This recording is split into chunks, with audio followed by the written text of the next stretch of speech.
How y'all doing? Happy Sunday. It's the last Sunday of the year. Hi, Stout. Hi, Shog. Hope y'all are doing well. It's been a little bit. We were planning to start the stream maybe about 2, but wanted to get an early day because we have some thoughts and we were going to try to work on things. So maybe this stream will be a little bit shorter, but we did want to promise to at least do the stream. Hi, Soda. Closed captioning called me Sean, and you know what? Fine. You know what? No. Closed captioning absolutely needs to recognize you. It should be Fel. Felicia. Shog. Shog works. There we go. There, we fixed it. Anyway, hi, Soda. How was our holiday? Pretty good. We are currently in the midst of our holidays. Christmas for us isn't like a huge deal. We're not really Christian, so it's just like another day, but except we have like a thought on like we should give gifts and we should get gifts. But otherwise we don't really celebrate it because we don't actually, we don't believe in make-believe stories sometimes. Well, maybe there is a god or goddess. Maybe that goddess is me and Jesus Christ there. He's competition. I recognize this game, but I'm not gonna admit that publicly. Did I just admit that publicly? Shoot, hold on. Well, anyway. Yeah, our bigger holiday is the New Year, so we get to... We're prepping for that. We are prepping for New Year. It's okay, nobody will remember this clip. Our bigger holiday is the New Year, so we're getting ready for that. We did our New Year's shopping yesterday, got ourselves all the traditional fixings, including pickled roe and egg-filled egg rolls and various things. Black beans. And then we also bought some daikon radish and carrots so that we can pickle them too. The big thing about Japanese Japanese blah, blah, blah, blah, blah, blah, blah, blah. What was it called? The Japanese New Year's tradition is to not cook for 3 days. So you end up eating a lot of pickled stuff. Well, actually also I guess sashimi is allowed because you don't have the key rule is you're not allowed to use the stove or any heat. Yeah. Anyway, hi jobbers. How you doing? Mew mew mew mew mew.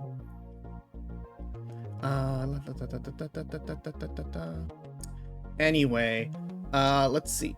So, Japanese culture is all about pickling. Yep, basically pickling all over the place. Pickling all over the place. Anyway, let's see. So, yeah, we are okay. So the thing is, we should traditionally in Japan, you're supposed to have 3 days off, and that's not happening. So we are back at work on the 2nd, just because we have some things that are happening at work.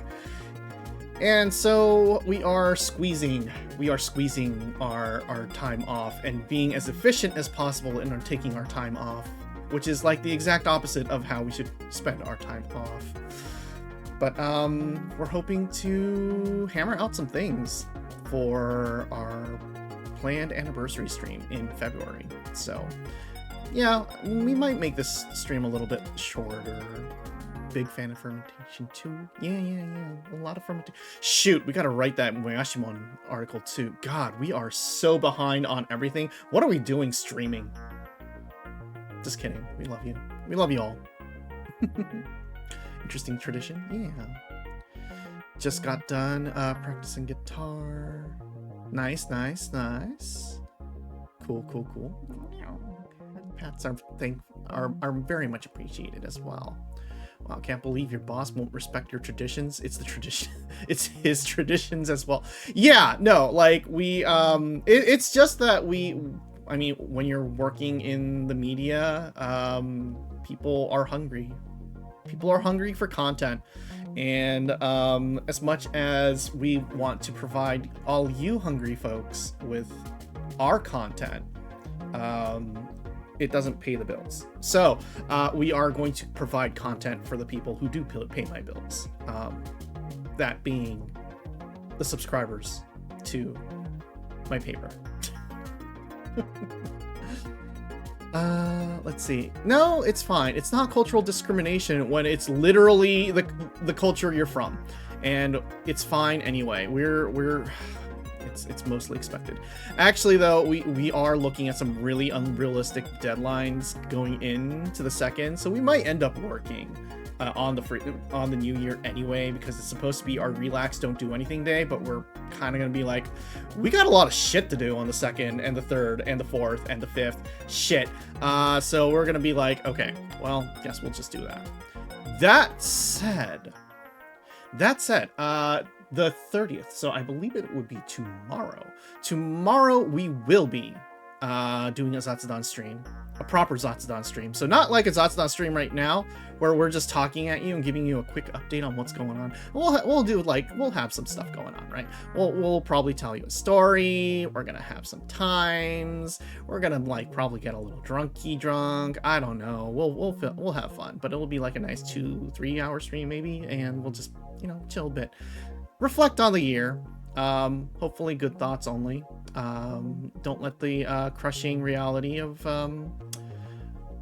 the world get to us, but we'll just reflect. We'll reflect on 2024. Maybe burn it in a trash can and look towards 2025. And maybe we won't burn. Actually, no, let's not burn 2024 in a trash can. Let's stuff it in a bottle and then put a rag on it and then light the rag on fire and throw it at 2025.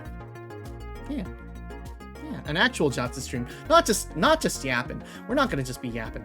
We're gonna actually have content. We're gonna probably put on our nice little New Year's outfit and put a rainbow dash in the bottle. Yeah, put a rainbow dash in the. Why would you put the rainbow dash in the bottle? No. It'll be an angry. No. No ponies in a bottle. Absolutely not. God. My God. In any case, yeah. What else would we do? Oh, we'll probably discuss this more tomorrow. I don't know. We don't want to like use up all our content for what we're going to talk about tomorrow, but also we just had the Taco Bell chicken nuggets. The internet scares me. The internet scares us too. Don't worry. It scares everyone. When you're afraid and you have nowhere to run, you end up basically throwing your Molotovs, right? Like you're just there to be like, okay. Hold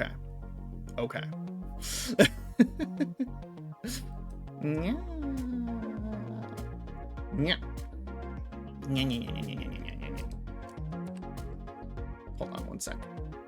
Boop. Ah, water. Okay, we will do that.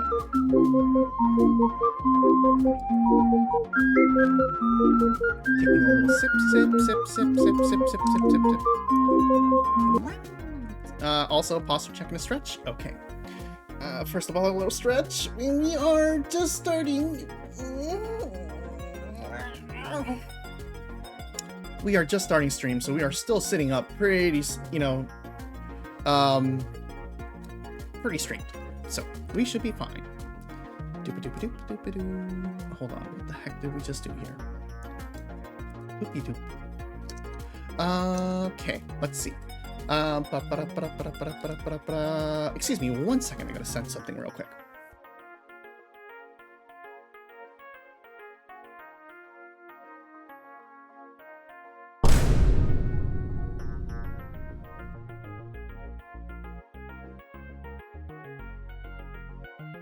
Meow. Boom. Sorry, we had to make a quick note of something for somebody. Anyway, meow meow meow meow meow. Let's see. So yeah, we tried the Taco Bell chicken nuggets. They're a little too nice, if you get what I mean. Okay? Like, chicken nuggets aren't supposed to be like a mix between chicken tenders and chicken nuggets, right? Chicken nuggets are supposed to be like mashed up chicken meat that you don't recognize where it's from. The moment you start tearing into a chicken nugget and recognizing that that is full pieces of like muscle or meat or breast meat or whatever, no. Do you believe that boneless wings are basically nuggets? I've argued with people on this. I know it's an old meme. No, like, okay, so like boneless wings? Yeah, like boneless wings are wings without bones. It's fine. They are normal giblets of meat. That's okay. But nuggets? Nuggets need to be like the sausage, the spam of the chicken, right? They should not be any kind of recognizable form of meat. It should be a meat putty fried to perfection. And here's the thing. Taco Bell's chicken nuggets resemble meat too much. They're like actual giblets of meat. So I would call them tendies or boneless wings for that matter. And they are not nuggets. We were like, oh, okay, this is fancy. This is fancy. Which isn't bad. But like we were going in expecting to eat the trashiest thing on earth, and it wasn't. And that kind of affects it impacts you, right? I like boneless wings better than nuggets, but they basically are at the same time. At least in terms of taste, yeah. And also, like, boneless wings tend to have a little bit more flavor. Like, wings, you put the sauce on the wings. The nuggets, you dip the sauce into. Or onto, right? Like, you take a dry nugget and you dip it in sauce. A wing, it's slathered on. Your hands get dirty. You go to Wingstop. You pay way too much for chicken. And still go like, okay, but at least I had something fancy, right? A nugget, when you have nuggets, you're supposed to feel like, okay, I just stuffed my face full of meat byproducts, and we are sated for the next few hours, right? Yeah. Chicken, they were terrible. Like, okay, like chicken nuggets are by far not like a good. Nuggets is the I want grease answer to food. Yeah, kinda. I should specify how nuggets taste similar to boneless wings. They taste like chicken meat, but one variation is better than the other. Yeah, no, like, and like 9 times out of 10, the big thing is, did you use a good sauce, right? It is a sauce conveyance unit made out of protein. And so as long as the sauce tastes all right, I mean, there's no such thing as a bad wing or bad chicken nugget. Aside from, I guess, unless you like absolutely screw up cooking the chicken nugget somehow or something. And also, okay, I guess you can put like seasoning on the like the shell of the nugget, right? The fried shell, whatever that's called. I'm thinking koromo, but like that's Japanese. Buffalo Wild Wings is actually pretty good, really good sauce. Yeah. Stubbs barbecue. Okay, yeah. Yeah, like there's good sauce, and as long as the sauce is good, you have good wings, you have good chicken nuggets. Do y'all get Peggy's in California, or is that strictly? You know, I think we've heard of Pennsylvania's Peggy's. We feel like we've heard of Peggy's, but there isn't one around us. So no, but we are primarily like Wingstop, and then all the other regular like Burger King, McDonald's, and now Taco Bell chicken nuggets. Otherwise, you go to like a Denny's or something that's all chicken tenders, right? Yeah. So, yeah, like, okay, so back to Taco Bell chicken nuggets, though. Taco Bell chicken nuggets, there's nothing quite wrong with them. They're just a little fancy. And when you eat them, you're like, okay, we feel like we've eaten something fancy. And we were going in expecting trash. We're sipping a Mountain Dew, okay? You like the Parmesan sauce? Ooh, that sounds nice too. We like Wingstop sauces a lot. But yeah, like, oh, and the other thing, Taco Bell. Okay, so they gave us a pack of it was either their honey mustard or their Bell sauce. I'm not quite sure. We're not quite sure what a Bell sauce is, because, you know, Bells are usually made out of metal. So, you know, it was like a chipotle sauce, but not really spicy. Maybe it had a little bit of mayo in it. It was like a chipotle mayo, I guess. We guess, like, it was just like, okay, it's a sauce. It was all right. Maybe the honey mustard would have been better, but also the honey mustard wasn't really doing us any favors either. Like, we're not I mean, yeah, it's sauce. Like, it was just sauce.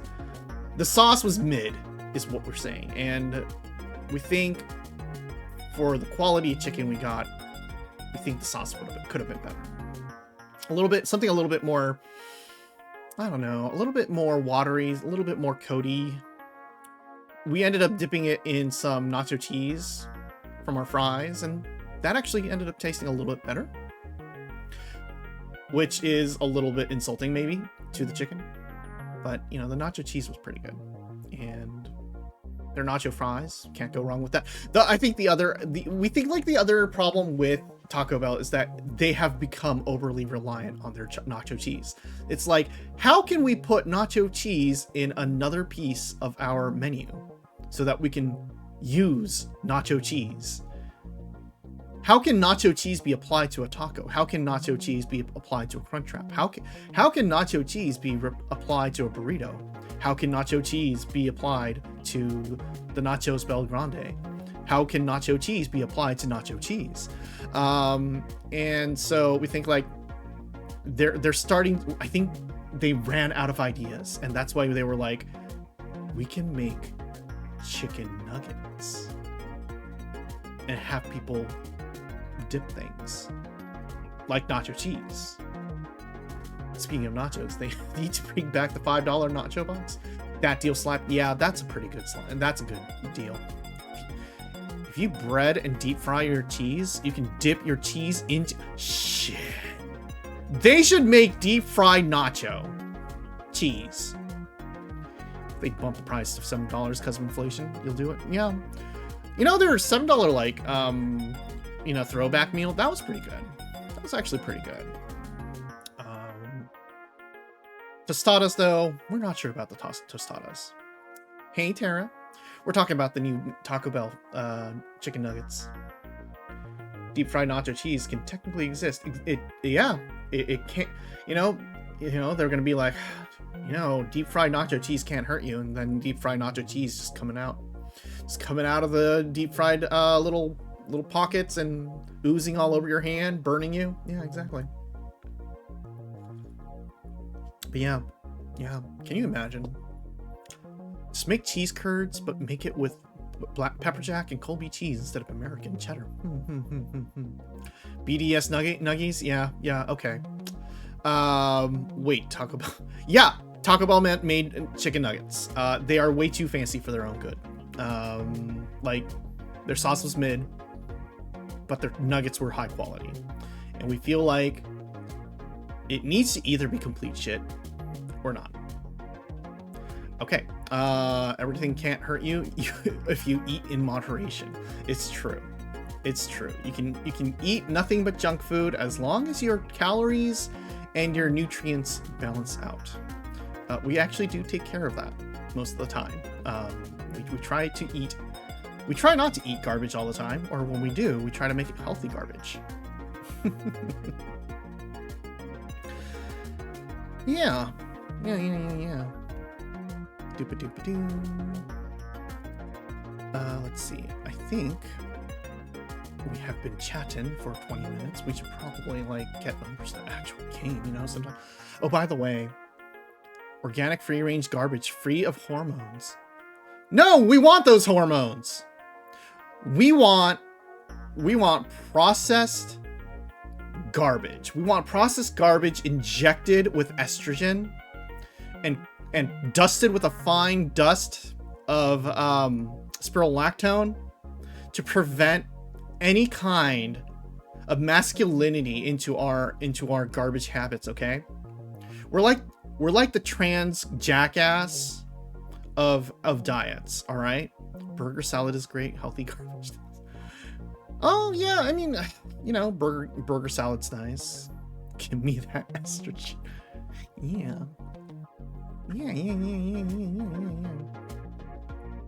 You know, we went to go open Paper Perjury on Steam, and then we realized, like, there's all these games we gotta, like, hack through now because we just bought so many friggin' games. I'm not sure we're gonna actually play all of them, but we're definitely not playing Invisible Rooster. They never saw it coming. That is absolutely not Twitch safe. So we're not gonna be able to do that. We might play Bishops of Mana. We might play Little Kitty Big City again if we don't get dizzy from the motion sickness. But we are definitely probably going to play some of these other games, including maybe Citizen Sleeper, Vengeful Heart, Artificial Dream in America, Arcadia. We you know what? We should actually save that for our Zatsudan tomorrow and, like, make a presentation. We should make a slide deck for tomorrow. We're gonna make a slide deck for tomorrow. You know what? That's what we're gonna do. We're gonna do that as soon as we finish Paper Perjury. Also, start working on anniversary stuff. We have so many things to do, chat. We have so many things to do, and it doesn't involve streaming directly. You know, it's really funny. It's like, we gotta do stuff for stream, and then we never actually stream because we're too busy doing things to set up for stream. That's kind of funny, actually. It's kind of ironic. It's kind of very, you know, the Magi story, whatever that Magi story is. It's Christmas, right? Right? Yeah.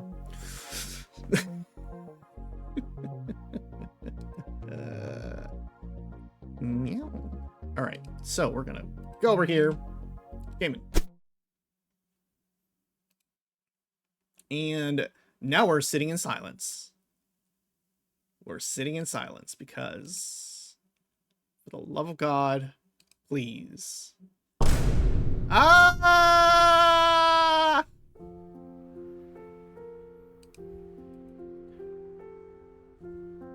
Oh, by the way, I think I set this up.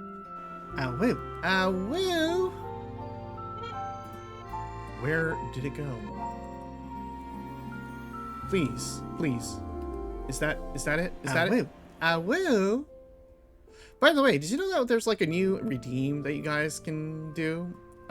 Hopefully, I think there was a new redeem. Oh yeah, you can do this.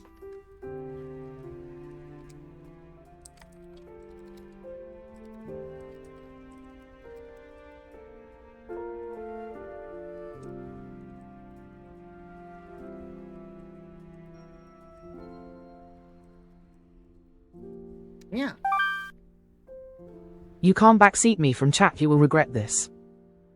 You can do that. In case you're interested. Yeah. Forgot we set that up. It's really good. Well, yes, you can gift me things from my throne or my Steam wish list, or you can just send me cold hard cash, whatever you prefer. Because we are a goddess for demanding your tribute. Anyway, on to paper perjury. If you recall where we were at, oh, wait, we can just start. We had gotten to our first day of work as a clerk at the local police department in a big city, where we, while filing away a interview of a witness, found that the person, the maid in a mansion, had made some concerningly weird statements that did not match up with what actually happened at the scene of the crime. The crime was that somebody stole half the money to a donation for the orphanage. And the problem was, as soon as that, you know, you filed that like discrepancy, but also find out Cold hard cash money is the best gift. it surely is. It certainly is. Oh. But yeah, once we filed that, it was found out that the maid, who was the key witness we were disputing, had been attacked and is now in a coma. So the case 2 was trying to figure out who put her in the coma. We went over to the mansion where she worked at, met the head of the household, his wife, their chef, and the little daughter, and their little cute kitty. The kitty, luckily, was innocent. It was the chef who attacked the maid, fearing that if the maid exposed the problems facing the rich household of potentially embezzling donations to the orphanage, had indeed been the work of his employers, could possibly end up, you know, screwing him, right? Yeah. So we have, yeah, real shit. All right, so we're on to case 3, where we are now looking into the embezzlement of donations to the orphanage, and seeing if there is any weight to it, because there seems to be something going on at the estate. But why would a multi-billionaire embezzle money? According to our detective partner, he feels that rich people just steal shit anyway, so of course they're gonna steal, even if they don't need it. But we feel like there's something a little bit deeper going on, right? Probably. Okay. March. Azure City Police Precinct number 5, station offices. Please, I need just a little more time. I'm sorry, but this isn't up for debate. If the chief says it's closed, it's closed. But it's been long enough. We need you working elsewhere. Have the finished case report on my desk by the end of the day. Yes, ma'am.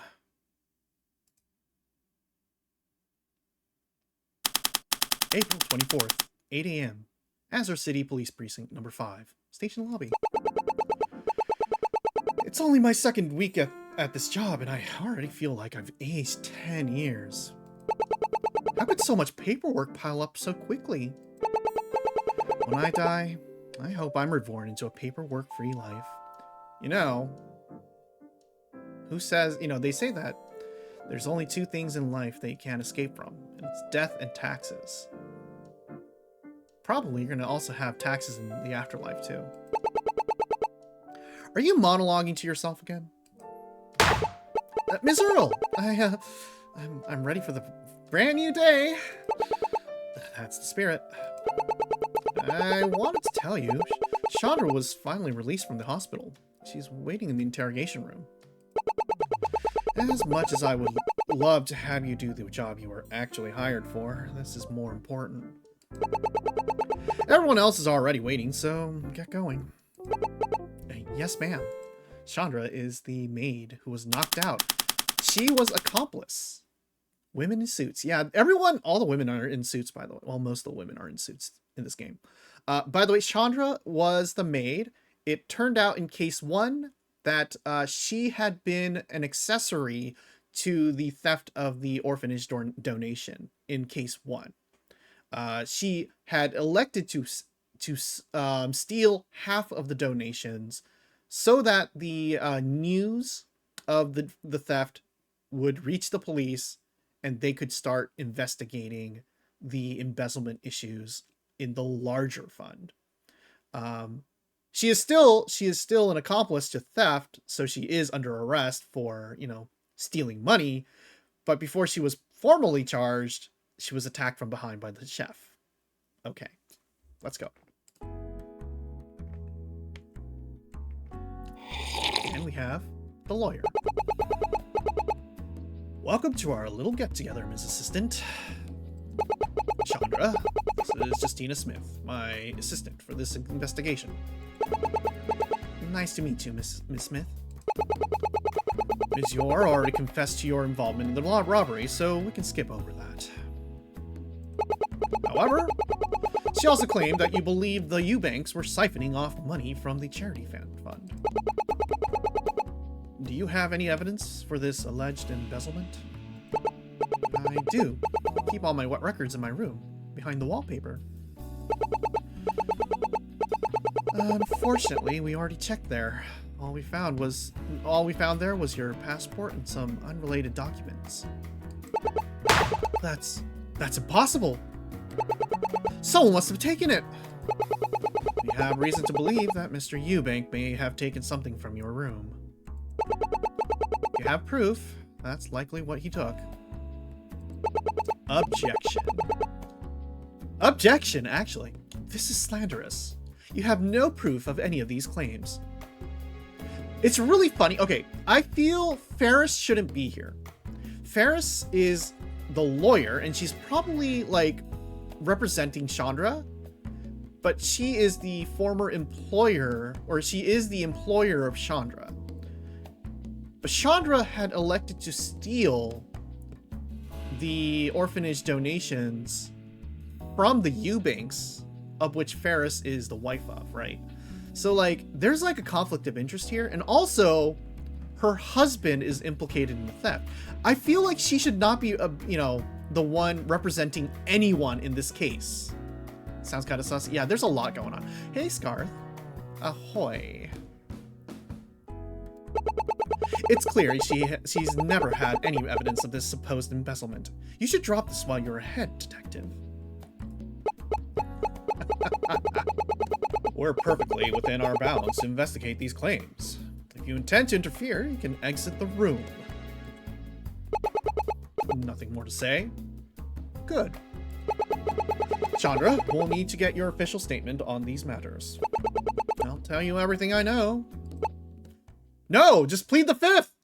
Well, unless you're trying to nail your former employers for embezzlement. I guess you can try to implicate them, but that can come back and bite you in the ass later, too.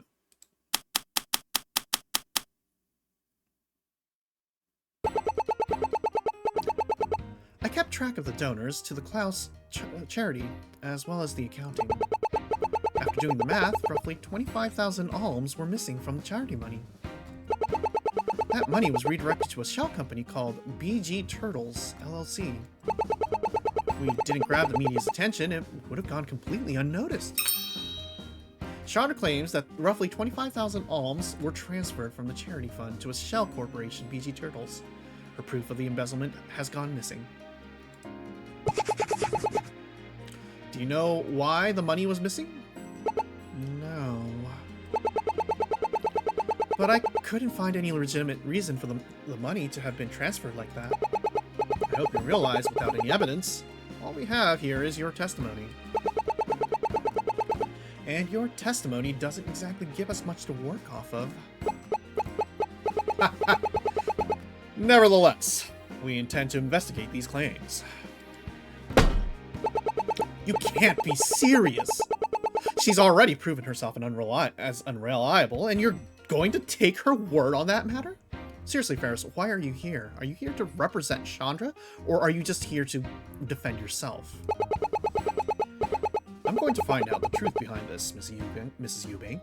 Surely you should have no problem with that.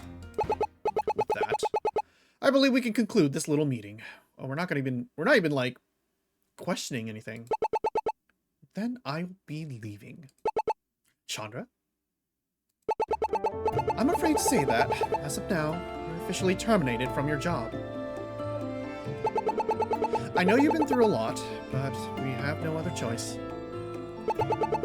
You can collect your things when this is over. Wait! She stormed off in a hurry. Can't say I expected anything else. Embezzlement or not, I still committed a crime. I suppose I deserve this. If it means anything, I promise we will see this through to the end. We should go, Justina. I hate to just leave, but it's best we get going. Please tell me leaving the interrogation room with a sense of guilt isn't normal. You should only feel guilty if you've done something wrong. We have nothing to be ashamed of. Sue will look after Chandra for now. We have a case to solve. But we barely have anything to go on. How do we even investigate this? Well, if we couldn't find anything at the Eubank estate, that means the next best place to look would be the orphanage itself. But if the orphanage was involved, doesn't that mean it's possible there was no embezzlement? Mr. Eubank could have been holding on to the money for safekeeping. We'll have to keep an open mind. Either way, the orphanage should contain all the answers we need. So, are you ready to go? Yes, sir. Remember, we're not detectives. We're just clerks. Hold on a minute, you two. Ms. Earl? What is it? If you're going to the orphanage, you'd better take a look at this first. How did you... She knows everything that goes on in this station. What do you have for us? Do you remember that vandalized car report from last month? Of course I remember. That's a face of pure guilt, if I've ever seen one. On March 14th, the orphanage director was involved in a crash after the brakes on his car failed. Oh, right. That case. Wasn't Sophie assigned to that? If you keep laughing like that, Hunt, your face will fall off. Yeah, don't worry about it. He's fine. She was. The landlady reported that the brakes in Bill's car was vandalized by an unknown person. Yeet! I love how Sue just yeets all of her papers all the time. Every time, like, she doesn't need papers anymore, she just yeets them over her shoulder. However, she never found the culprit. The director ended up asking for the charges to be dropped after we failed to turn anything up. Why didn't you help, Detective? She was promoted earlier this month. It was her first big case, and I wanted her to solve it on her own. Otherwise, she just think that it was all me. I see. Poor Sophie. The case might be closed, but it's a good reason to reach out to Bill. I'd suggest you keep the embezzlement to yourself until you can figure out what they know. Detective Swift and I will see what we can dig up on BG Turtles in the meantime.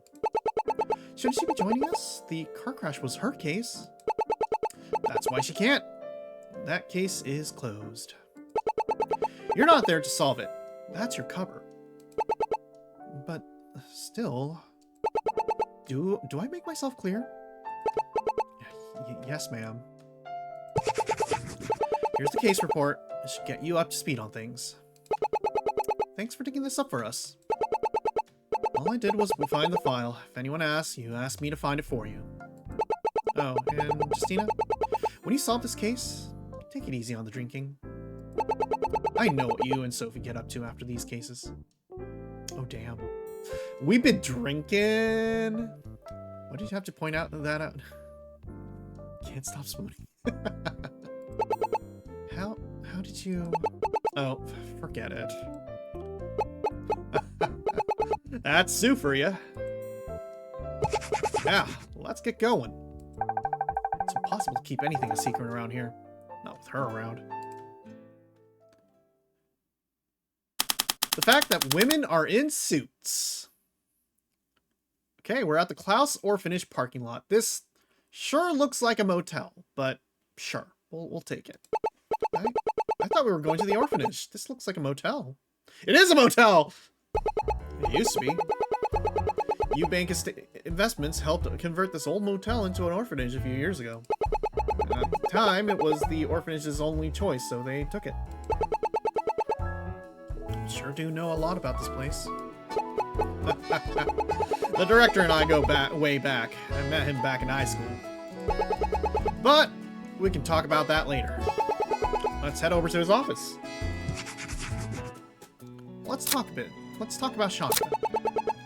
I'm still thinking about Chandra. Watching her get fired like that was rough. Well, I certainly don't hold much respect for the Eubanks. But you can tell Mrs. Eubank didn't want to do that.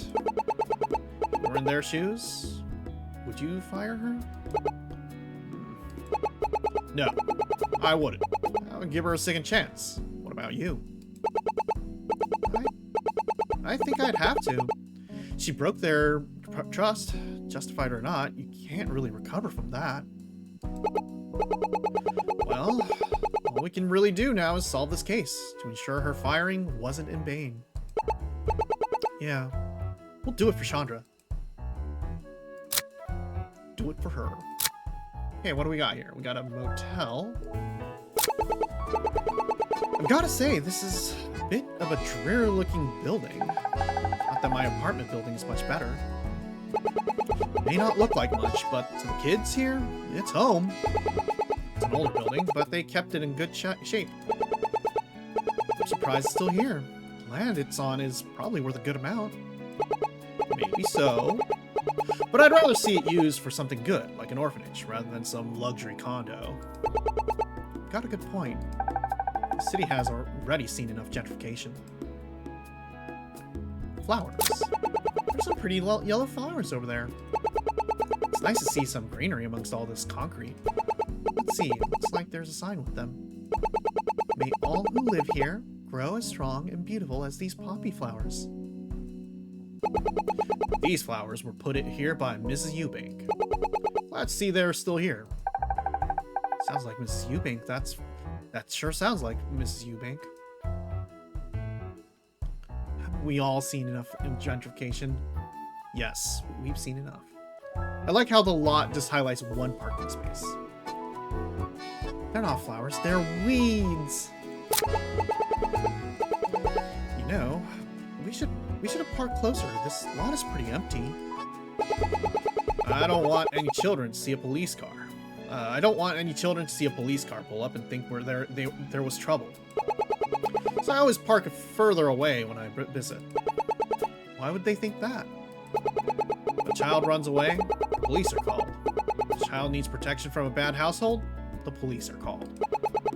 Last thing I want these kids worrying about is Bill getting in trouble. Personally, I feel like these things should be left up to social services, not us.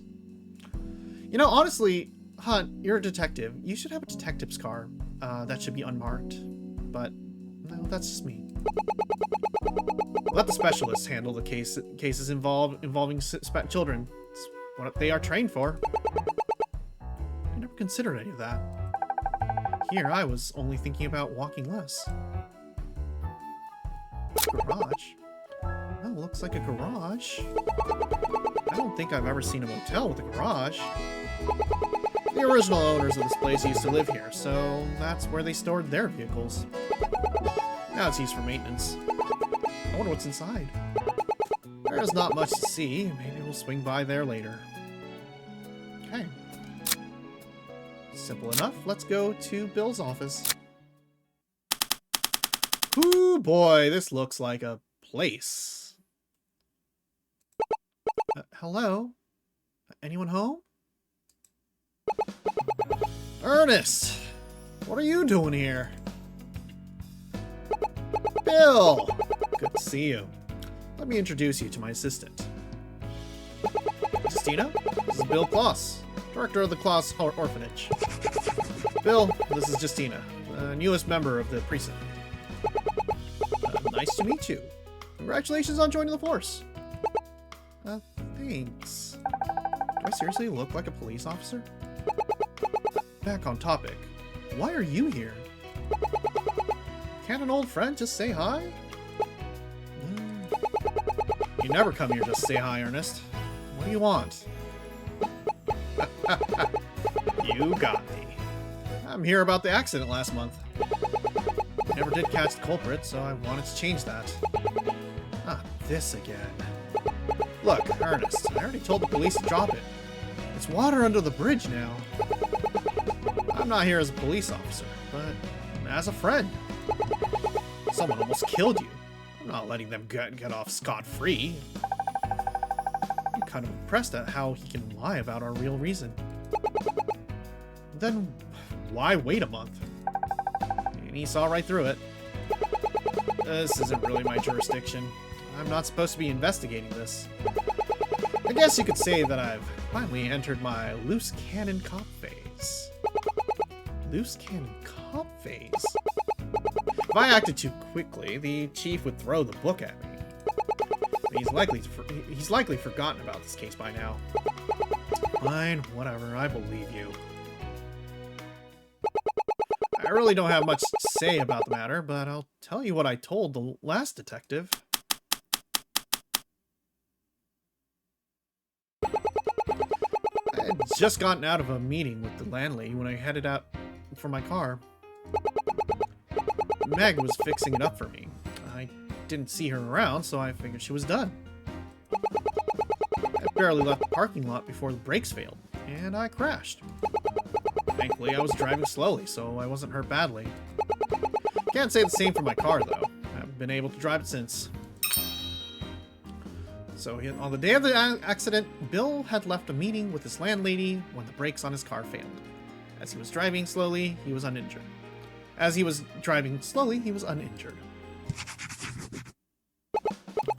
Meg. You mean your Meg was working on it? Yep. All those years working with the landlady is paying off. Who's Meg? When Bill set the whole place up, she was one of the first kids here. I never thought I'd see her all grown up. No, she still doesn't want to go to college. She just wants to work in some mechanic shop. That's respectable. I keep telling her that she's capable of more, but she won't listen. Let her live before she becomes old and crusty like us. Speak for yourself. I'm still strong as an ox. You could be too if you ever join me at the gym. If the gym ever gets robbed, I'll be there right away. Until then, detective's job is never done. Right. Always with the excuses, Ernest. Well, since you're here, I suppose you can stay for a while. It's not much, but it is home. You live here? Let's take a quick look around. Ooh boy, this place is a mess. Excuse the mess. I haven't had time to tidy things up. It's like a teenager's bedroom in here. We could help you clean up. No. I'll get to it later. So, never? No comment. Let's see. Looks like the orphanage's ledgers. Expenses for last month were 15,000 alms. And he paid them all on time. Dad could learn a thing or two about record keeping. Better write this down before I get caught snooping. Okay, so 15,000 alms paid on time. Cool. The painting. The painting looks familiar. Oh! Chandra had the same painting in her room. Hey, Bill, where did you get this? It was a gift from the Eubanks. Had some cheesy line attached to it. With hard work and diligence, anyone can soar to great heights. Priceless coming from a family born from wealth. It's like someone stuffed with food, wondering how anyone could go hungry. As tone-deaf as it may seem, it's inspiring for the kids. I, for one, would like to think we can live in a world where that's true. Guess that explains why it's mass-produced. Maybe Chandra keeps the painting in her room for the same reason. Ouch. Oh look, a nice little TV. That's a nice looking TV. It was part of the motel before we moved in. There's one just like it in every room. Must be tough getting the kids to focus on homework with all those TVs around. That's what I thought. But all that's on them is public access and the news. Turns out the landlady's family never paid for more than the most basic cable package. Now I kind of feel bad about that. Bad for them. Notes. Got a lot of sticky notes here. They're called sticky notes for a reason. It's been stuck to them for his entire life. It's a small price to pay in order to keep track of everything. You've got receipts here from last month. Talk about organized. I don't remember the last time I kept a receipt for something. Whenever I order anything, I keep the receipts for at least 3 months. So she ordered brakes at 1:15 p.m. on the day of the accident. I better write that down. Okay, so auto parts were coming in. Trash. You're leaving trash on the floor. Even my teenage room is cleaner than this. Wait, what's this? Redline Insurance? Gonna head out? Alright, have a good day. Just throw it in the trash can, it's worthless. Isn't insurance kind of important? It's who I get my car insurance from. They refused my claim for repairs after the crash. Well, why? It's not your fault. Try telling them that.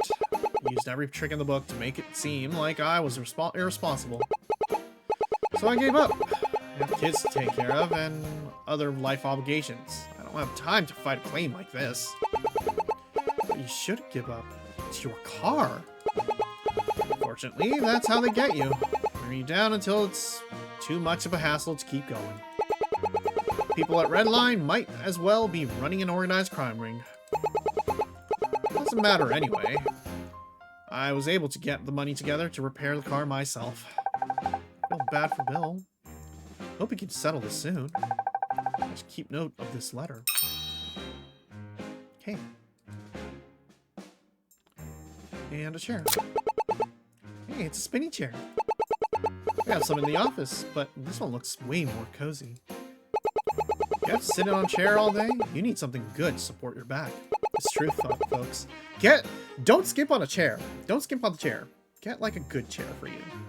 It's the most important investment you can make. This was the best investment in my life. Hey, detective. You think Sue could get us these chairs?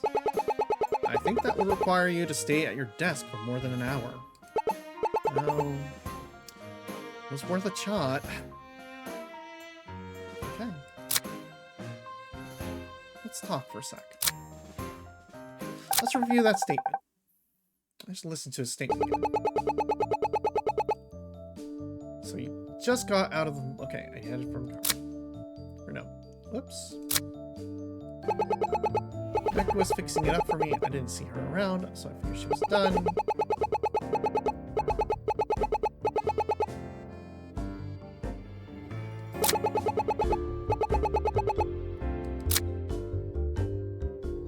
Actually, hold on.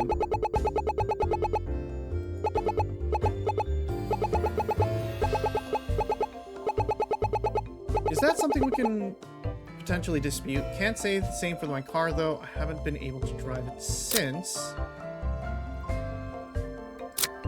On the day of the accident. Okay.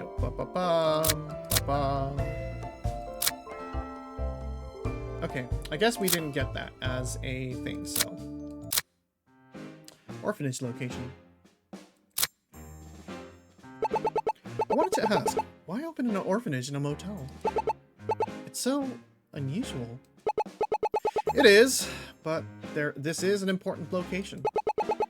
It's within walking distance to both Whitehall Academy and the Church of the First Lotus. Providing a good academic and spiritual education took priority over everything else. Whitehall Academy? It's a pretty prestigious school, the best one in the city. It admits all grades.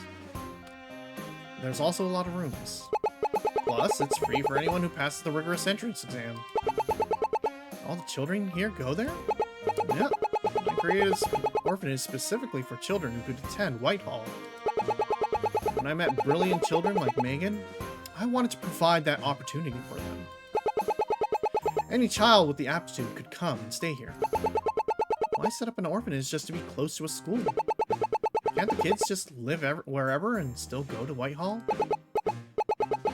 In theory, yes. In practice, no.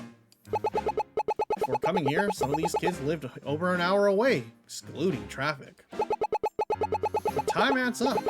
Most would rather go to school, closer school. To them, school's just school. Each one the same. But it's not.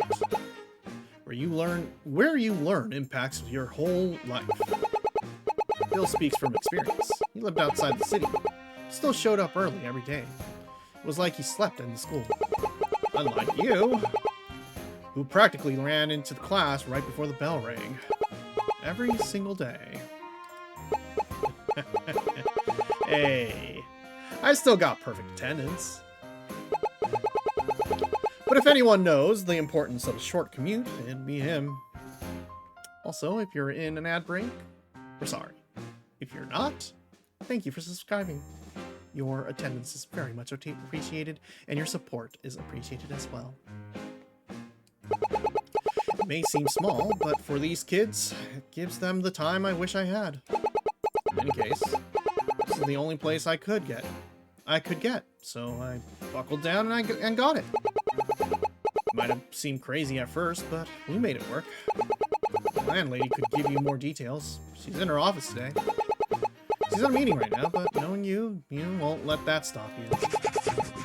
Once head over there, Ms. Assistant, let me know. Meg's ambition. Why are you so against Meg being a mechanic? Sounds like she found her passion in life.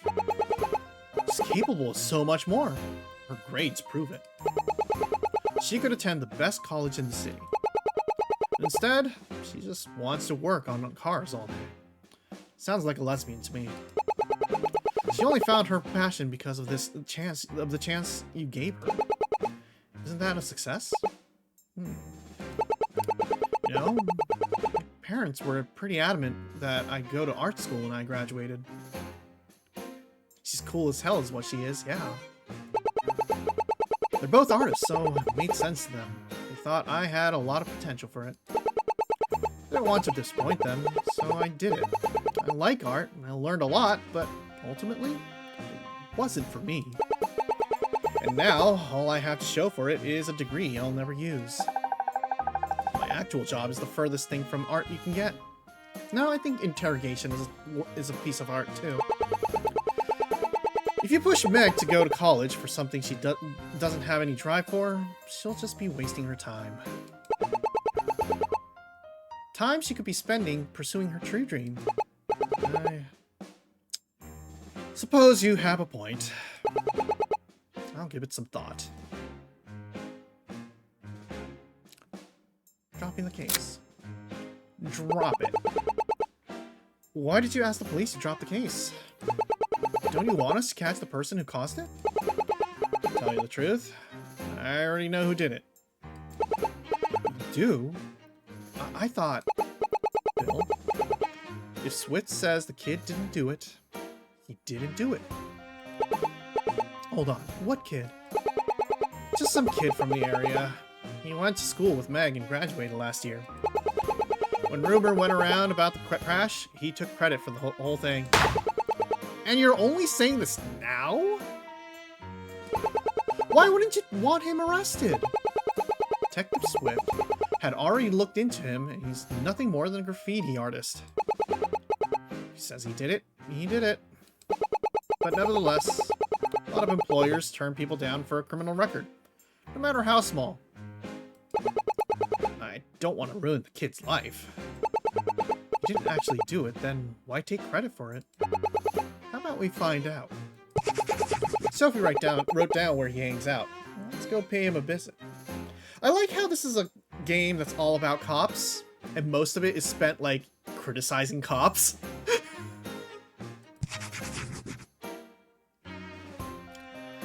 Whitehall Academy and Church of First Lotus. Okay.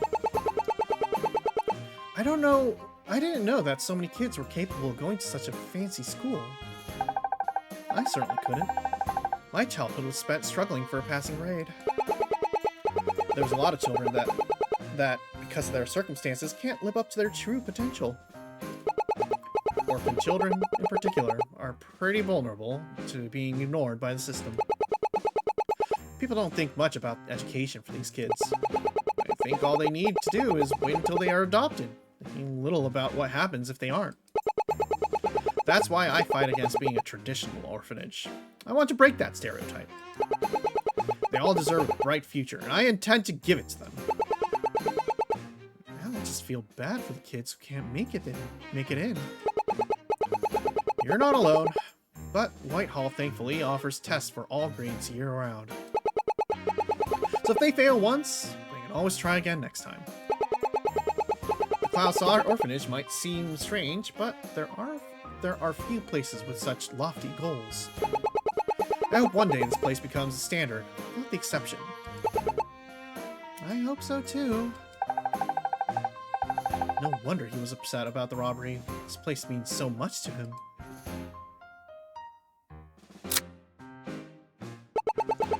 I forgot the Church of the First Lotus was near here. My parents often used to take me when I was younger. Getting the kids to attend is the hardest part. Most of them try to avoid coming if they can. I say let them choose if they want to or not. You're wasting your time if you force them. Are you not religious, sir? Religion and I don't get along. I respect Errol faithfully. I respect Errol faithful, but you won't see me step inside a church willingly. The gods can afford having one less faithful among us. Okay, you shouldn't say that. Your next life might be as a flower or a bee if you're not careful. Ernest never joined us at the church when we were younger. Even if he starts now, the best he'll get is a fish. I'll take my chances. Just promise me that if you see a handsome fish in your next life, that you won't eat it. Okay. I think that about covers it, sure. How are we looking here? Okay, so we got that. How are we on profiles? Bill Klaus, 35, October 1st. Director of the Klaus Orphanage, and close friend of Detective Hunt. He was involved in a car accident last month, the perpetrator of which was never found, quote unquote. Okay. Let's try the let's try the landlady's office first. Klaus Orphanage Landlady Office. Oh boy, this looks like an interesting place. This is quite the office. Ah, it's you two again. Ferris? What are you doing here? My husband and I wanted to make sure our relationship with the Klaus Orphanage remains intact. Is she mad? Okay, she's not mad. We're not going to stand around while you drag our company's name through the mud. You can even say that they want to make your company disappear. Ladies and gentlemen, welcome to the wondrous office of the world's greatest illusionist, Maggie Shawn. Hang on, your office? You're the landlady? She's not at all what I expected. Hey, you know, chat, you were saying you like women in suits? Guess what? Oh my fucking god. Sure am. Now, pick a card. Any card. I hate to ruin the magic, but her real name is Annie Card. Her parents owned the motel before the orphanage was set up. Ferris! I told you to call me by my stage name. That is gender envy. Hi, Morpho. I spent a whole night coming up with it. It's nice to meet you, Maggie-chan. World's greatest illusionist. I'm Justina Smith. World's greatest police clerk. I knew you were a cop. My magical intuition told me so. Police clerk isn't, My magical intuition also says you're here to talk about some kind of embezzlement claim. Impressive. Your magical intuition is right yet again. I told Annie. Maggie! You know, this office is quite cluttered. Perhaps, on second thought, Annie is fine for now. Right. As I was saying, I told Annie about it. If there were any bad apples here, she would know. In that case, what can you tell us about the charity? Well, I can give you the basic rundown. Oh, we're getting a statement from Parrot Ferris as well. Eubank Investments raises money for the orphanage each year in accordance with the national charity standards. Any money raised by the Clouds Fraternity can only be used directly for the orphanage. Each year, an audit takes place to ensure money is properly handled. Over the past 5 years, we've raised money we haven't failed a single audit. Okay, so they have passed every audit. You lawyers sure know how to say very little with a lot of words. Anything more would be against the interests of the Eubank investments. Say, Annie, have you ever heard of BG Turtles? If you pick a card, I'll tell you. We know nothing about that, I assure you. Stop ruining my tricks. Oh well, it was worth asking. Since we're here, do you mind if we ask you about the car crash last month? Oh, that? I thought Bill decided to drop it. And we're here to investigate that matter as well. Seems like a waste of time, but whatever. What do you want to know? Can you tell us where you were before the crash? Sure thing.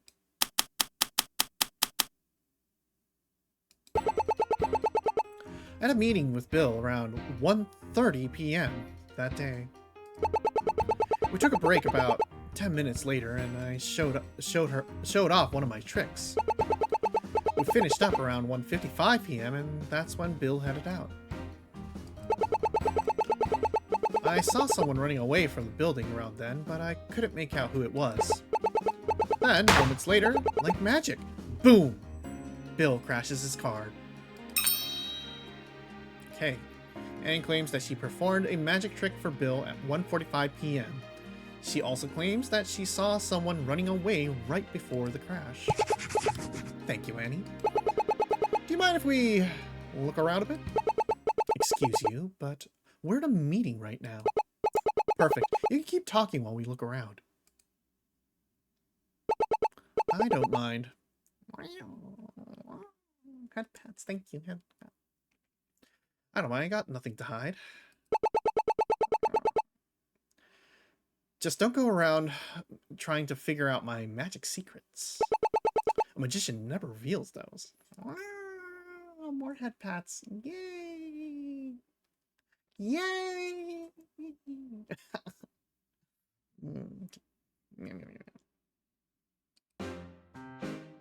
Let's take a look around. Tapes. Looks like a box of videotapes. That's where I store the recordings of different magic tricks. I like to watch famous magicians perform tricks so I can study how they do it. Yeah. Head pats are always wonderful. It's like playing detective with watching the video over and over until I figure it out. Watching a video again and again sounds like the worst type of detective work. Magic is all about misdirection. It's really easy to make people focus on one hand while you do something else with the other.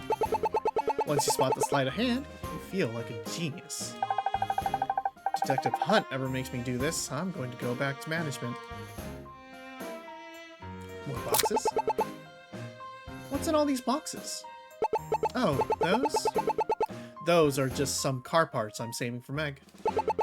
Her birthday's coming up, so I got her some. I got her some parts to upgrade her ride. Aren't car parts a bit of a strange gift? Not to Meg. Her car means everything to her. She got an old rust bucket of a car for free, and she turned it into her biggest project yet. Over the years, she's managed to completely rebuild it. It went from not running at all to running better than my own car. She was finally able to drive it for the first time about 2 weeks ago. There's nothing I could get. I could get her that she'd like more. Speaking of Meg, is she here today? Yeah. She's still working on Bill's car. What do you mean? She's been fixing up up in her free time since the accident. She's still missing some parts that Bill has to order, but she's been working on everything else in the meantime. If you want to see her, she's in the garage. Sure. I'd love to meet her. Try to write that down, what she said. According to Miss Card, Meg finished rebuilding her new car 2 weeks ago on April 10th. Ms. Card provided her with the parts and taught her much of the process. Okay.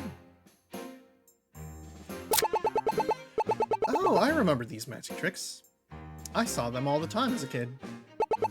They're pretty simple, but the kids still love them. It never hurts to practice the basics. Want to see one? Maybe after we finish the case. What a quaint little window. Whose car is that?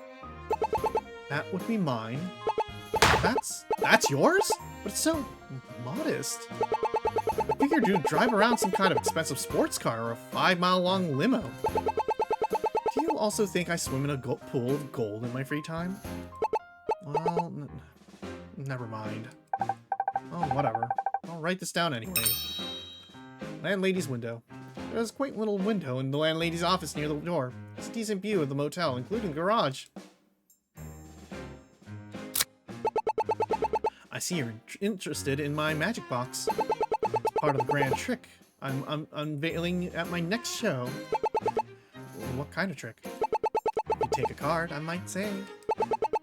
The artist starts off with his hands free, but suddenly they're tied up. She then steps inside while tied up in rope and walks out completely free. What? I want to see that. Stop spoiling the fun. That's the last time I show you a trick ahead of time. Don't blame me. Blame yourself. I want to see the trick. Show us the trick. I want to see the trick. We want to see the trick. Still, you must be pretty excited about that show. I am.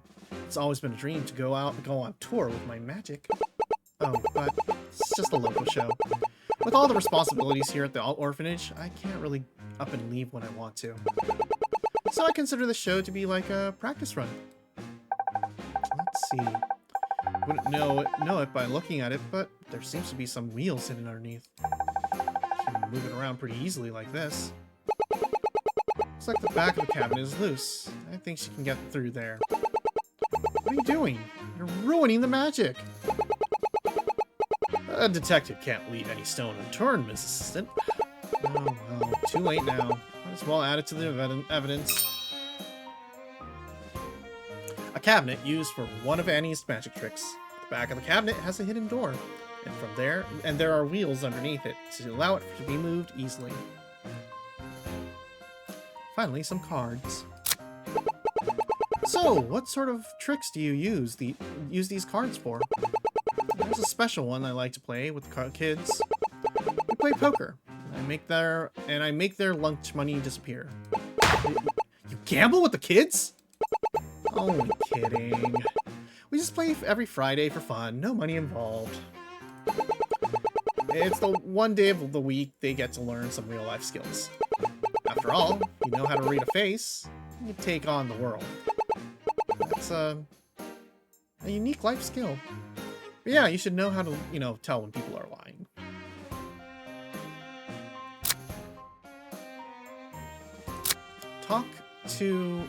Let's talk to Ferris real quick.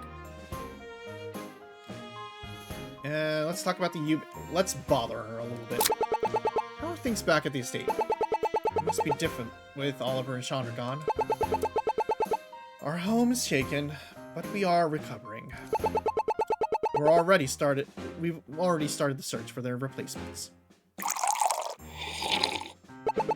In fact, my husband and I have already found a prospective new chef. We plan to interview them tomorrow. I see. How about Fee? Must be quite the adjustment for her.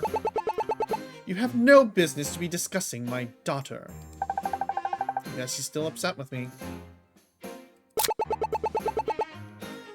You brought up before that Bill passed every audit. Do you happen to have proof of that? That kind of information is a need-to-know basis. You need to pass a background check. Well, I can tell you that he always paid his rent on time.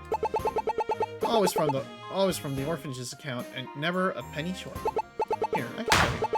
Annie, don't just give out information like that. I'm trying to help. Don't listen to her. Her help is appreciated. Well, it certainly does make our lives easier. This is sort of the thing Ferris wants to hide from us. It has to be important. Better write it down. Okay, rent payments. According to Annie, all the orphanage's rent payments in the past month were paid on time from the orphanage's account. Cool. Don't think we have anything to dispute with her there. Annie. Let's review her statement real quick. Right, okay. That's what it was.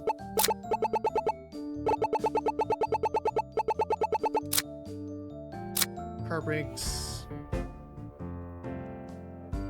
Okay. Yeah, that's about right.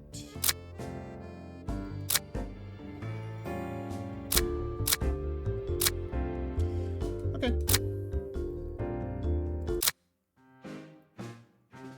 Magical origins. So tell me, what got you into magic? Poker, of course. Poker? Yeah. I used to play with my family back in the day. Once they left, I didn't have anyone to play with until the kids came. So I taught them all how to play one night, and now it's a tradition. Then one night, I decided to show them a card trick my dad taught me, and it was a hit. They kept begging me to show them more tricks, so I learned more. That's how I fell in love with the art, and stage magic was the natural evolution. She's a natural. I got to see one of her tricks with Bill once, and she blew my socks off. So what kind of magic can you do? And I do plenty, but sleight of hand is my favorite. Care for a demonstration? I don't know, card trick seems a bit too childish. Hey, a lot of work goes into these tricks. Relax, Annie. You can't please everyone. Sorry, I didn't mean anything against you by it. I just don't really get it personally. What's your relationship with Bill like? Professional sense? He's a great tenant. I've never had any problems with him. He's always paid the rent on time, and he covers the maintenance. In return, his rent is dirt cheap. You won't find a better deal anywhere else in the city. Lucky Bill, my landlord just raised my rent again. In a personal sense, I'd consider him a good friend. He always runs by his plans for the orphanage with me, and I show him my latest tricks. Plus, having him around means I get to play with the kids. If it wasn't for Bill, I would have sold this place off a long time ago. Sounds like they have a pretty good relationship. I heard Bill's side of it, but why rent this motel to an orphanage? It's pretty simple, really. My family left me in charge of this place around 7 years ago. We all knew it wasn't going to last. Nobody really wanted a cheap room in the bustling city anymore. Then land prices went up and property tax along with it. I just couldn't afford to keep this place any longer. So after 2 years, I was desperately looking for a way out. That's when I met Bill. Bill came to the Eubank investment looking for property for an orphanage. However, he couldn't afford to buy anything outright. We drafted an agreement where Annie would keep ownership of the hotel, but with the Klaus orphanage as the exclusive renter. So only the Klaus orphanage can rent here? So long as they keep paying rent, the Klaus orphanage can stay. I drafted the lease myself. It's more solid than liquid ginger and nettle tea. I actually have a copy of the lease here. You can take a look at it. Okay. Except for unpaid rent. That is probably going to become a thing, isn't it?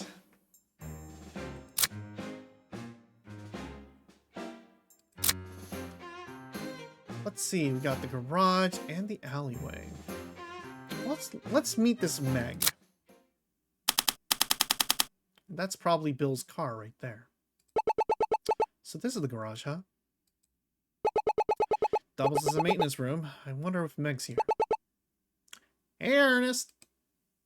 What you doing here? Just here to check up on Bill. Wanted to know if his recovery was going well. Oh, I've got myself an assistant since the last time I was here. This is Justina Smith, my very own protege. By protege, he means I have to lug around all the evidence and drive him everywhere. That, my dear student, is how you learn. Nice to meet you, Justina. Nice to meet you, Justina. I'm Megan Konecki, but you can call me Meg. Pleasure to meet you, Meg. Do you work here?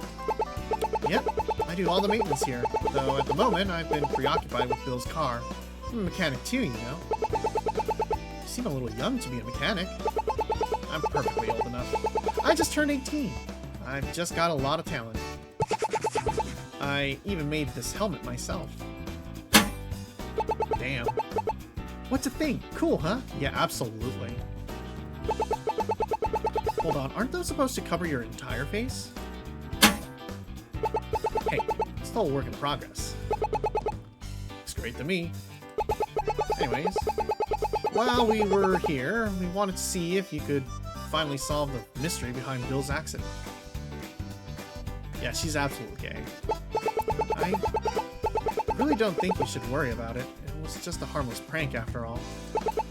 Harmless? Bill could have died. I don't think it was meant to be that serious. What do you mean? Well, kids here get bullied a lot. So I think it was just somebody who wanted to mess with us and got a little carried away. I don't think any good is going to come out of making a big deal of it. It's better to just let it go. I understand how you feel, but Bill is my friend. Intentional or not, he could have gotten really hurt. I'm not gonna rest until I solve him. Hang on. Is this just our cover story? Why is he into all this? Why is he so into it all of a sudden? Well, whatever. I'll just go along with it for now. All we want to know is what happened that day. Can you tell us where you were? Alright. But I don't have much to say.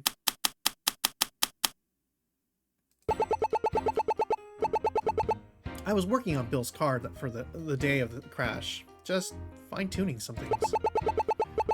I didn't notice any issues, so I went on a break at 1:45 p.m. By the time I got back, Bill was already in the car and he took off. He had an issue with the brakes, and next thing I knew he had crashed into a tree.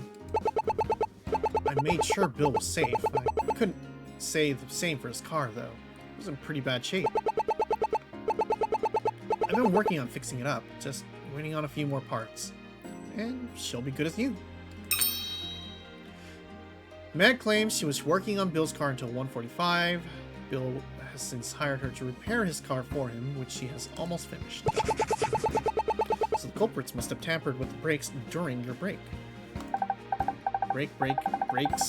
I feel like I'll be saying these words a lot today. Yeah, my break is 15 minutes long, so that would have been plenty of time to pull it off.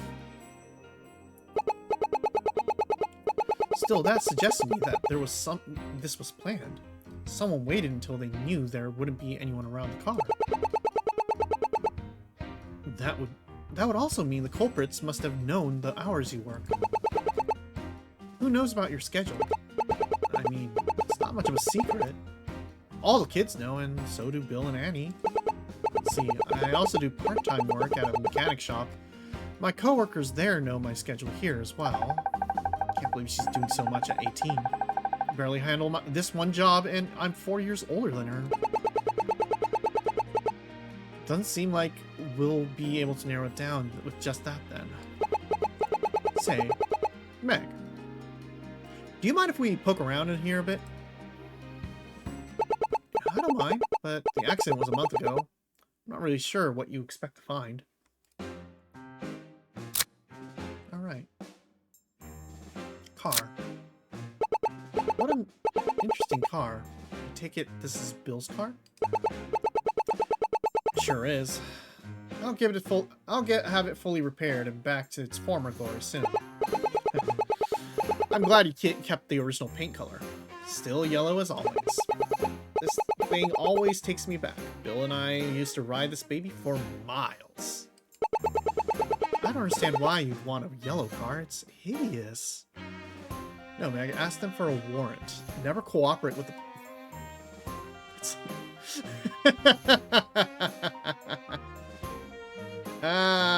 yeah, no, like, seriously, this entire game would not happen if everyone just said, get a warrant. What did the yellow cars ever do to you? I never care about what's on the outside. It's the internals that matter to me. A good engine is what makes a car, and the engine on this one is a thing of beauty. They don't make them like this anymore. Still, this car looks great. I'd never be able to tell that it was in a wreck. You did a great job repairing it. What's left to do? Just waiting on a few more parts to come in. Bill already paid me for all the work. This car is a classic, so it needs special parts that are kind of hard to get. It's hard to find a good deal, plus the parts take forever to show up. I'll write this down. Bill's car, the same one that was involved in the accident, is a rare model, and parts for it are expensive and difficult to come by. Interesting. Interesting. Also, is that a... No, it's a sedan, so it's not a Viper. What a lonely looking box, all alone in the corner. Oh yeah, that's where I keep my spare rope. What do you need rope for? Obviously, she is a young lady and you shouldn't ask. Comes in handy for a lot of things. It's good to have on hand. This one looks all short and frayed. Some of these other ones are all knotted together. Huh, that's weird. I could have sworn I had a long spool of rope in there. This stuff is useless to me in that state. I guess I'll have to go buy some more. Shog, remember, she's only 18. Let her experiment, okay? For now, I'll take a note of it. A box in the garage for storing rope. It's full of tangled, frayed rope. Meg claims there was originally one long spool. Need to peace out and have fun? Yeah, alright. Thanks for showing up, and hope you have a good rest of the day.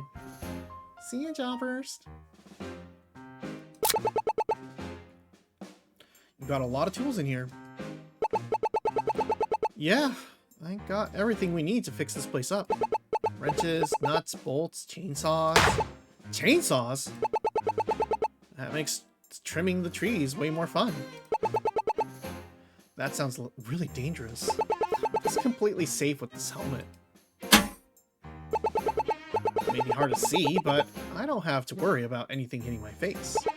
That makes it even worse! A dolly. Oh hey, I remember this thing. What's it called again? It's called a dolly. My dad had one just that I rode all the time as a kid. I take it to the top of a hill and then roll down. I never knew you were a daredevil.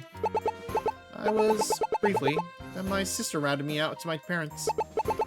So, what do you use this thing for?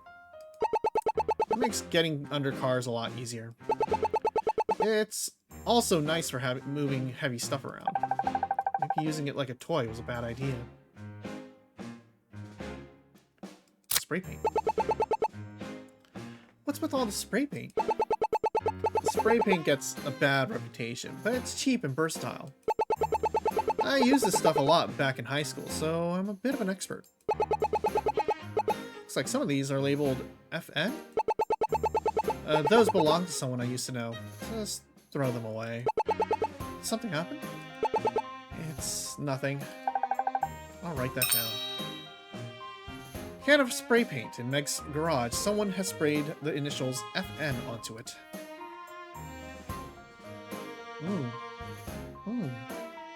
Stepladder.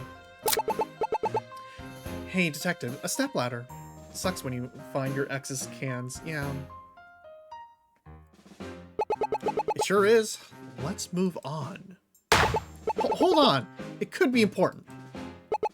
It's just a stepladder. Those are never important. Says you. Maybe a stepladder is the key to solving the case. Oh, really? I'd love to hear your theory. Well, maybe they... No, that doesn't work. Why don't you think about it while we investigate, and if you think it's important, then we'll come back here straight away. Fine, but I'm right. But if I'm right, you owe me a latte. If I'm right, I'll buy you a latte? This seems like a very one-sided bet. That unlocks an achievement.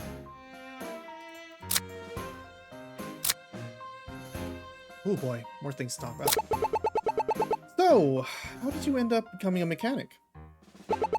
Funnily enough, from Annie. When I moved in 5 years ago, I saw her working on her car.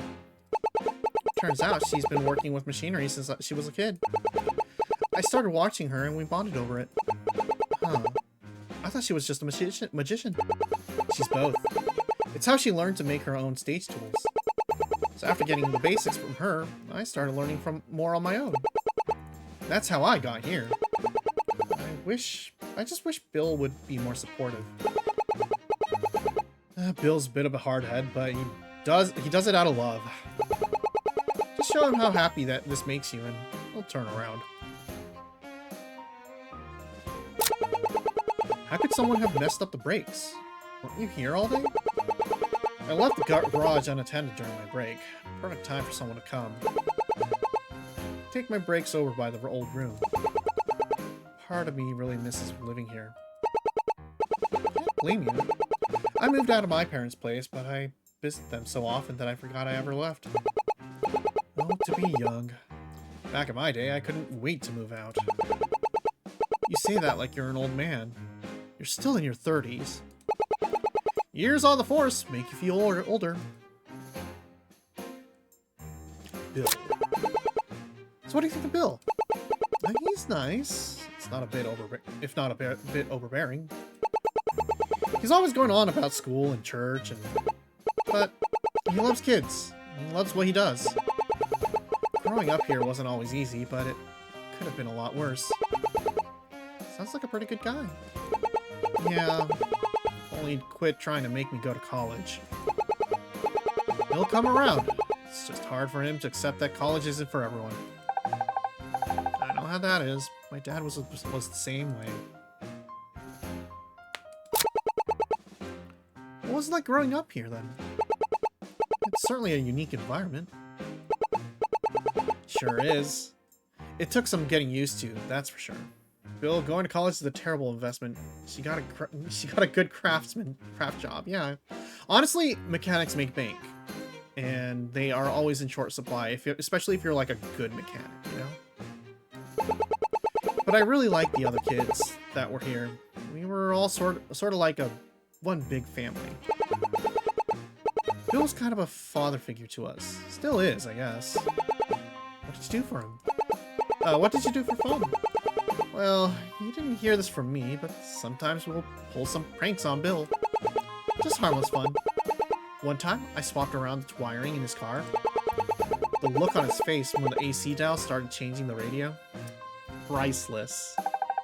Note to self, don't let Meg near the cruiser. Okay, we got something we can talk about here. Fine-tuning things.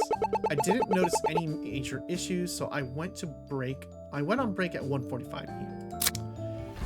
Yet there's a car brake receipt with Meg purchased new brakes for the car at 1:15 p.m. the day of the crash. And she had to go pick them up from a local auto parts store.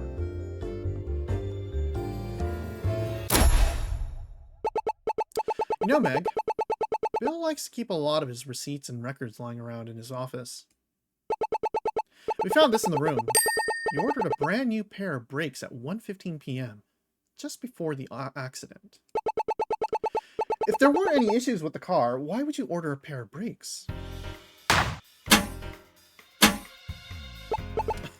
Huh.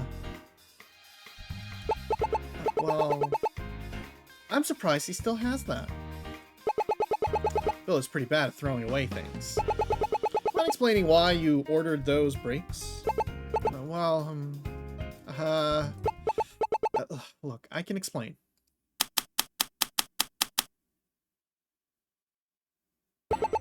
Those brakes weren't for Bill's car. I ordered them for my own car.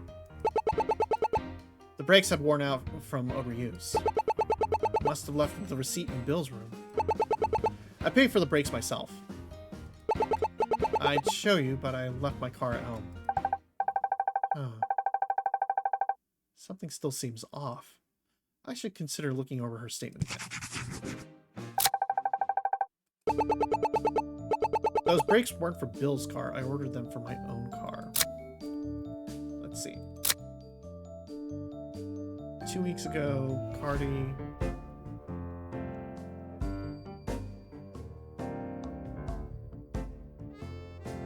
Could it be that we tell her... Well, maybe we'll do a quick...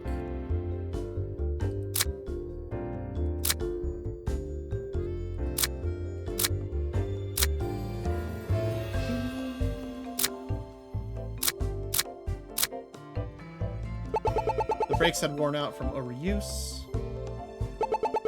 I must have left the receipt in Bill's room. I paid for the brakes myself. I'll show you, but I left the car at home. Let's see.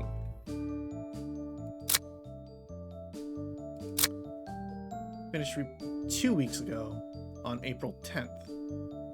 The car wasn't running, so how would it have warm brakes? Unless it was, you know.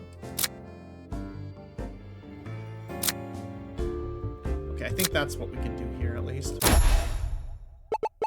So you ordered a brake pedal to replace the previous one in your car. Yeah. Bingo. The thing is, we talked to Miss Card. She said you finished rebuilding your car 2 weeks ago.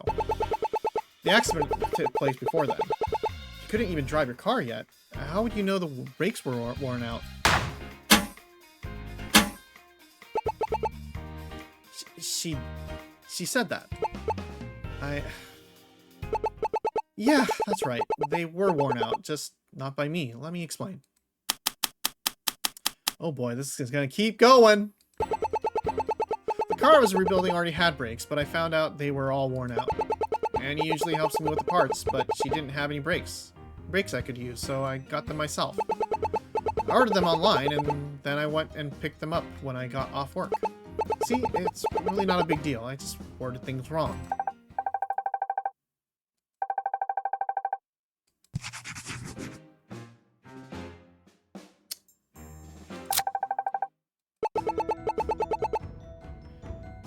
The car I was rebuilding again already had brakes, but I found out they were all worn out. That's probably fine. That's not disputable. But Mrs. Card provided her with the parts and taught her much of the process. Yeah. Their projects... Yeah, we watch enough YouTube videos to know how fucked up cars can be. Annie usually helps me with the parts, but she didn't have any brakes I could use, so I got them myself. I ordered them online, and then I... How's... Okay.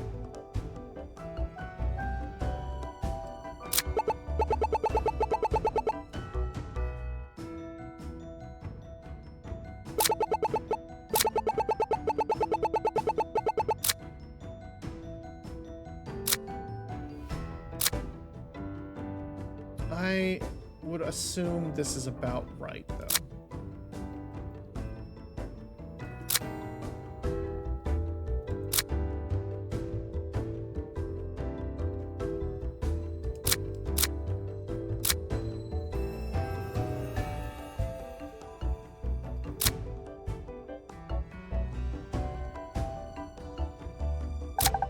I don't think this is really relevant here. Okay. Yeah, I think we don't have anything to nail her with anything, just at this point.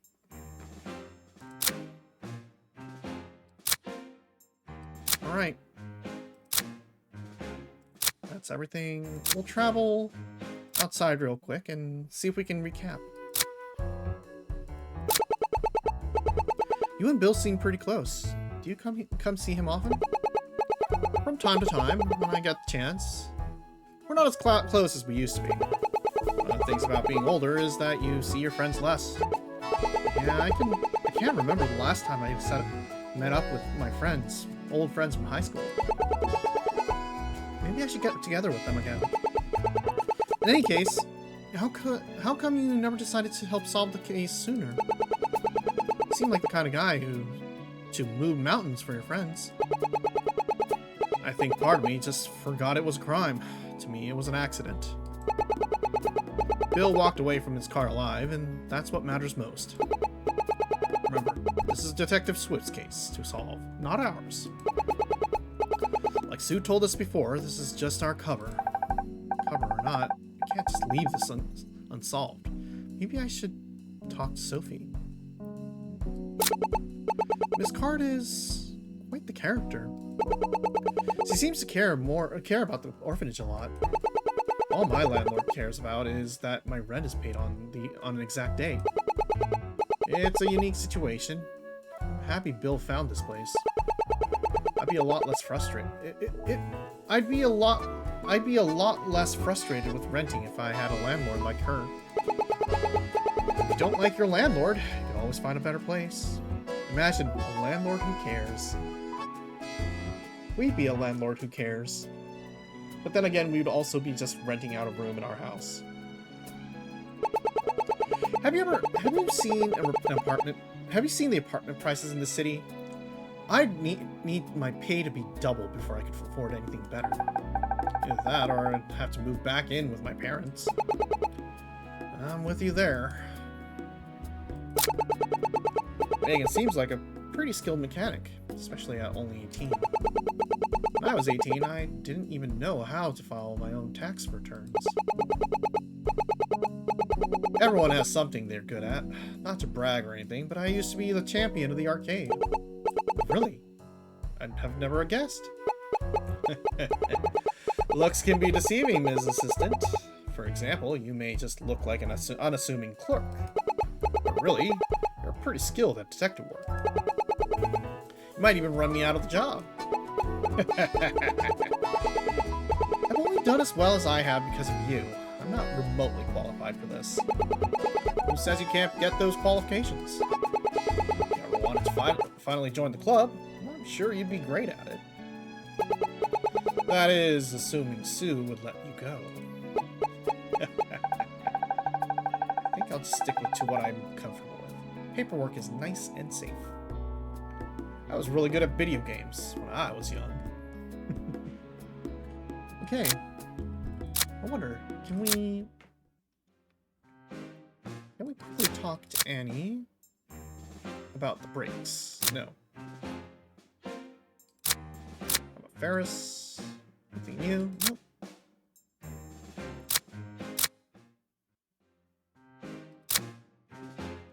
Alright. Let's go meet this FN kid. Azure City alleyway. Okay, these are really good graffiti. Okay, you know what? If I came across graffiti like this, I would take a photo and like immediately post it online. I'd be like, bless. This art seems... Hey, who the heck are you? Doughboy? You know this guy? I wouldn't forget. This little punk is Fry Noyle. FN. But everyone calls him Doughboy because of his art. He vandalizes my dad's shop every week. I spread my art to a lot of places. What of it? Nickel and diamond antiques. You know the store. Hey, you guys are the ones who keep erasing my art. Take your art away from our shop. Are you filling me in? Doughboy here runs around spraying painting on various buildings. It's always desserts like cookies and cakes. I feel like this is really good stuff to have on your walls. I see, so Mr. Doughboy, we heard you were involved in a car accident last month? Klaus Orphanage, ring any bells? That's none of your business, pal. I'm afraid it is my business. I'm Detective Ernest Hunt, and this is my assistant, Justina Smith. I'd like to ask you a few questions. Cops? No way, I ain't talking. Finally! Finally someone who knows how to deal with cops. You either want to talk to us here or at the station. Your choice. If you cooperate, we'll leave you and your pastries in peace. Fine, whatever, I'll talk. And then he immediately talks. I wanted to pull a little prank on that old orphanage guy. Figured it'd be funny. So, about 1:30, I jacked up the brakes in his car. Not much else to it. In and out.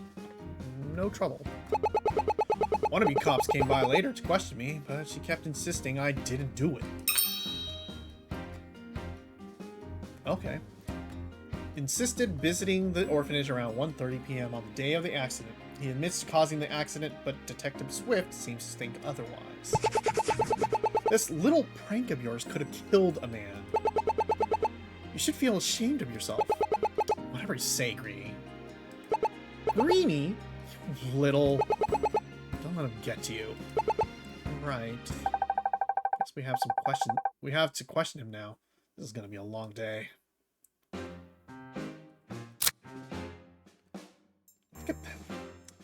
Honestly, if somebody painted, you know, graffiti like this on a wall, we'd appreciate it. We'll even be like, okay, tell you what, kid, I'll give you like $300 to like make it. We'll give you extra time. Like, you know, just do it. Just paint a nice little mural for us. Maybe, okay, 300 is probably pretty cheap. I don't know. But, like, you know, you get what I'm saying. Like, we could probably work something out here. That's a pretty cupcake. Show the dead some respect. Dead?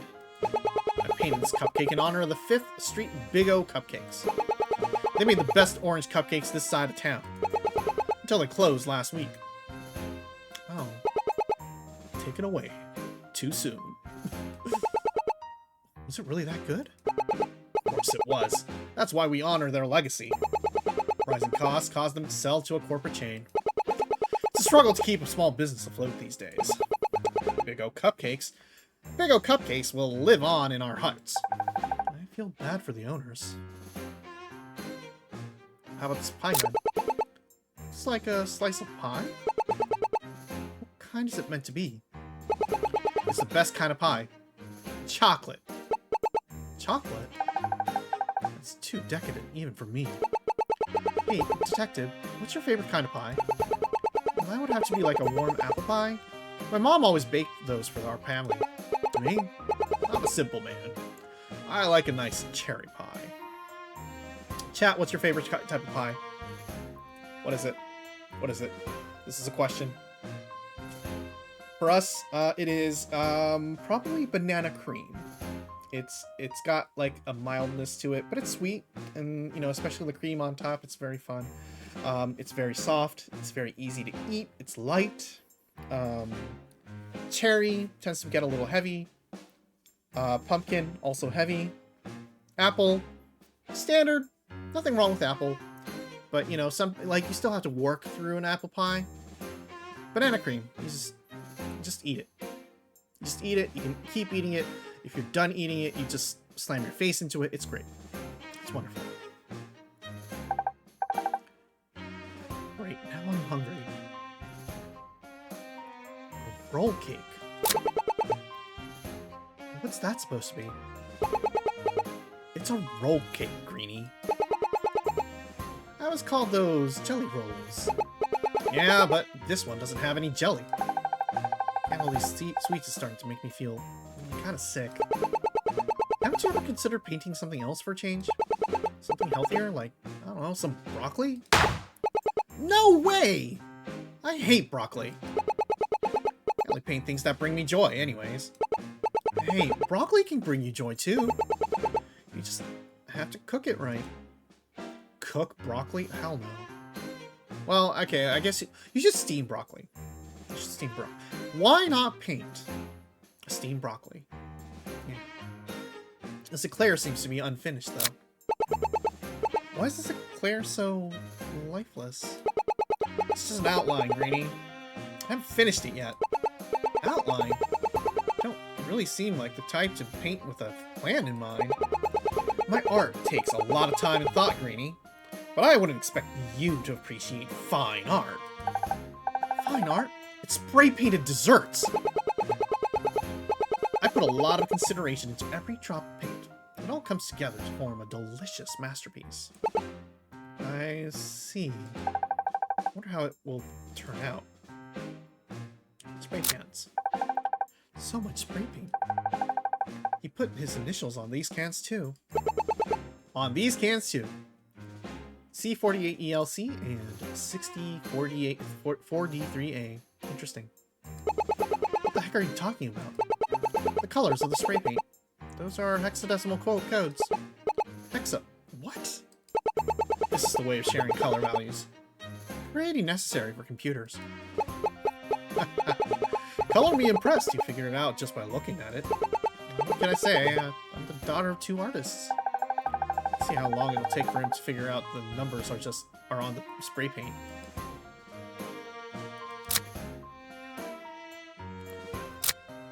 Alrighty, looks like we got some talking to do. See, you're a fan of pastries. Sure am. They're the perfect subjects. Brown, soft, sweet, like boobs. This is what humans were made to eat. Like boobs. I prefer savory pastries myself. Savory? Savory pastries are for cowards! I see. He's very opinionated.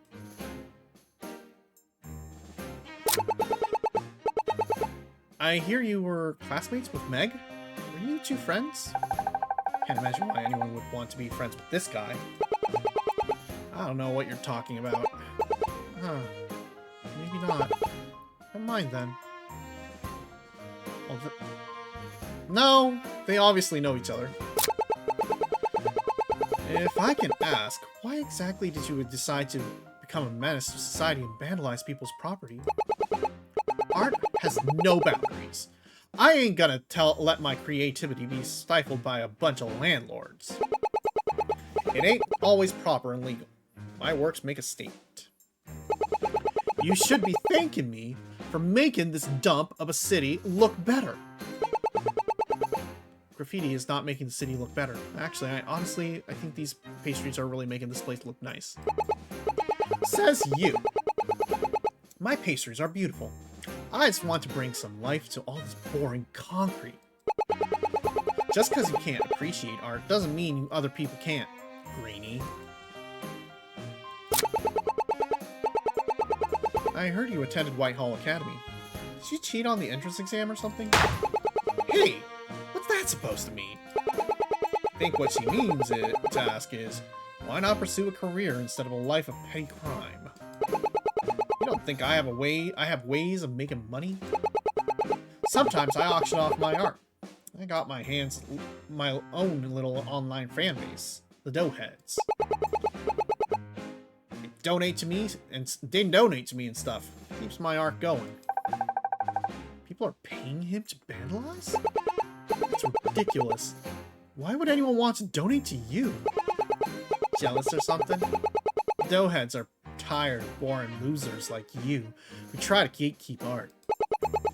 Spreading the love and beauty of art and desserts. That's the motto of the Doughheads.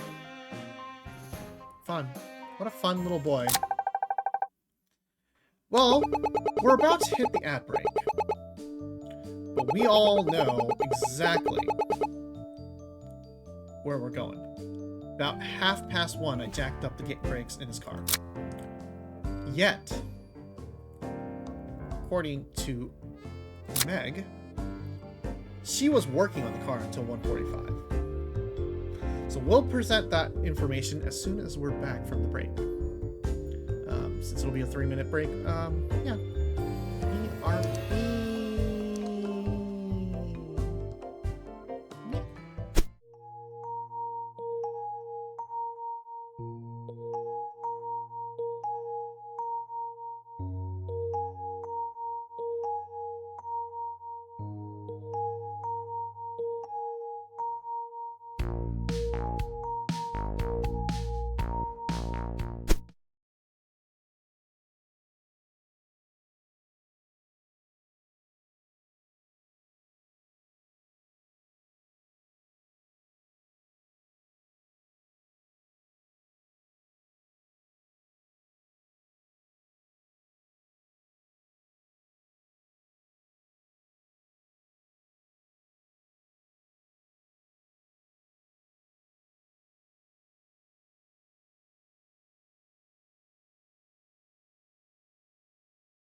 And we're back.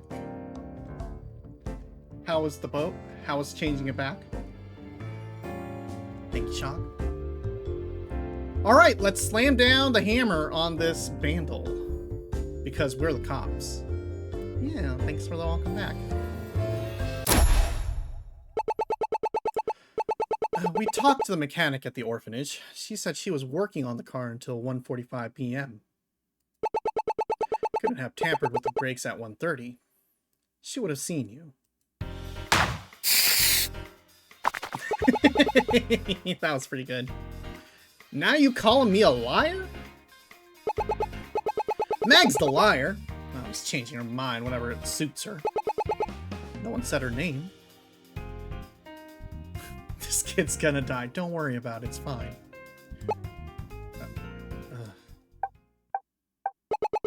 You know what? We got nothing else to talk about, cop. Do you know Meg? I ain't telling you anything. He's hiding something.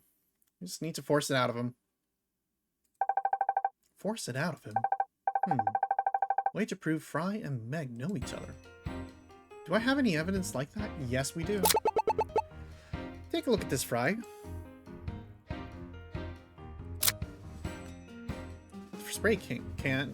A spray can in Meg's garage. Someone has spray painted the initials FN onto it. We found a spray paint can from the garage Meg works at. So what? It's just a can. See that FN there? It stands for Fry Noil. Just like your other cans. The two of you did art together. Now tell us what you know. This man is going to absolutely destroy his ability to breathe. FN means found nothing. That's a weak comeback. Meg told us all about you, Fry. About how you messed up and blamed her. It was her fault for playing dumb, not mine. I'm having a hard time believing you. That's a pretty bold bluff. That's a pretty bold bluff he's pulling. Are you kidding me? You asked me to come over that... She asked me to come over that day twice. I bail her out, and then she turns around and spits in my face, calls me a liar. How did you bail her out exactly?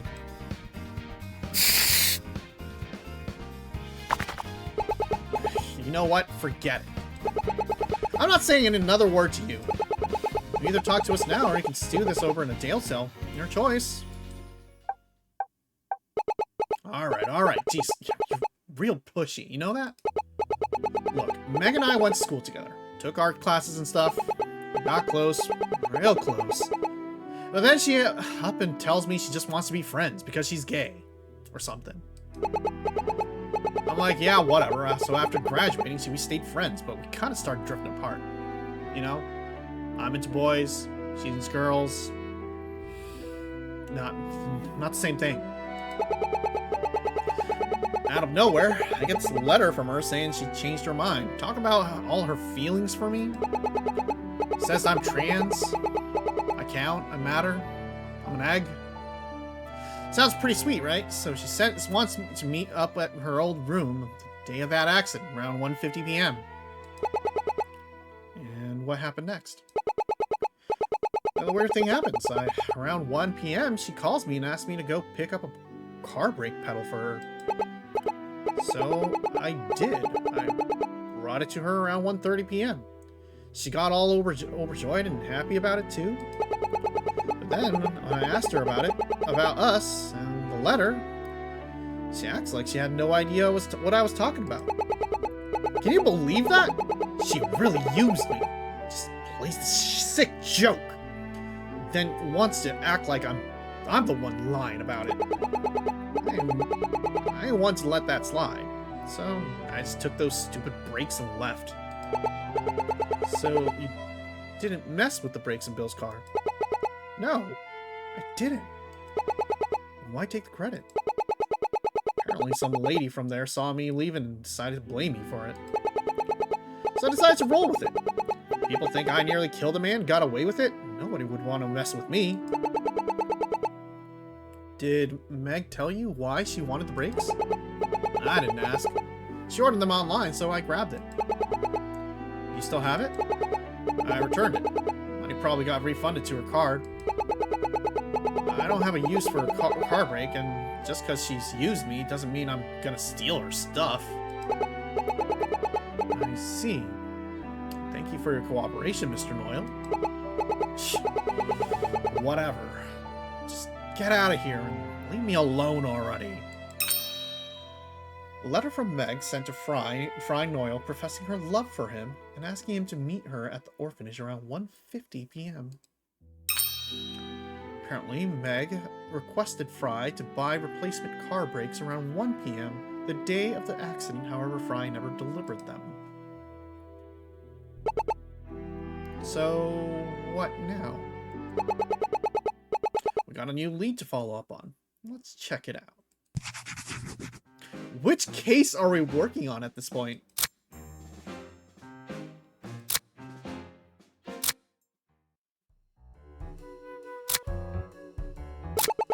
Of all the people to be involved in that case, it just had to be Doughboy. Not quite the grudge against him. That's because he won't stop vandalizing our shop. Art belongs in a museum, not on the side of my dad's store. Maybe your dad's store can be the side of a museum. Customers that equate graffiti to crime, and crime means fewer customers. He's been at this for the past 2 months. Every time we try to run him off, he comes right back.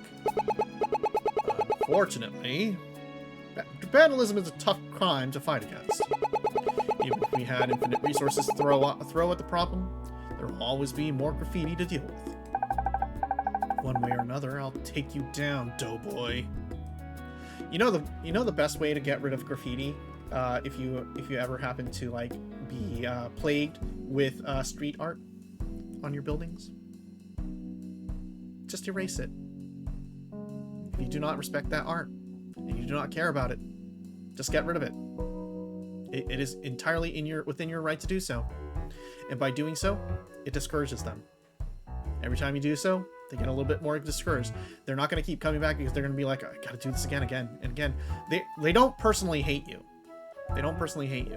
So, like, the more times the more prompt and the faster you are at, like, just getting rid of their stuff, the less inclined they are, because they're going to be like, well, I'm just wasting my time here. That's all you got to do. Let's see. Let's talk to you for a second.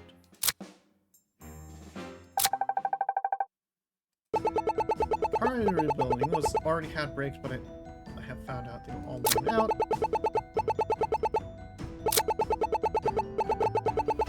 Any use? Okay. And then you went and picked them up after I got off work. That's interesting. Because you asked Fry to pick it up. An interesting thing happened today. We paid a visit to Fry Noyle. He claims that you asked him to pick up those car brakes for you just before the accident. You two got into a fight about something, and so he left with them. You didn't pick up those brakes. Tell us the truth.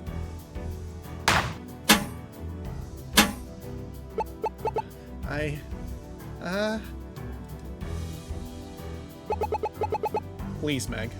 Don't keep lying. It was an accident, I swear. Tell us what happened.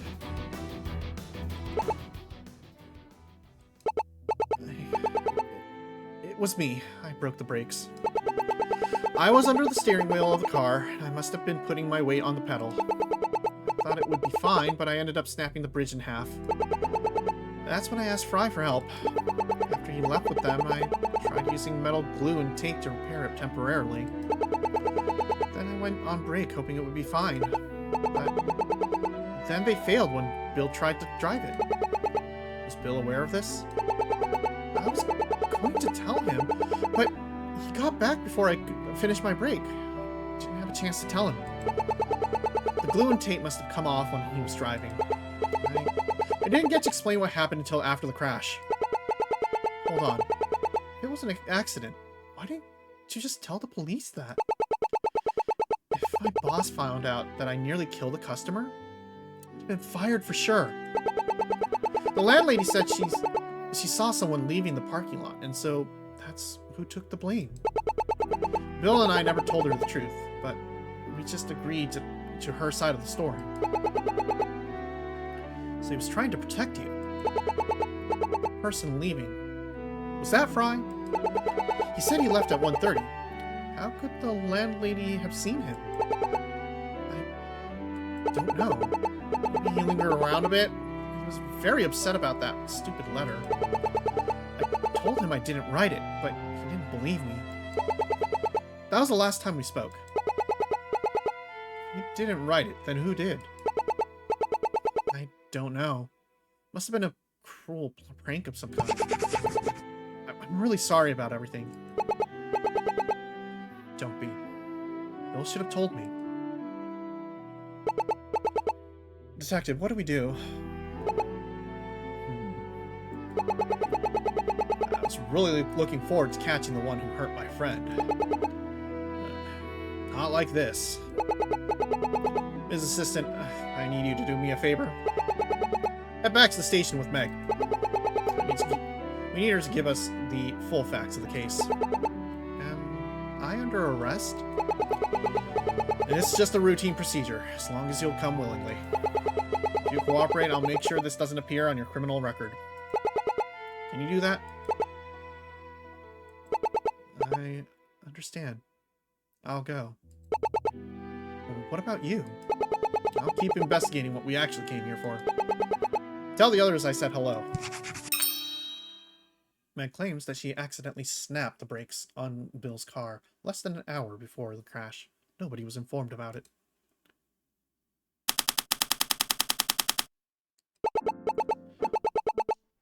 I'm back, Miss Earl. You brought a guest with me. I was expecting you to. Detective Hunt called and told me what happened. I thought I told you that this case was closed, but I suppose we can worry about that later. Ms. Konecki, right? I'm Sue P. Earl, and I'm the head clerk here. Do you mind coming with me? I want to get the full story. Sure. Okay. Don't worry, Meg. Just tell her the truth and everything will be fine.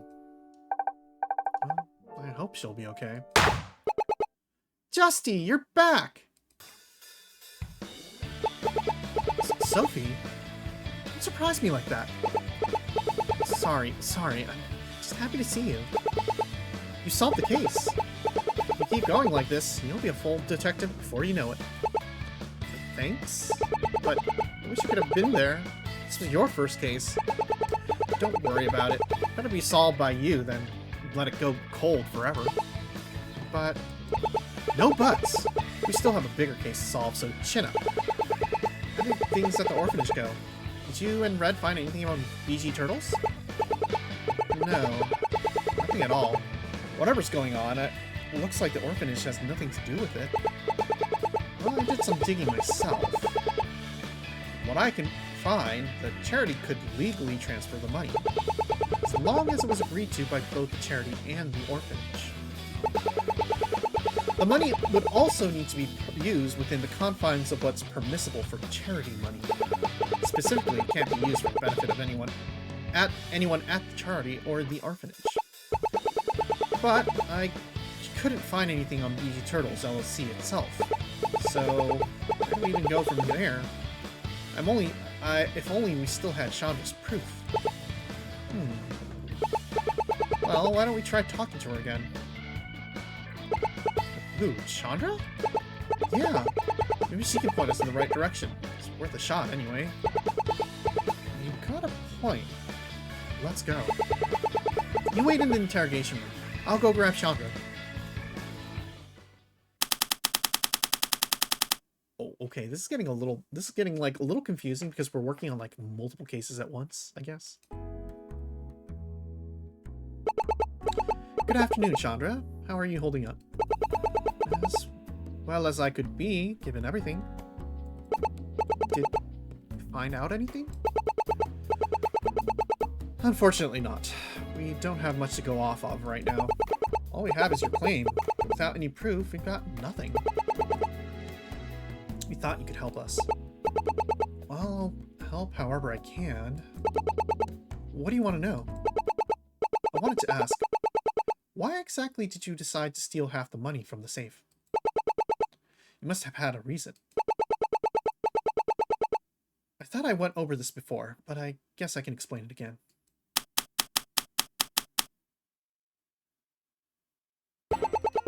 Owen helped me. Owen had me help him with the accounting work for the charity money. While I was going over the numbers, I learned that part of the money was missing. Dug further, and that's when I was able to find the name BG Turtles LLC. So the amount of money that was supposed to be in the safe wasn't there.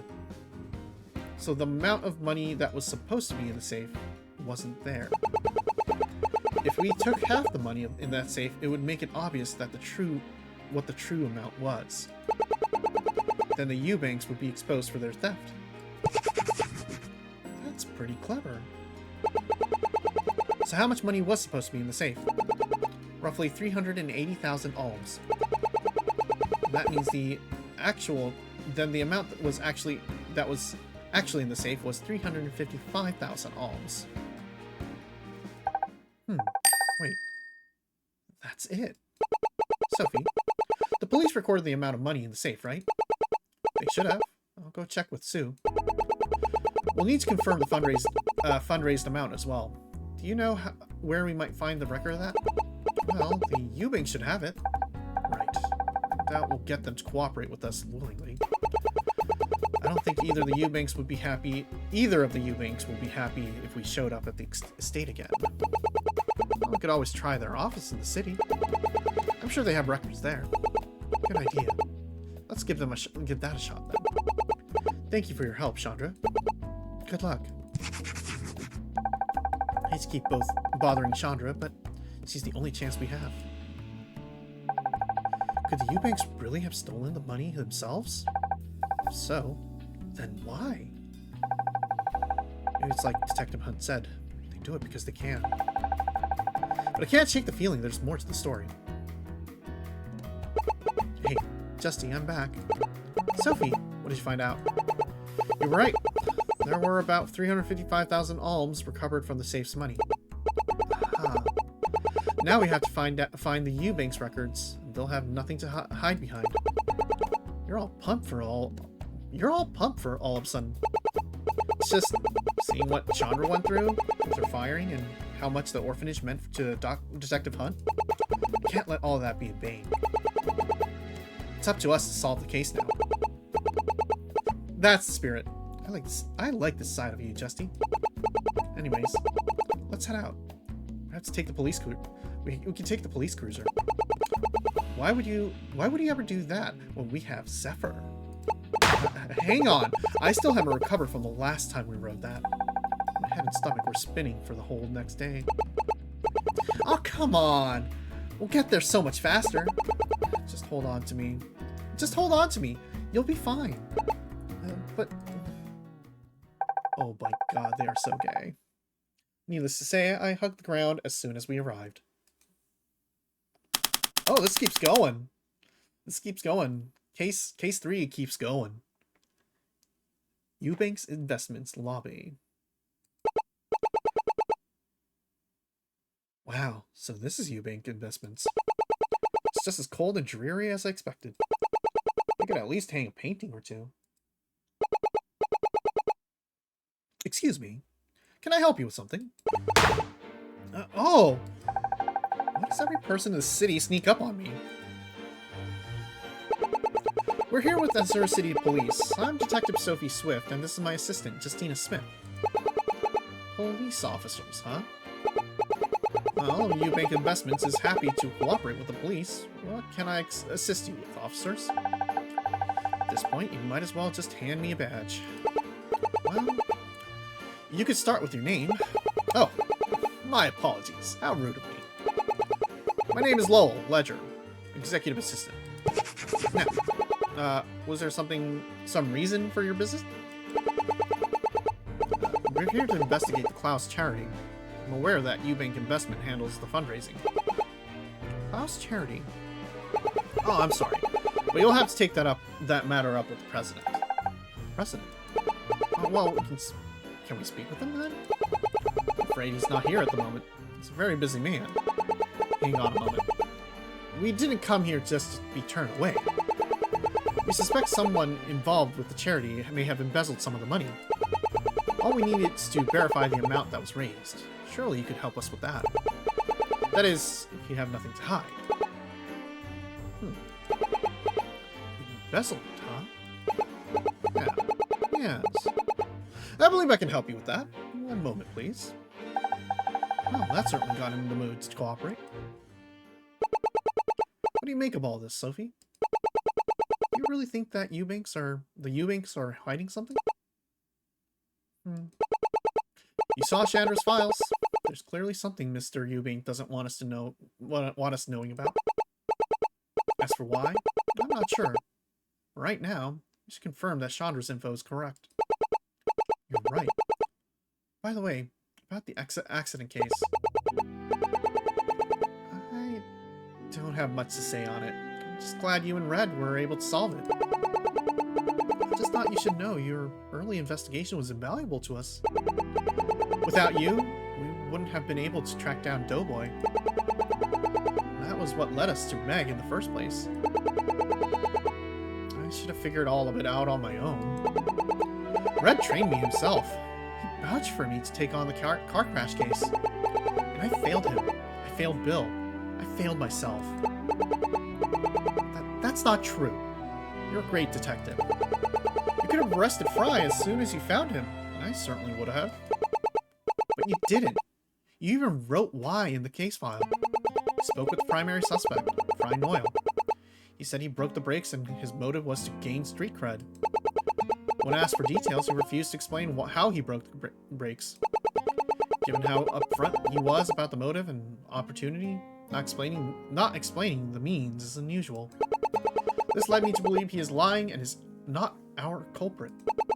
With no other evidence, I have no grounds to keep Fry Noyle as a suspect. Now tell me, were you honest when you wrote that? I was. Then you knew you did the right thing. Today, Bill told us a lot of employers turn people down for a criminal record, no matter how small. You stop that. No matter what I think of him, he shouldn't be arrested for crimes he didn't commit. If you ask me, that makes you a great detective. You really mean it? I do. And we're going to prove it now. We'll crack this embezzlement case and reveal the Eubank secrets. Oh, not again. How long has he been listening to us? Here's the file you so politely requested. Take a look. I assure you, all our dealings are above board. We'll see about that. Let's see. It's a pretty boring financial document. Thankfully, I'm pretty good at reading those. Total amount fundraised, 380,017 alms. There is the discrepancy of 25,000.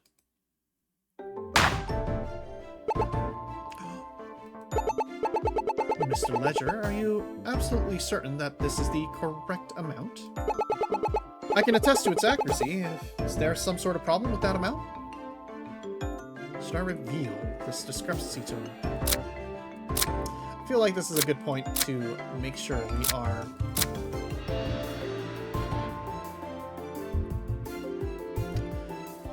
We know he's working with the Eubanks.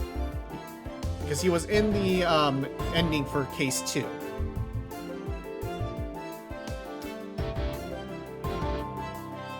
But he could just as well be revealing this information on purpose.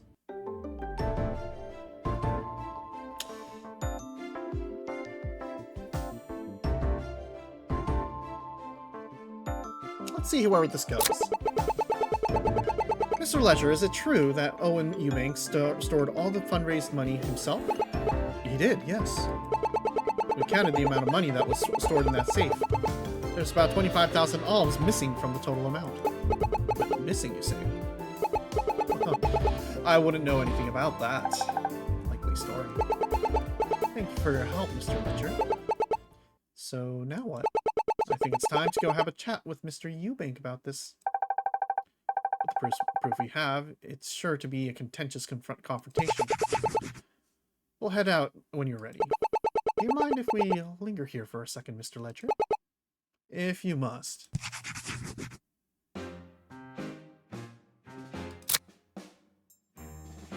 What do we have here? Probably nothing. This must be the receptionist desk.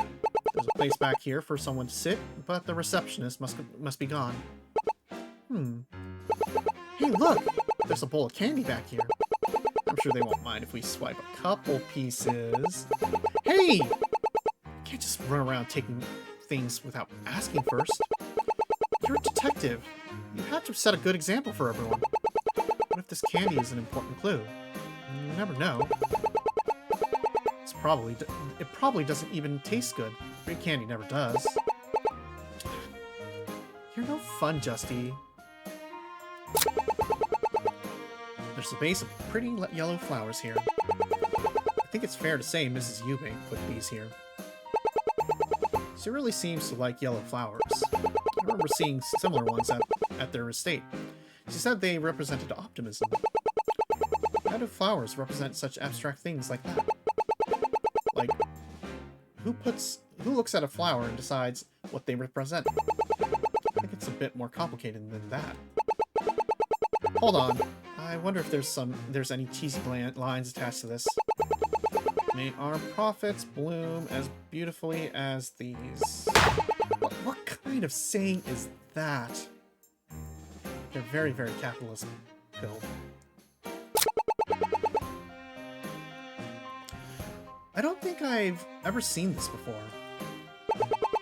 It must be the company's logo. Looks like a giant E in the shape of a skyrise. That's kind of clever. I hate corporate logos like these. They're always so plain and uninspired. Just meant to be inoffensive and easily remembered. That's exactly what they're supposed to be. I don't think a corporate logo needs to be much more than that. We're in the heart of Azure City now. I don't think I've ever been around here before. Well, this whole area is the primary financial district. There's not much here except offices and corporate headquarters. Can't see much from down here. I bet the higher floors have great views of the city. Hey, Lowell, do you think you could give us a tour of the upper offices? No. Well, it was worth a shot. There's a lot of comfy-looking furniture in here. Well, they aren't as comfy as they look. Hey, I have an idea. Why don't we check the cushions? Yeah, you never know what sort of clues they might find. All I found are some coins and a faded receipt. Oh, score! I got an unopened piece of gum. I'm trading for the coins. Deal. There's a vending machine in the other room. There's enough here for a snack. Sucker. What are you two doing? Oh my fucking god.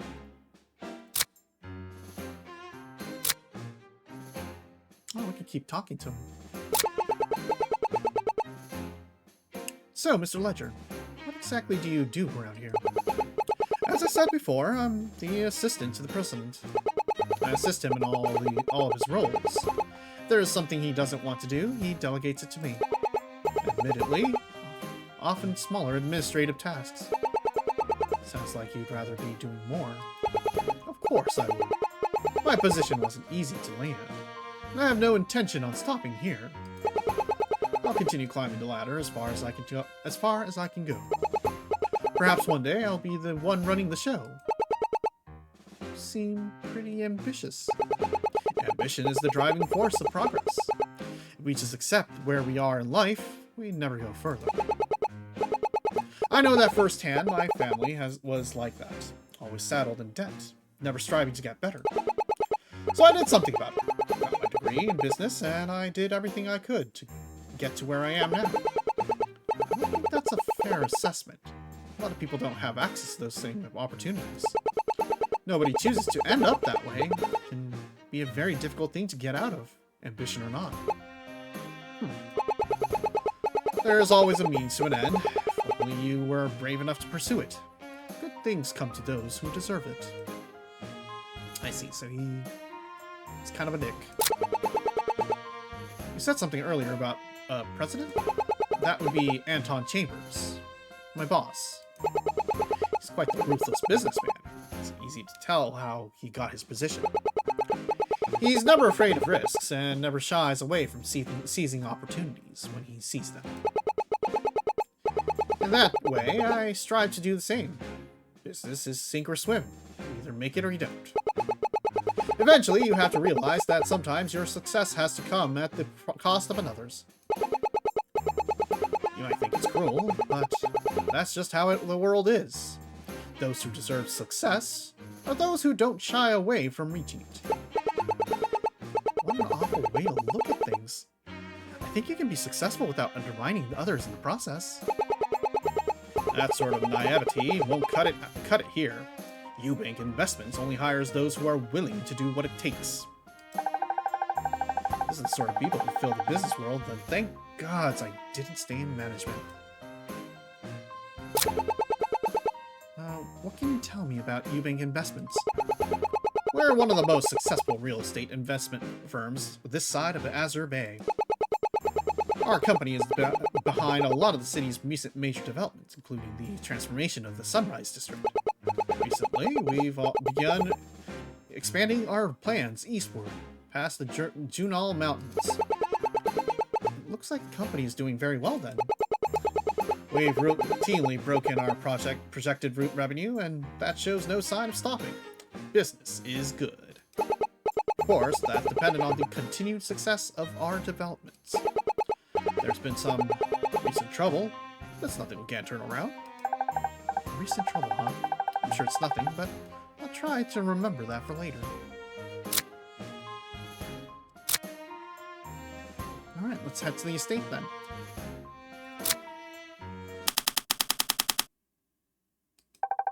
I think I'd be back here again. It almost feels like yesterday. Toasty! Toasty, no! Oh! He's barreling towards us. Aha! Gotcha. Oh, hi there, Fee. Long time no see. Miss Justina, Miss Sophie! You're back. It's nice to see you again, Fee. How have you been? Well, Toasty and I really miss Oliver and Chandra. Father's making me clean my own room now. It's not fair. Talk about spoiled.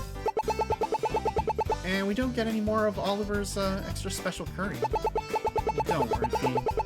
There's plenty of curries in the world for you to enjoy still. So, are you guys here for more hide and seek? Not this time. We're here to speak with your father. Is he around? Oh, he's in his office. I'll take you there. That would be great. Thank you. Alright, let's race. Wait! Now she's making a game out of it. Now she's making a game out of it? Well, I better hurry there. Back in the lion's den once more. Father, the nice police officers want to talk to you again. Thank you, Fee. Why don't you run off and play now? Okay.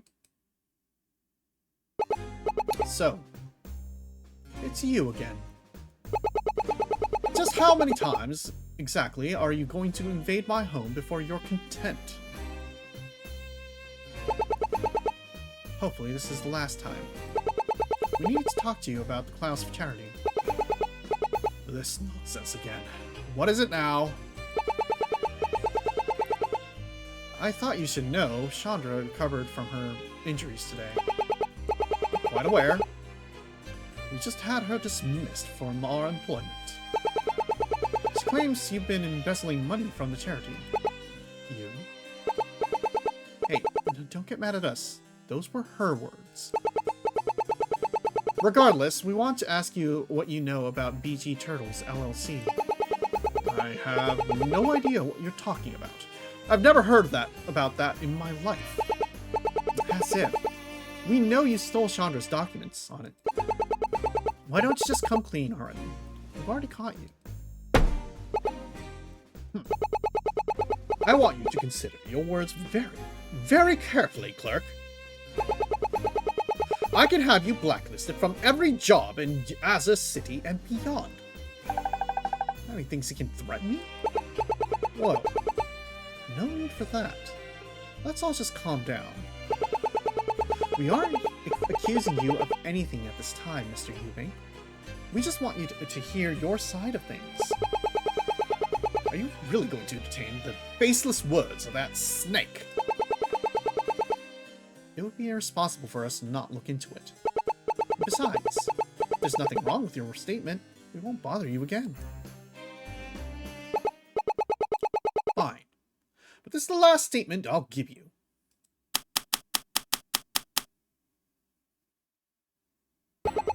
Every year, our company fundraises money for the Klaus charity. After the money is collected and counted, it is stored here for safekeeping. We were making arrangements to transfer the money to the Klaus orphanage when our little incident happened. Because of that, all the money we collected is either still there or in your possession. According to Owen, all of the fundraised charity money is stored in cash at the Eubank estate. He denies that any of the money was missing. So that's what he wants to claim, huh? If it's all right with you, we'd like to go over with you in more detail. In the meantime, do you mind if we poke around a bit? Don't overstay your welcome.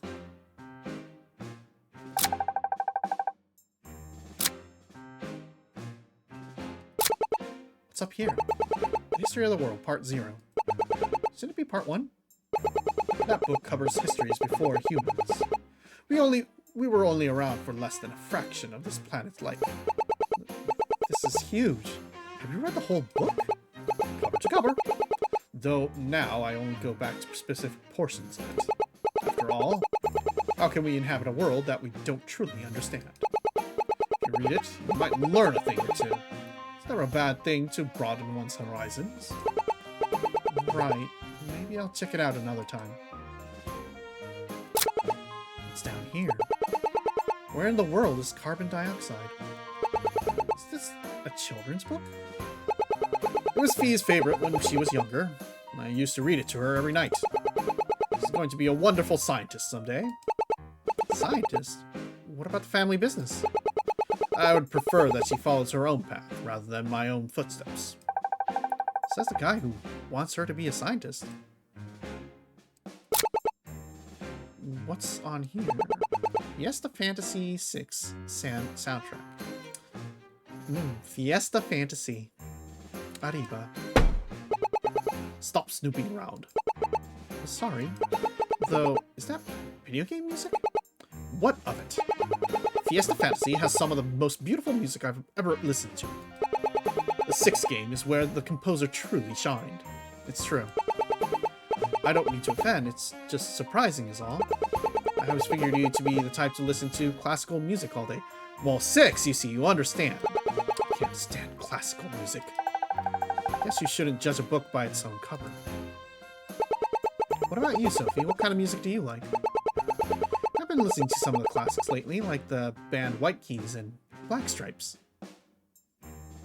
Of course. Have you ever heard of the one-hit wonder Take You Out by Gavrilo and the Black Hand? No, I haven't. Give it a listen. His other works are great. His other work is great. He should have taken off beyond one song. Everyone seems to have their own musical tastes. Maybe I should expand my her own beyond indie rock and coffeehouse jazz. Damn. Girl, you need more culture.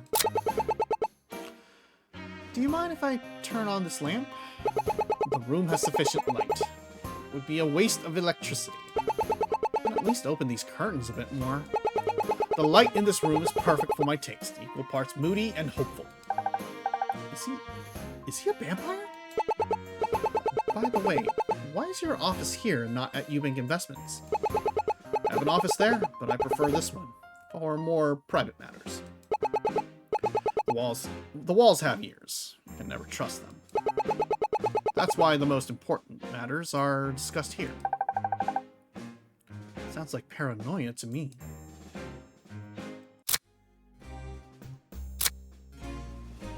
Hey. I heard Eubank Investments has a president. What can you tell me about him? That would be my compatriot, Anton Chambers. What does he do exactly?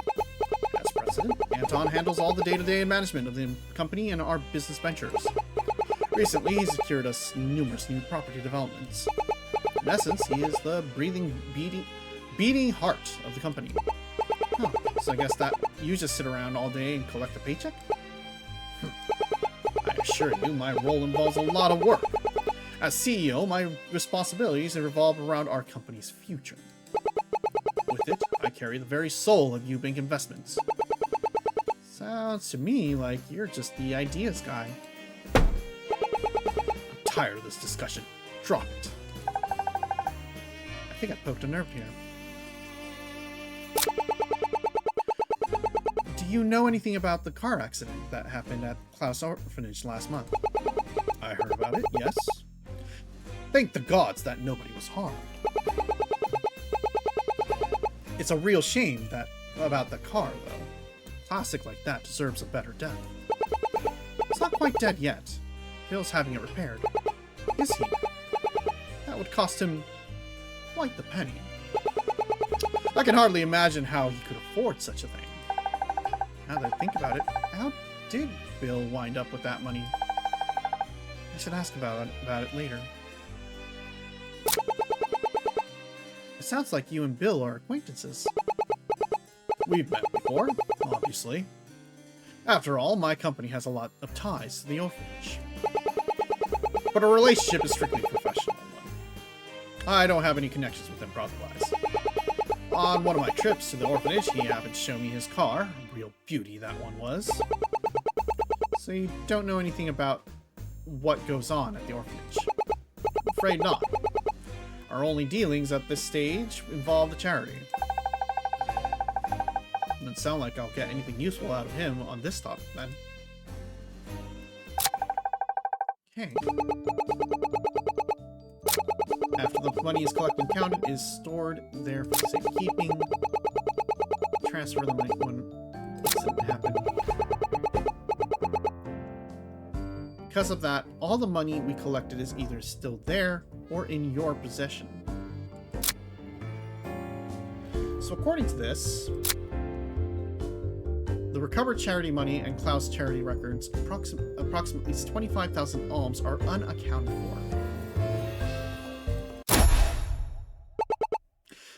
Mr. Eubank. I'm sorry to say, but there's a lie. What are you talking about?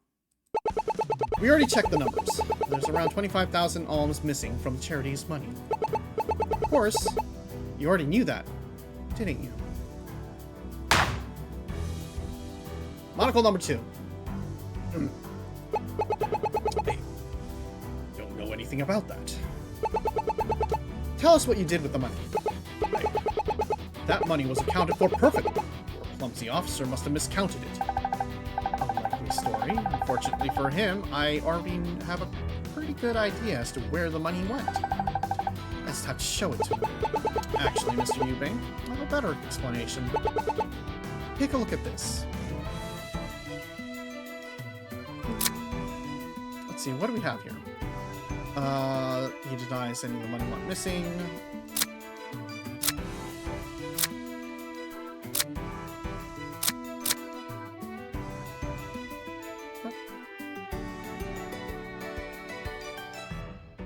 Show him my ID as a clerk. Hit the fuck with the evidence.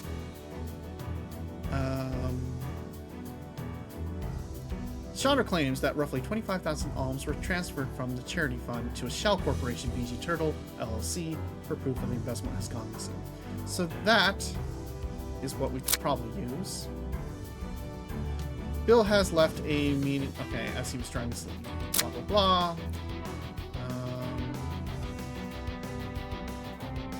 fine. That's fine. That's fine. Let's see. According to Mrs. Eubank, any money raised can only be used to pay for orphanage expenses. Both parties have passed every audit. That's not... That has nothing to do with it. That has nothing to do with it. Nothing.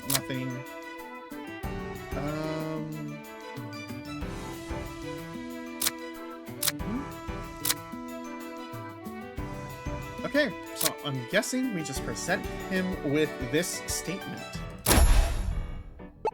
According to your former maid, Chandra, those 25,000 alms were transferred not to the orphanage, but somewhere else entirely. A shell company, BG Turtles, LLC. Monocle number 3. And would you look at that? The amounts match perfectly. You stole the money, didn't you? BG Turtles is your company, and you tried to hide the proof. Of all the places to steal from, your own charity? You're stealing money from an orphanage? Enough of this. I will not stand here while you make up slanderous lies about me. You want the truth? I'll tell you the truth. In your sloppy investigation, you've overlooked several things. First of all, I already stepped down from my position at the charity. All I do is store the money. All of its decisions are made by my associate, Anton Chambers. The money was transferred before it even reached me. You can confirm that with Anton. What? Apparently, the Klaus Charity Board recently voted to have Yoan Eubank step down from his position as director, and his role was transferred to Anton Chambers.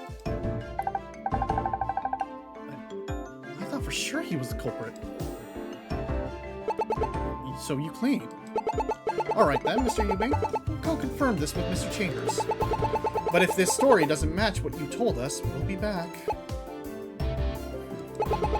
Do what you must. I have nothing to hide. Where can we find Mr. Chambers? He should be in his office right now, our headquarters. Here. Show this note to his assistant, Lowell. We'll take you to him. Thanks. Alright. When you're ready, we'll head over there. Do we have anything else to talk about? Investigate about? Nope. And back we go. Ugh.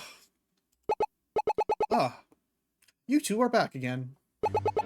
What do you want now? Hello, Lowell. Thanks again for that information you gave us earlier. Is that all? Actually, we're here for something else now. We need to talk to Anton Chambers. Really now? And what business do you have with him? Does it matter? We just need to talk to him. Well, as I told you before, he's busy. Still? This is important. Yes, I'm sure it is. Unfortunately, his business is more important. So why don't you just sit tight until he's done? If you don't like that, then I'd be happy to book an appointment. This guy. Hey, Sophie, can we force him to let us talk to Anton? Fortunately, no. It's better that we just wait here a bit. There's got to be a better way to get to him quicker. We can show him that what Owen gave us. Nothing new. Can't leave. Show Owen's card. We had a talk with Mr. Eubank. And?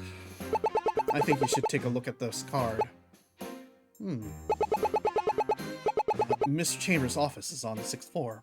If you'll follow me... I thought you said he was too busy. Let's go along with it, Justy. This is our chance. Right. Still can't shake that feeling. Is Anton our culprit, or does this conspiracy run deeper? There's only one way to find out, and it lies beyond the office door. Deep breath, Justina.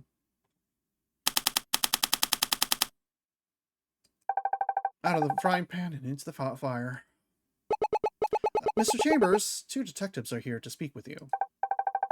I've been upgraded to detective? I'm busy right now, Lowell. They can wait. Is that a gun? Unfortunately, sir, it's rather urgent. Take a look at this. Thank you, Lowell. You may go. Yes, sir. So, you're the officers who have been causing so much trouble recently. Nah, that's Detective Hunt. He can't keep his head out of anything. We just want to help an orphanage. And why are you here to bother me, exactly? We're investigating Klaus charity. Investigating? What possible reason could you have to investigate us? We're but a humble charity. One of Mr. Eubank's former staff claims that some of the charity money is being embezzled. And you have some proof of this, I presume. You have enough to suspect some foul play. Do you mind if we ask some questions, Mr. Chambers? If you must. Seriously, he has a gun. Bookshelves. These are some imposing bookshelves. Let's see. There's a bunch of boring business books and Solar Wars, Rise of the Space Bears? That is a sci-fi classic right there. It's a thrilling tale about a small farm boy who goes on an epic galactic quest and finds the unlikeliest of allies. I think I've heard of this one before, but I thought it was a movie. Indeed. This is a novelization of it. I'm a huge fan of the whole entire Solar Wars franchise. Movies, books, and all. He's a fan of the extended universe, folks. Some people think they're a bit cheesy, but the world itself is very exciting and nuanced. I see. Remember Ben Solo? Yeah. This is a very fancy looking chair. Is that real leather? This thing must have cost a fortune. I spent a lot of time in this office. It's only right that I have the best chair that money could buy. A chain is only as strong as its weakest link. If I have a subpar chair, it would be uncomfortable to sit here. Wow! Oh my god! Hello! Hi, unabashedly Ash. Welcome. Thank you so much for the raid. How are you? Watch out, there's an unabashed raid coming. Oh my god, I better watch my head. Hello, Benjamin. Well, let's do a quick shout out to you. Unabashedly Ash. Tell me what you were playing. Games and demos. I see. You finished this demo and wanted to see more. Oh, cool. Yeah. Thank you. So we're like towards the tail end of case 3.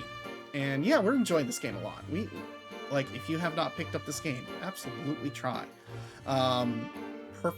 Really fun.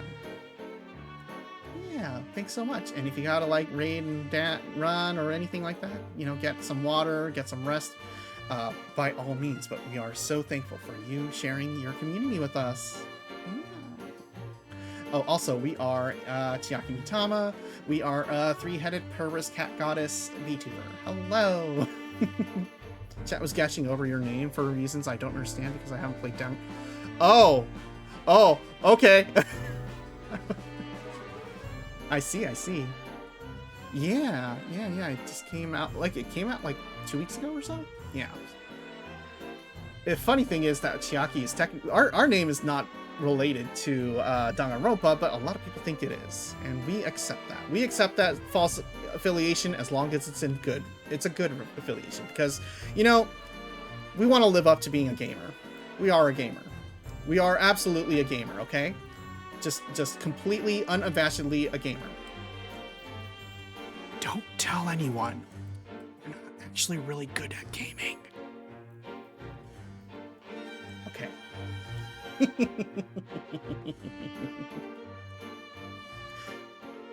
That's a good affiliation. Yeah, well, thank you so much and thank you for the follows.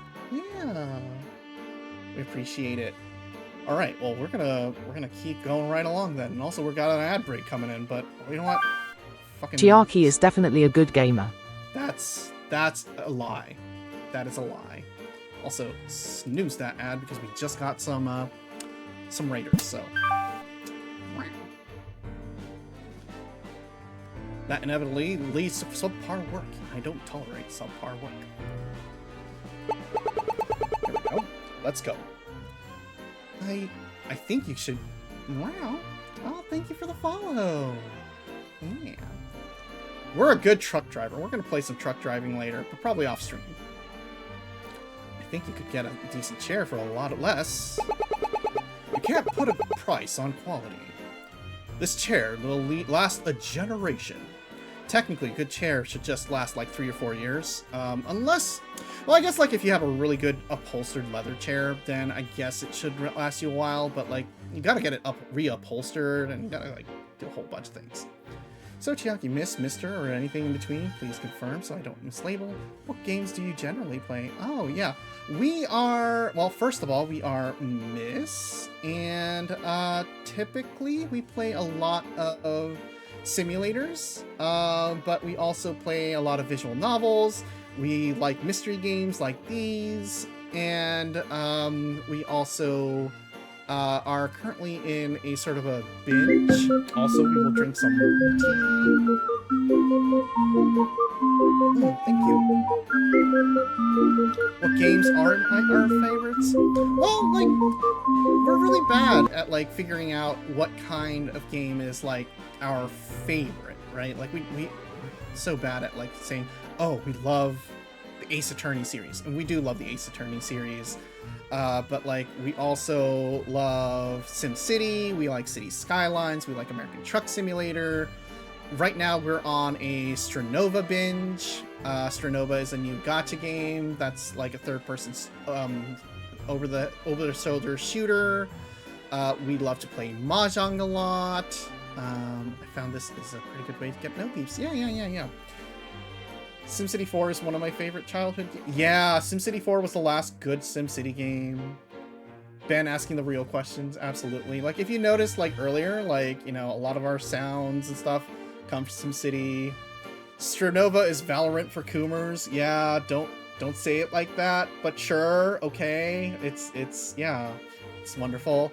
So, yeah, and then we also, like, let's see, what else were we planning to play? We were planning to play, like, Final Fantasy IX, because it's been sitting in our Steam library for so long that we should probably play it eventually. There's, like, a number of things. Like, we'd like to play indie games, interesting indie games, story-driven games. We cannot do horror. That's, like, our one thing. Like, we can't do horror games, because we get easily scared and terrified, and we end up, like, not being able to function. But otherwise, pretty versatile. Yeah, Final Fantasy. You know, we could have sworn we owned Breath of Fire 4 somewhere, but it's nowhere to be found, so that's on hold. We do want to play that. Other things like that. Like, yeah, JRPGs in general, we do like. Story-driven games. Yeah.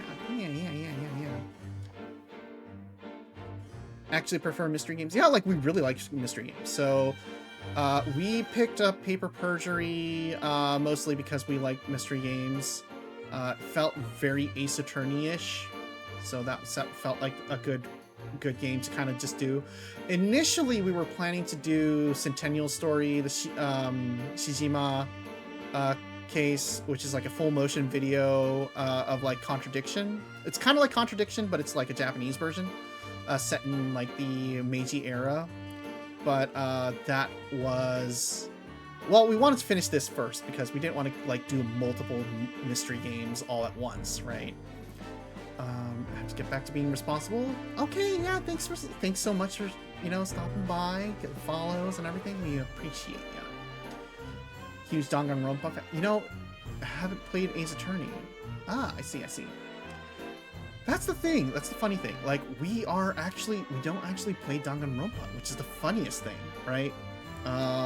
Those games take a lot more a little bit of investment. So we've been like, it's a game that we've always kind of was interested, but it takes so much. It's like, oh wow, we have to plan for that. Have Zero Escape and Rinka. Yeah, Danganronpa is huge, but it's a lot of fun. So for sure. Yeah. Yeah, I can use that bind boom.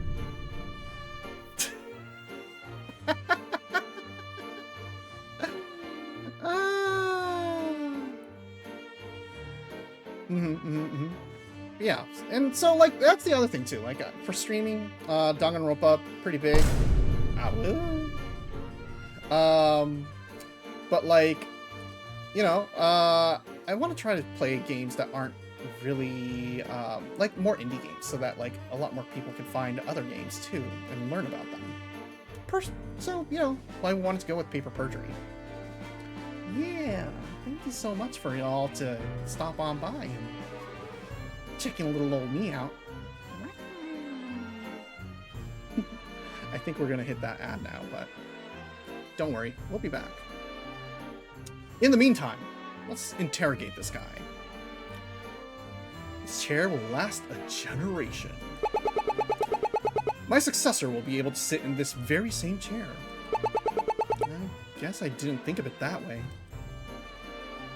Okay, let's look at that chalkboard. Hey, look! A chalkboard! Huh. I don't like this chalkboard. Why not? It's covered with numbers. It makes me feel like I'm in a math class. His successor will share his mites. Oh, ew, gross.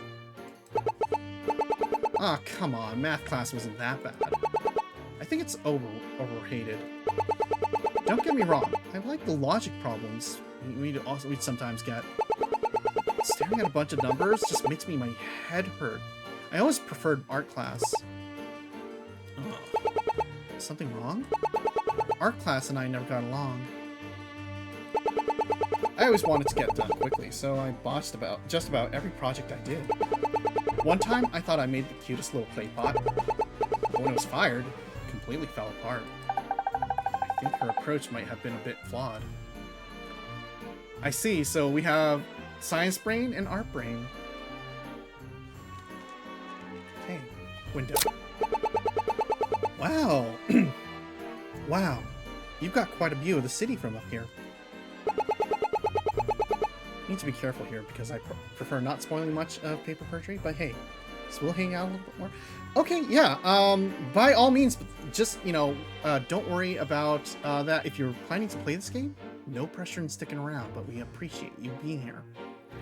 And we can also just say completely false things too. We can just be like, Anton's our guy.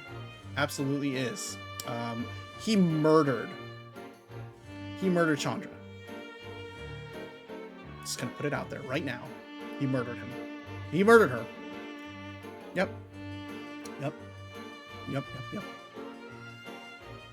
Yeah, that's funny. Sometimes you fire it up and it just shatters. You know, we bought ourselves... So a friend of ours is a professional potter, right? Yeah. No, we make things up all the time. Don't worry. So we have a friend who's a professional potter, and we bought a tea mug from him, and we were like so excited because like, oh man, my friend who's a professional like potter made this beautiful little cup, and it's gonna be our first ever like cup that we bought from him. He's so cool. He's so professional. I'm gonna put some hot tea in it right now and drink it. First cup of tea, literally the first cup of tea I pour in, thing just shatters. It just breaks. It's just a crack, just right through the middle. And, you know, hot water everywhere. And we're like, oh no. And then we show it to him and he's like, ah, crap, I'm sorry. Got a freak mug out of it. But, you know, that's what happens with clay stuff sometimes. Anyway, if you were in a ad break, welcome back. We managed to stall long enough. It's the best view of this financial district you can get here. nothing brings me joy like the powerful imagery of skyscrapers dotting the horizon.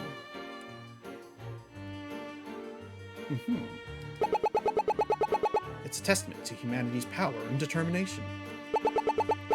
While walking on the street, I always saw these buildings as imposing over me. But up here, it feels like I'm on top of the world. If you like the views of the city, I have a secret spot I like to go when I need to clear my head. Sure, Sophie. Ben likes to thwart the... Yeah. Who doesn't like to thwart the ads? Maybe I can take you there sometimes. I would love that. Okay, these two are absolutely dating. Lovely. Let's talk, sir. Let's talk about Eubank Investments. So, you're the president of Eubank Investments. That I am. This company would be nothing without me. Not to discount Owen's work, of course. But if that man got his way, this company wouldn't be half the size it is now. Sounds like you two have some disagreements. Business is cutthroat. You either sink or you swim.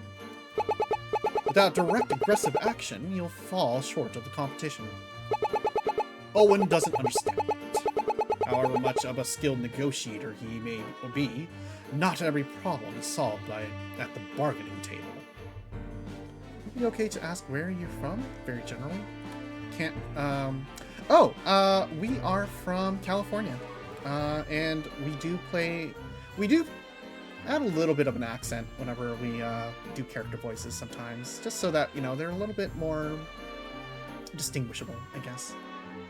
Also, Ben is in love with one of the characters in this game, the lead office clerk. Sue is pretty good. Sue is pretty good, though. Yeah. I mean, come on, she's so pretty. Yeah, she is pretty.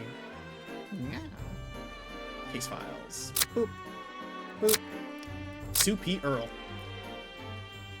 Head clerk of Azure City's 5th Police Precinct. And my boss. Nothing ever escapes her notice around the station. A fact I've learned far too often. Alright. I'd be a puddle if I stood in front of her.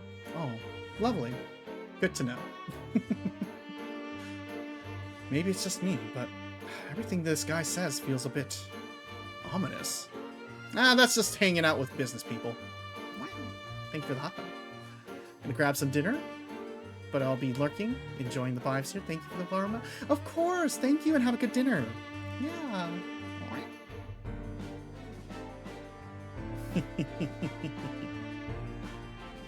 Yeah.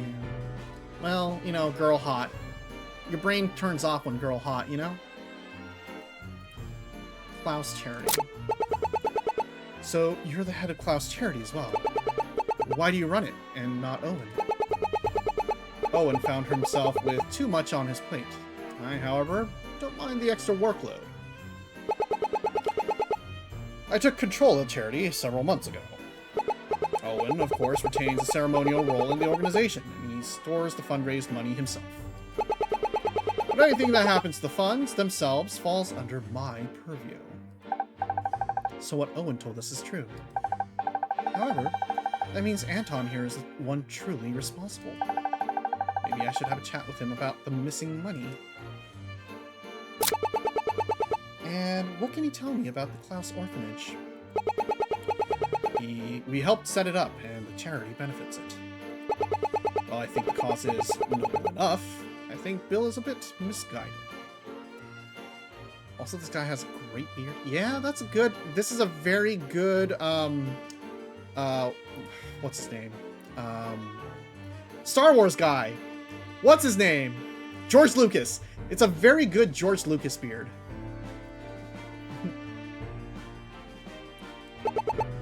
Misguided? A cheap motel like that is no place for children. I think it's about time Bill looked for a more suitable location. But all the property in the city he could have chosen, he stubbornly sticks to this one. Hey, it's not that bad. Plus, Bill's got his reasons for it. Besides, what else would that motel be useful for? The motel isn't what matters. It's the land it sits on. It's situated on property gold line. That land could be put to much better use. That whole area ought to be transformed into new luxury townhouses and condos. Plethora of Azure City's finest would love nothing more than to settle their families right next to Whitehall. What about the kids at the orphanage? Don't they deserve to go to Whitehall too? How simple-minded of you. I wouldn't expect you to understand. Thank you. Thank you. What would we say our top 5 games are? Top 5 games of all time. We'll definitely say like City Skylines 2, Payday 2, Final Fantasy 9. Actually, no. Let's scratch Final Fantasy 9 and go with Final Fantasy 14. And then that's 3 games. Meow, meow, meow, meow, meow. Hitman, the new series. And then let's see what else would be like. What else would be like on our top list? I guess Truck Simulator, American Truck Simulator. Those are like our 5 most played games. So fuck them kids, says Mr. Anton. Yeah. Some people who would instantly befriend you. Thank you for the sub. Thank you for the Bezobuck sub.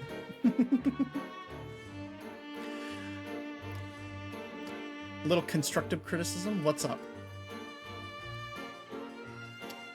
Well, let's ask him about the missing money. Mr. Chambers, we wanted to know. Have you been embezzling money from the Klaus charity? Do you fuck kids, Gomez? Because I wanted to say that the music's a bit loud compared to your voice. Oh, you know what? That's fair. That's super fair, actually. Boop. That's probably where we should be.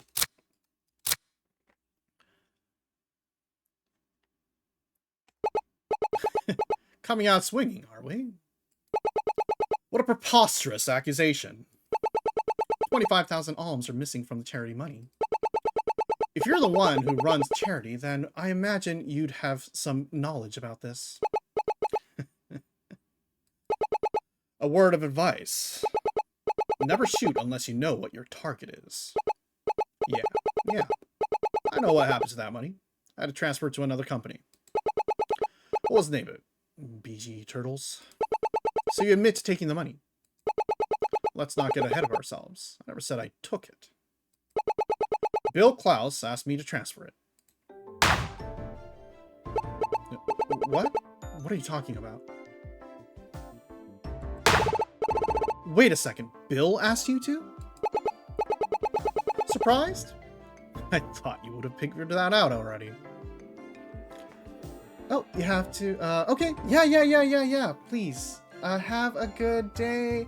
Have a good night in Sweden. Thank you so much for joining. And not all our games are spoiler heavy, so perhaps catch us another time when we stream something a little less story oriented, or you can join us for a game from a fresh playthrough. Thank you so much for coming. Yeah. Happy New Year to you too. Yeah. Happy New Year. Oh gosh, it is almost the end of the year. Hang on. Why would Bill ask you to transfer money there? It's not my business to know. He said something about needing it to pay off some expenses. Now, I shouldn't have to tell you this, but if you both the charity and the orphanage sign off on it, it's perfectly legal. So long as the money is used to pay the orphanage's expenses, of course. As far as I'm concerned, once the money is transferred, it's Bill's responsibility. That may be the case, but do you happen to know who owns the company?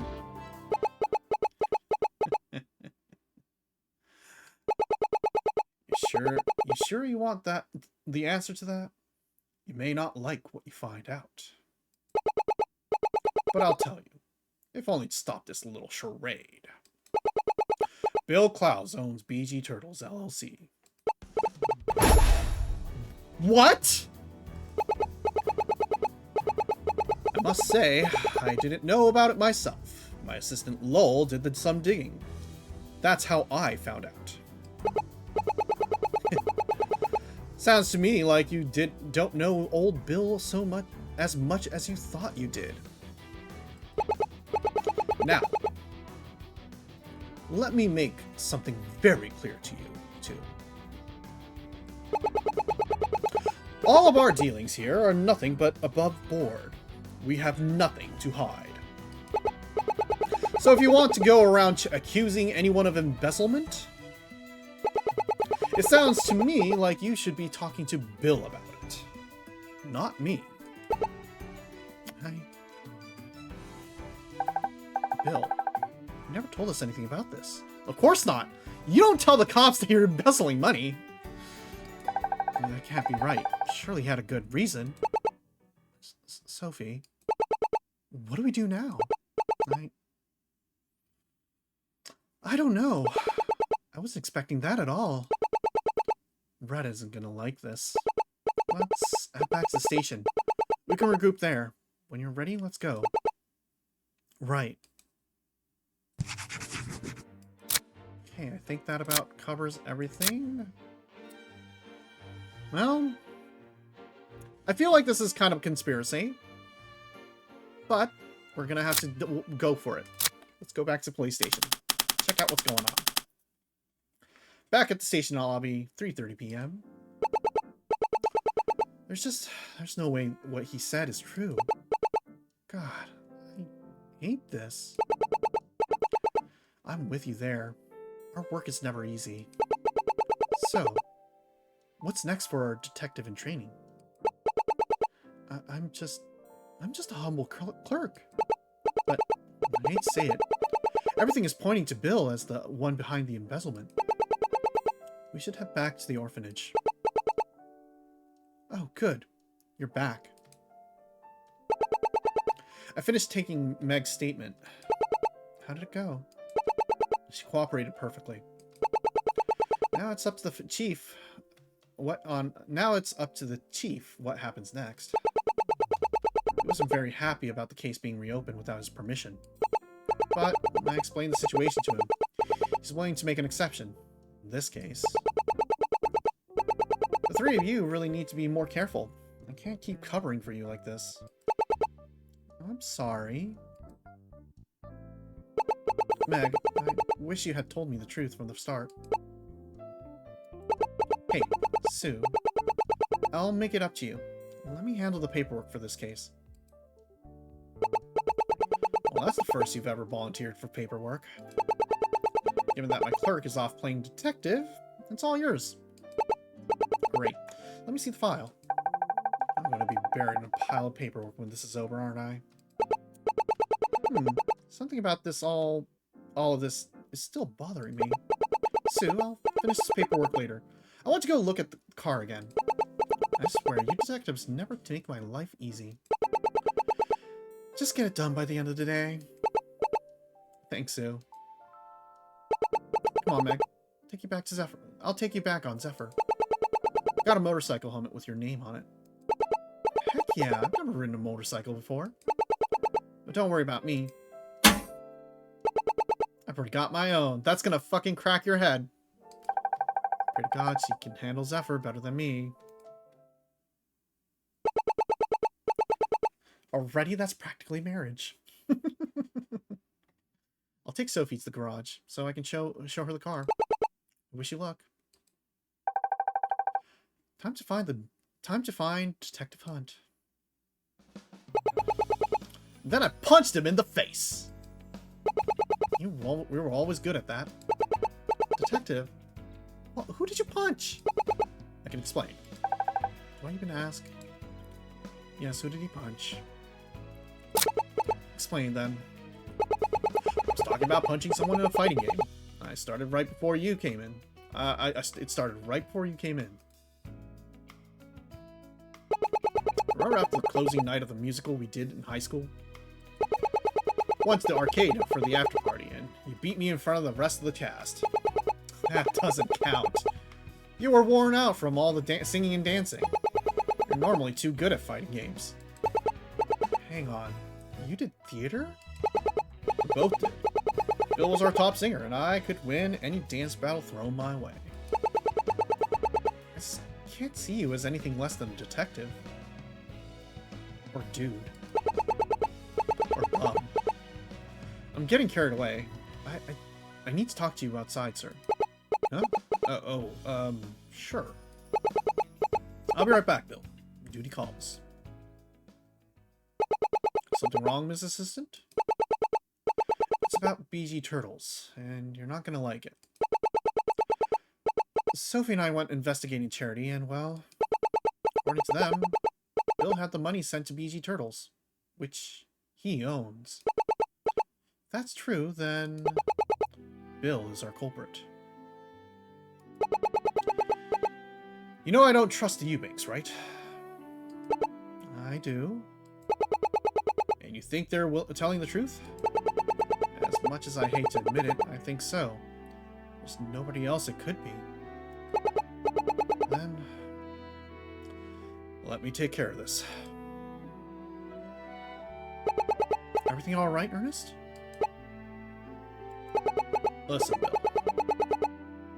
We didn't really come here because of the accident. We're investigating claims of embezzlement surrounding the orphanage. Does the name BG Turtles mean anything to you? What about it? You mind explaining your relationship with it? I have nothing to say. You know I can't just accept that. Answer the question, Bill. Don't make this any harder than it has to be. And if I don't, we'll have to discuss this further at the station. Ms. Assistant, bring the car around. I have a few things to say in private. I don't think... Please, Justina. Yes, sir. You're still here. Just moving the car. What's with the look on your face? Maybe some magic can cheer you up. We have to bring Bill in for questioning. We believe he's involved with the embezzlement. What? Well, I can't say I'm surprised. What do you mean? I mean, I'm not surprised how quickly you changed your approach. First you go after my husband, and now Bill. I never said your husband was guilty. He was just a suspect. My husband has always been innocent. You're grasping at whatever straws you can. Unfortunately, we don't have time to discuss all of it. We need to go. It's true.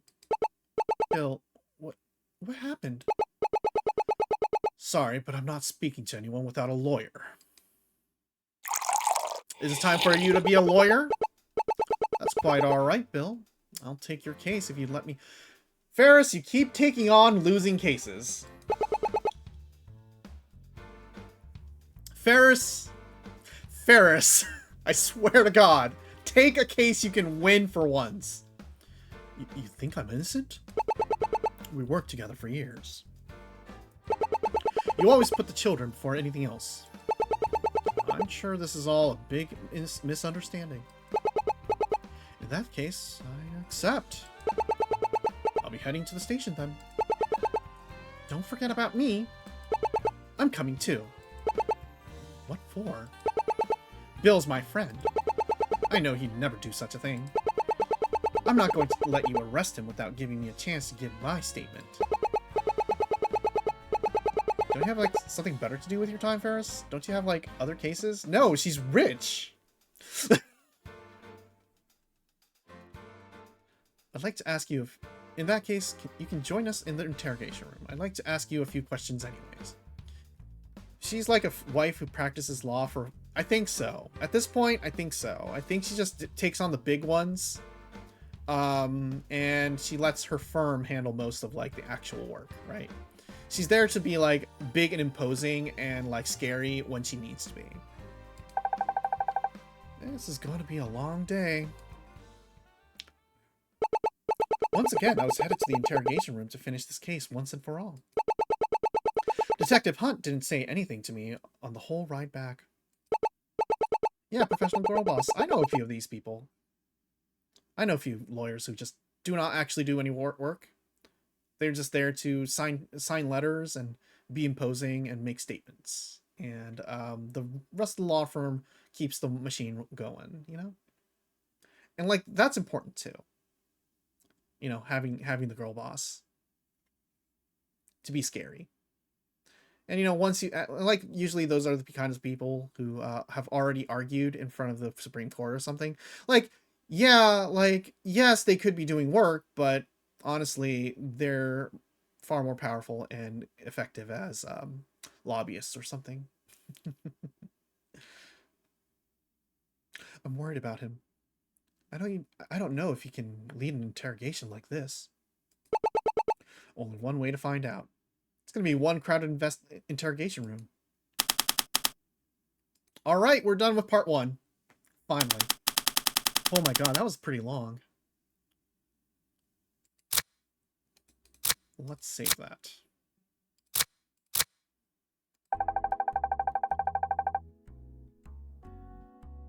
I took the opportunity on the way here to reorganize some of my notes. Hey, Detective Hunt? Yes, Ms. Assistant? Are you sure about this? I'm worried about you. Bill's your friend. You shouldn't be here. I appreciate the concern, but I have a job to do. That comes first.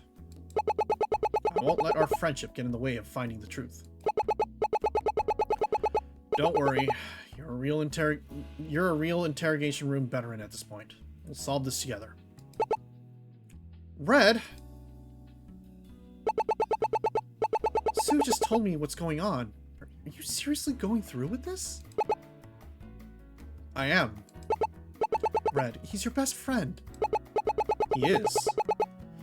But I knew what I was doing when I signed up for the job. This case isn't just about Bill. Eubank Investments is involved too. If I don't do it, no one will. I have to see this through to the end. Red, let me handle this. I can question him. Sophie? I admire your tenacity, but you haven't handled an interrogation before. I don't think you're ready. Actually, sir, I think she's ready. All this time, she has been proving herself. Without her, we wouldn't even be here. We wouldn't have solved the Lear case without her. Not to mention, she could have just taken the easy route and arrested Doughboy, but she didn't. She knew he didn't do it. She was the key to us figuring out Bill's involvement in the first place. Let her have this, sir. It's time for you to step back. Justy. Besides, I'm a real interrogation room veteran, remember? I'll be there too. I guess I've been outvoted. Never thought I'd see my own assistant tell me to step back. Alright, fine. Room's yours. I'm counting on you two. Won't lay you down, Red. Justy, did you really mean all of that? Of course I did. You're a phenomenal detective, Sophie. You just need a chance to shine. It'll be an honor to conduct this interrogation with you. Alright then. Let's go. Right behind you, detective. Oh my god, so many people. I think we might need a bigger room. The legal capacity of a room this size is 6 people. You're more than welcome to leave. Tempting, but I want to see this case to the end. How about we get started? Let's see. Interrogation basics. Step 1. Confrontation. The detective confronts the suspect directly. Mr. Klaus, We have evidence that shows that you've been embezzling charity money meant for the orphanage. What kind of evidence? We found proof that 25,000 alms fundraised by the Klaus charity were redirected to a shell corporation, BG Turtles LLC. According to Anton Chambers, Bill owns BG Turtles, and he requested the transfer. I swear I didn't do anything wrong. It's way more impressive if you don't read them what you're about to do. No, it's show, not tell, right? You know, exactly. It's show, not tell. You just gotta do it. You gotta show them what your tactics are gonna be, not tell them. While my client does own the company, he hasn't broken any laws. That money doesn't belong to him. How can he possibly defend that? Hang on, Justy. I haven't gotten to step 2 yet. Step 2, establishing a motive. The detective tries to determine the motive for the suspect's action. Swifty, bestie. I know your job isn't the highest paying, but stealing money from children is wrong. I would never steal from the children. Then I'd like you to explain why you had the money transferred, Mr. Klaus. Go ahead, Bill. Just like we talked about. Please get us to step 3. The transferred money. All of the money that was sent to BG Turtles was used to cover costs incurred by the orphanage, which I had paid for, out of pocket. And hold on. Why would you have to cover things out of pocket? The Klaus Orphanage's income comes directly from donations from private or public entities like Klaus Charity. Last month, when I was reviewing the accounting, I realized we were short about 25,000 alms. We simply didn't have enough money to cover our costs. I either had to fail to pay rent, or pay for it myself. So they just suddenly came up short. No way that's true. It was a way to quickly pay myself back while I waited for the full donation to arrive. Is this something you've done before? In all my years as the director, this was the only time. We've never been short on cash like this before. I can assure you there's nothing wrong with what my client did. Extraordinary times call for extraordinary measures, after all. According to our research, BG Turtles started only recently. So I suppose it does line up neatly with those facts. Bill's pretty good at the whole accounting thing, you know? Is that true, Bill? It sure is. I was a public accountant before I started the orphanage. I was pretty good at it, too.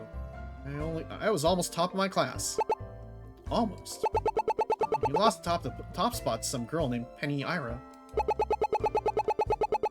I would have beaten her if I didn't get sick a week before finals. I would have studied harder. Hold on a sec. Is that? No.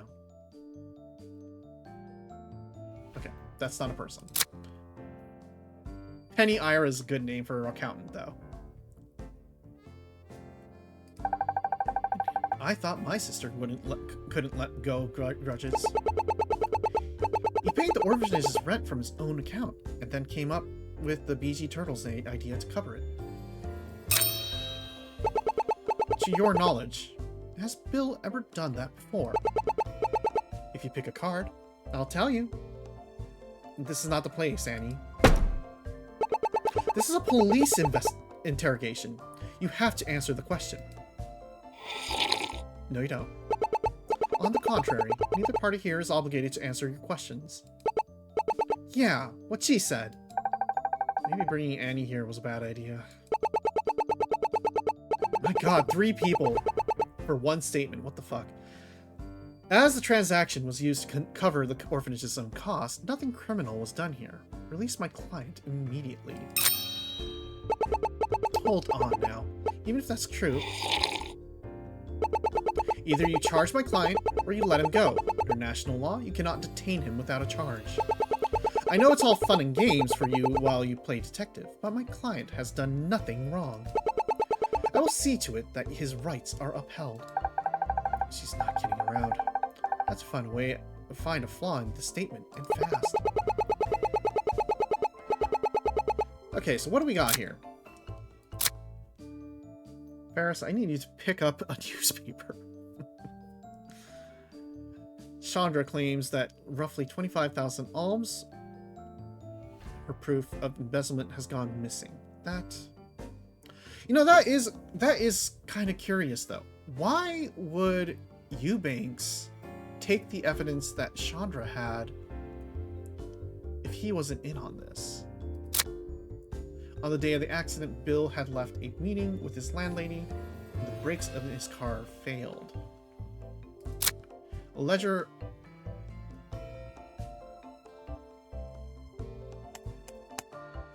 Probably this, isn't it? It's probably this, because he's keeping such meticulous records that there shouldn't be overruns. Well, yes, there's also 10 grand missing, but also in general, they were over 25,000, right? Because the $25,000 stolen, or the 25,000 alms stolen, were to pay for Klaus's personal expenses, covering for the orphanage's costs. But it wouldn't make sense to suddenly be 25,000 short when he has meticulous ledgers, right? It was... Okay, let's see. So, Bill's pretty good at the whole accounting thing, you know? Yeah, so... Let's try this. Sorry to say, but that's a lie. And this evidence proves it.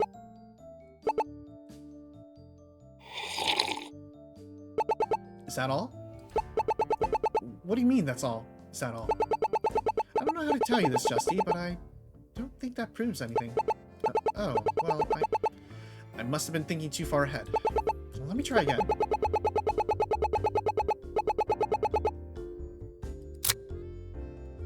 Take my...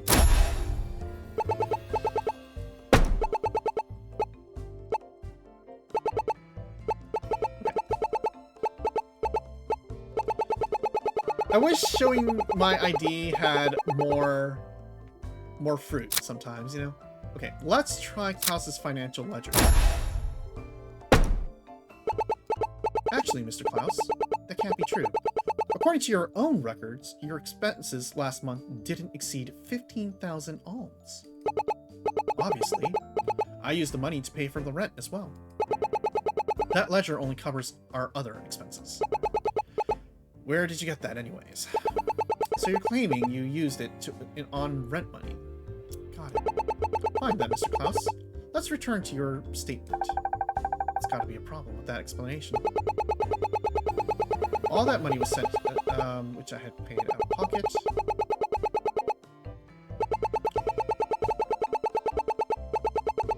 And then came up with the BG Turtles ID. That's probably an issue with the rent payments. According to Annie, all of the orphanage's rent payments in the past were paid on time from the orphanage's account. Aha! Here we go. Unfortunately, Annie, that's not true. According to your own statements earlier today, the orphanage has always made rent, and they made it from its own account. Annie doesn't know what she's talking about. Look, the expenses got a bit mixed up, and I thought you were a pro at the whole accounting thing. Annie, when they asked Bill to testify, they meant only him. I didn't do anything wrong. She's the one with the evidence. Detective Swift, I request that Annie Card be removed immediately. Sorry, but she's a key witness in this case. I'm gonna keep her here. Please, for the love of the gods! Annie, don't speak unless you're spoken to. Look, I get it. I'll stay quiet. If you pick a card... Back on the topic at hand, If you didn't use the money to cover your rent, what could you possibly need it for? What did you have to say for yourself? Wait, no, that's too mean. Scoundrel? This is all a misunderstanding. The money was used for a completely different purpose. And what purpose is that? I'll clear the whole thing up. Let me explain. Bill Klaus's statement. The money's purpose. All of the money I had transferred was used to cover our maintenance expenses for the past month. Okay. 25,000 alms just for maintenance? Isn't that a bit high? There was a lot needed to be done, and the cost ballooned fast. I ended up asking a lot of Meg, and I was not going to let her work for free. What sort of costs? Could it be car repairs? My client is under no obligation to list everything he paid for. If you want to litigate every expense, go ahead and get a warrant for it. She's got a point there.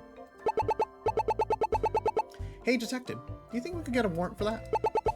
In order to obtain a warrant, you'd have to present your case to a judge.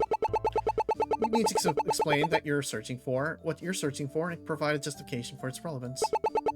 I don't think it's going to help us either way.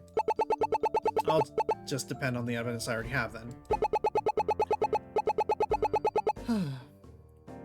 There was a storm that moved through last month that caused a lot of damage to the property.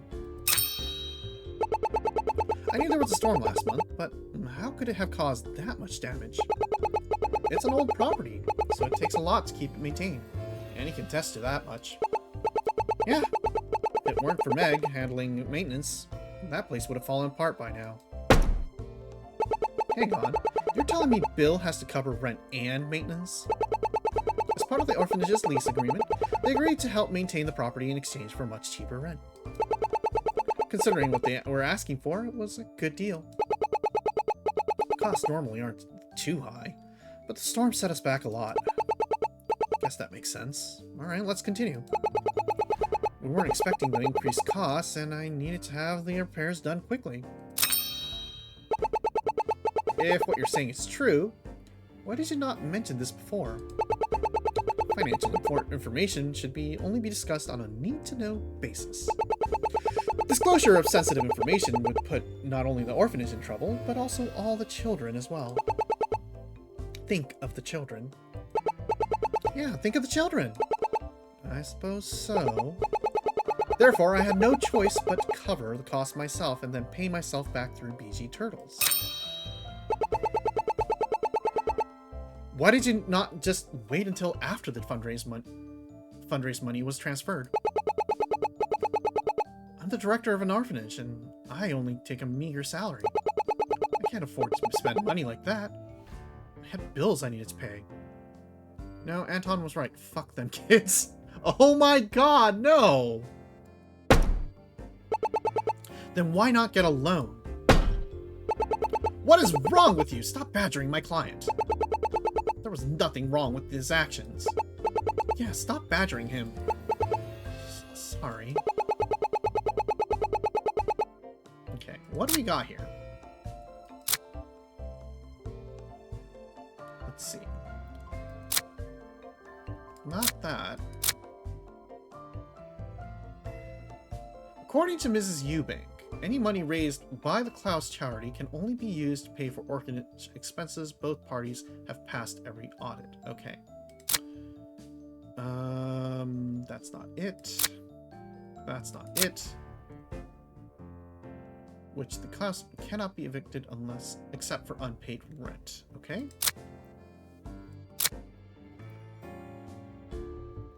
Decent.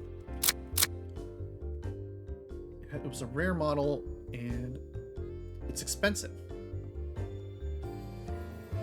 Maybe this is a little bit of a stretch, but maybe calling him on the I'm not paid much of and saying, well, why do you have such an expensive car? Blade brakes. That's nothing. According to the recovered charity money, unaccounted for. Denies any of the money was missing. Apparently, the Klaus Charity Board recently voted him to... Yeah, I think that's the best we can have.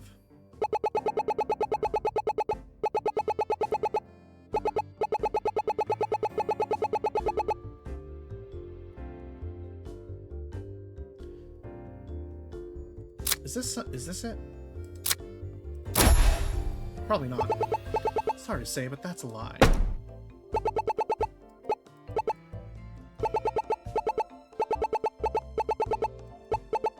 Okay, let's see.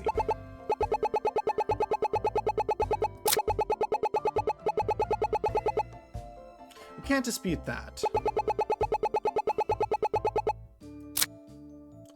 Do we have anything here?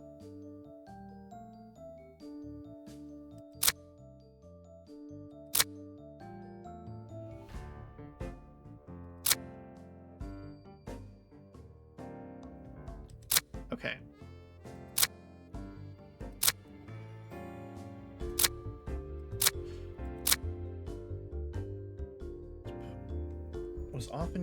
Was used to cover, like, okay, this isn't real life where you could just point out how that makes no sense. We have to find something more direct. Yeah, all of the money,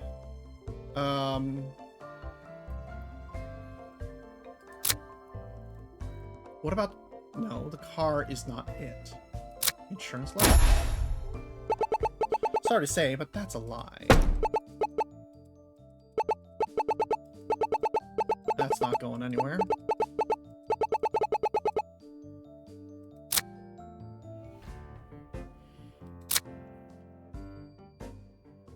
Technically, the lease can only be, like, they can only be evicted if they don't pay rent.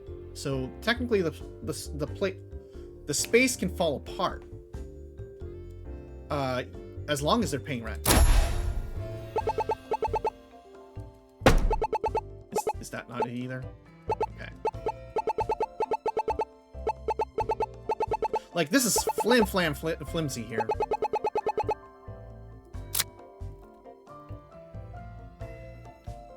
Uh-huh.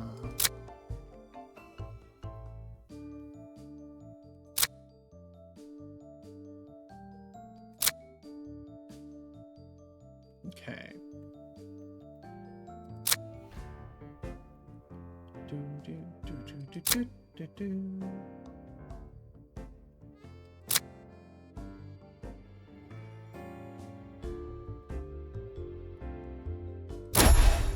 That's probably not it.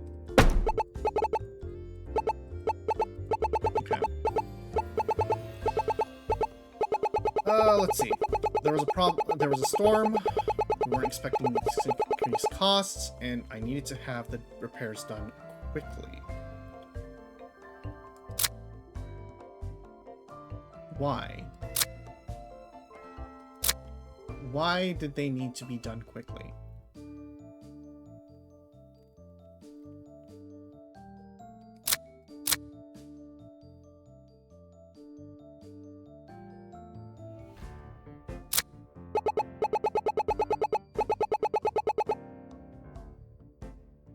Do I present to him his car here?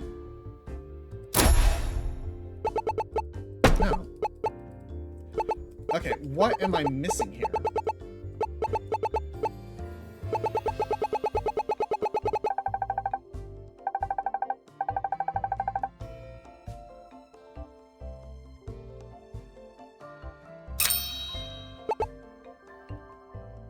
Okay.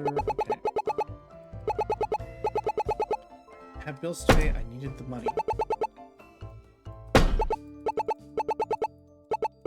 He needed the money, yeah, he had money. I feel like that should be it, right?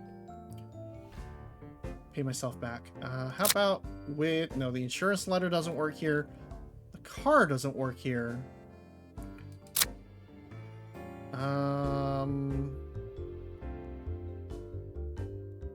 It's definitely not Meg's car. Meg's car doesn't matter.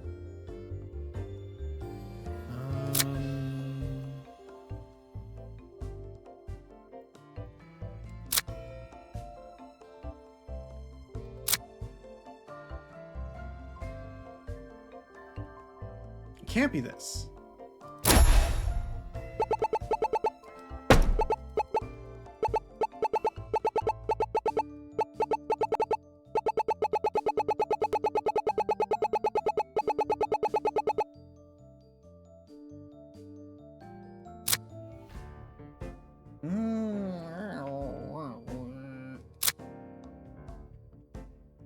Keys.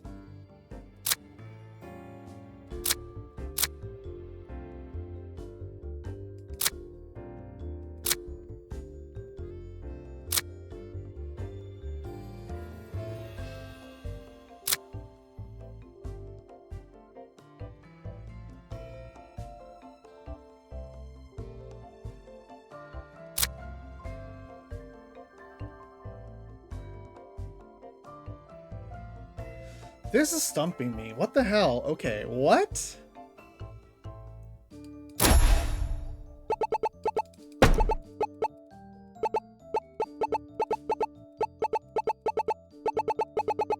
I am like completely stumped at this point. Because we can see it. Right? He wasn't about to let Meg work for free. And we're not going to get a full itemized ledger.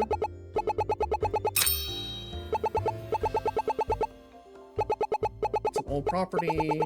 They have to do their own maintenance.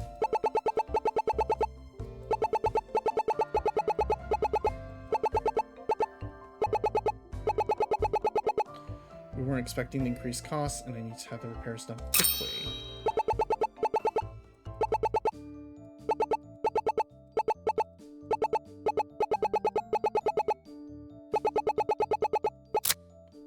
Is it something here?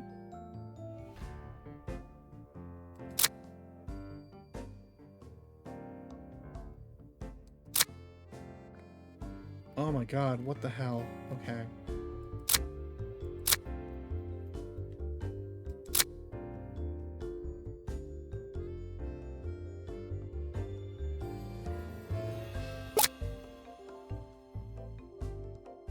Is it seriously like your car needed to be? No.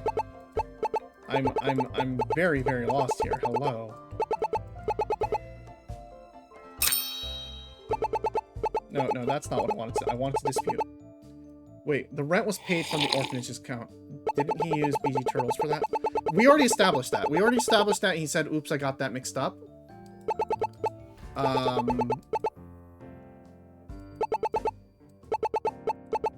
But I mean, we can try again, yeah. All the money was used to cover maintenance. Yeah, so because he said that the money, when he said that he used the money to pay for rent, he lied, and he said, "Sorry, no, I paid out of pocket for maintenance."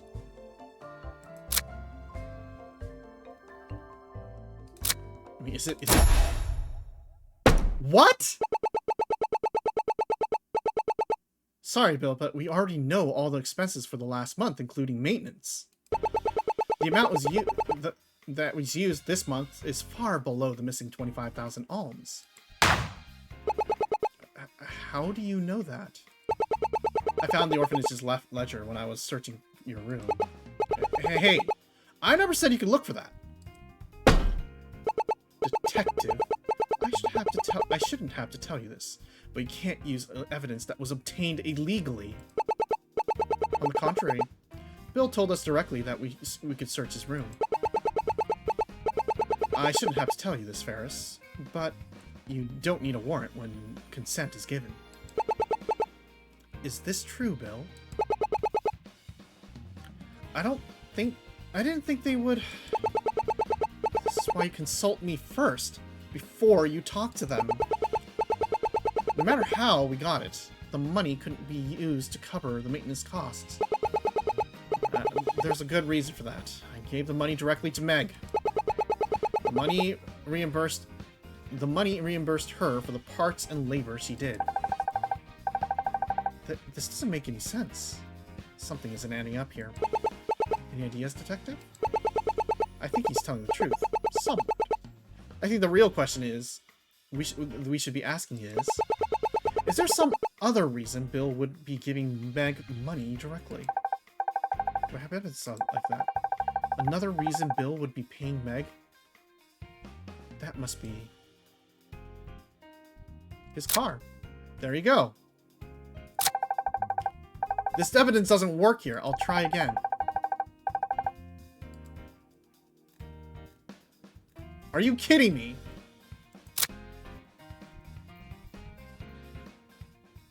Let's see. Is it the insurance? It's not the insurance. Okay, this part's a little, like, wonky here. What the fuck? Alright, hold on.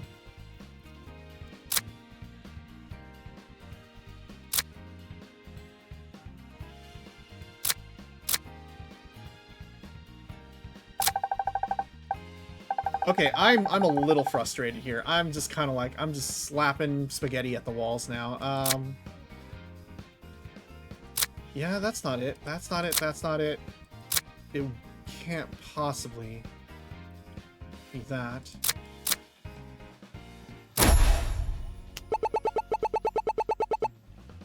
As it turns out, I know exactly why you were paying Meg money. She's fixing your car for the past month. You had to pay her for the work she did. Well, that's quite the claim. But my client has insurance. Why on earth would he need the charity money to make those repairs? That's easy, let me show you. This is why Bill needed money from the charity to repair this car. There we go. Now we're on a roll. Inside Bill's office, I found a letter from his insurance company. They disputed the damages on his car and denied the claim. I doubt Bill had the money on hand to pay for the repairs, especially with his meager salary. Therefore, I think you stole the charity money in order to pay for your repairs. Now hold on just a second. My client did not steal even a single alm of that money. And even if what you're saying is true, so what? His usage of that money was perfectly fine, as I will explain to you now. Okay, lawyer. Tell me how you're lawyering your way out. An ironclad defense. I'll concede you one thing. My client did, in fact, repair his car with that money. Interesting. Why did you not tell us any of this sooner? I considered it a maintenance expense. It was, after all, a maintenance on my car. We really did not have a lot of storm damage. That's why we did have a lot of storm damage. That's why I had to have the money transferred from BG Turtles. I simply didn't have enough funds to repair all of that and my car. It's my job to help the cops. It's true. If your insurance did cover the repairs, would you have set up BG Turtles? Of course not. I have no need for that money. Ironically, I just got tricked into workers' compensation insurance when making it. What do you mean? Our country requires all businesses that hire full-time or part-time employees to have insurance in case of on-site accidents. Bill is saying that he almost paid for it, despite BG Turtles not having any employees. You should know this, Justy. Did you not read all the paperwork you signed before you started working here? No. I just signed my soul away. Bill must have been really determined to go through all that. However, that car was just as much the orphanage's car as his own. Interesting? How so? How do you think I pick up groceries and supplies for the children? How do you think I carry them around, wherever they need to go? Doctor's appointments, sports games, dental visits. That car is absolutely vital to the orphanage. I suppose that makes sense. Continue. I use that car for everything. Without it, I'd be screwed. What about public transportation? You don't really need a car to get around the city. Please. The public transportation here sucks. It's too unreliable. Welcome to America. Or whatever this is. What's wrong with our public transit? Our bus system is great. If you miss a bus, you have to wait half an hour for another. If a bus breaks down, then what? You're simply out of luck, and you have to walk. prefer only having on my own. I prefer only depending on my own driving rather than leaving it to the wheels of fate. Well, he's right. I was late to my high school a few times because of the bus. Consider the car repair and maintenance expense, and so he had some of the charity money transferred to cover it. Was this plan really the only way to fix your car? It was the only method I could think of. Every other option would have taken too long, or be impossible. I simply had no choice. Or maybe we could have used the next car. Also, we're about to hit ad break, so if you're here and you have to hit the ad, I'm so sorry. When you lack the means to pay for yourself, you're willing to try anything. Anything implies both legal and illegal, I wonder. You'll find that it was perfectly above board. Now let my client go. Nothing about this whole affair seems above board to me. I don't think Chandra would risk her job over some perfectly legal transaction. Who's Chandra? She's the former maid of the Eubank estate. She's the one who found out that the money was being sent to BG Turtles. She was fired for her actions, you know. I don't know. I didn't know this would happen. If she really thought something was wrong, she should have told us herself. Her actions say more about her character than yours. I think he really feels bad about it. Okay. However, that car was just as much the orphanage's as his own. He used the car for everything. Without it, I'd be screwed. Alright. So, I think what we need to do is mention that Meg's car...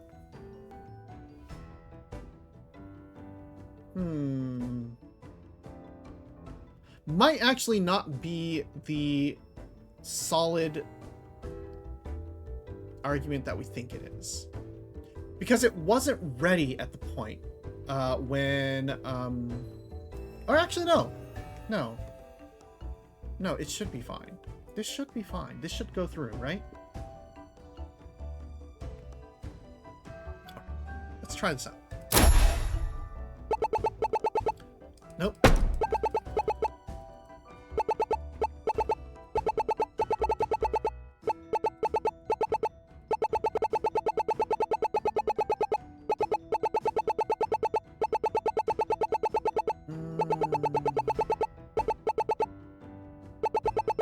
Interesting. Okay.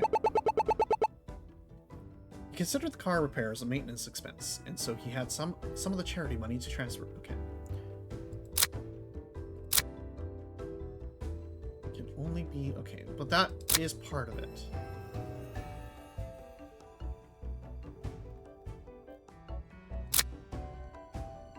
Bill has since hired her to repair his cars for him. Okay. Is it the fact that it is okay? Do we mention that the car is extremely expensive?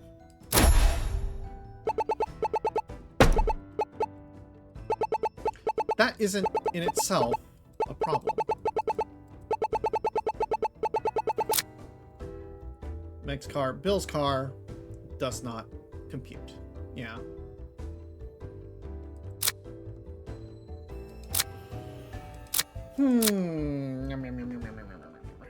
Okay. We just gotta use our head a little bit.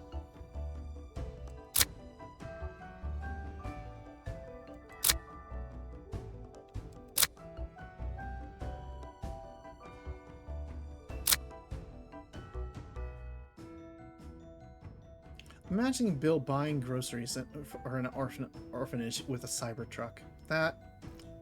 I mean, you know, I'm sure that actually does happen. That probably happens somewhere in the Earth. As unfortunate as that is, that probably has happened at this point. How strange.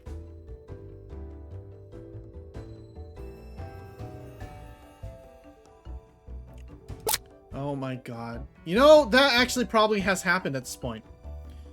Somebody who who was like, well, my Cybertruck has lost half of my value. Might as well just donate it instead of like deal with it, because no one wants to buy it and the cost is cratering. But usually when you donate a car to charity, they don't like actually take the car, you know?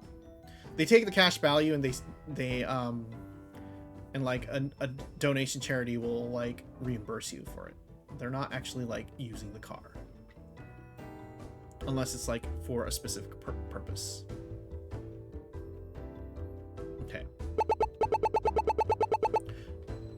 Might me just show you the story of the guy who donated a Cybertruck to emergency services, a service a Cybertruck can't provide. I mean, we're not surprised, but also we would prefer not to ever have to see a Cybertruck if we can help it. So we're not going to remind you. However, the car was just as much the orphanage's car as his own.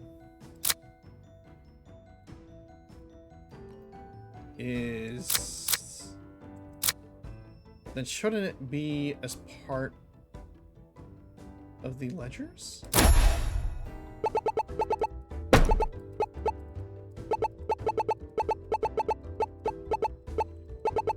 We're bad at logic. Welcome.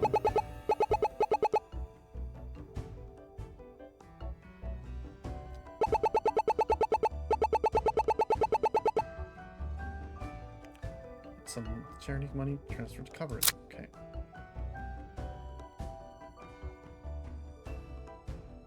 If that was a part...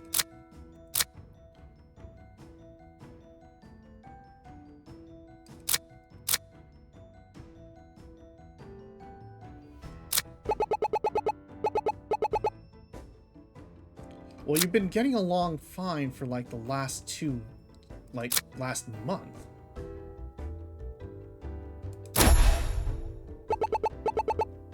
You're too good at logic. If a nonprofit says the car is a part of the org, it better be in the ledgers.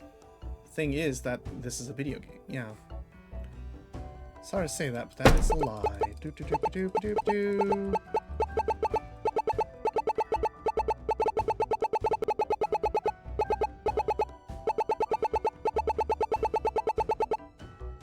I mean, is it like it has to be a part? It can't be, right? Yeah. Okay.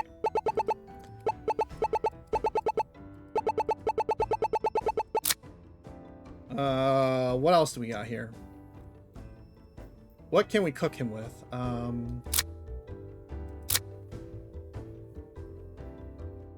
Shell Corporate, this is established and not going to help us. Day of the accident, Bill had left. Nope, that's not going to help us. Ledger. Bill's insurance company's... Okay.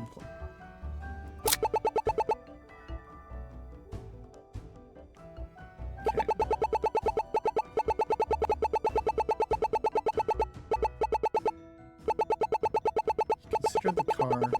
Actually, you know what is a thing? Everything is above board. Well, if that's the case, why is his insurance denying him? I'm thinking like a cop now. Thought too much like a hot cop. That's I'm sorry. Unfortunately, this isn't gonna work.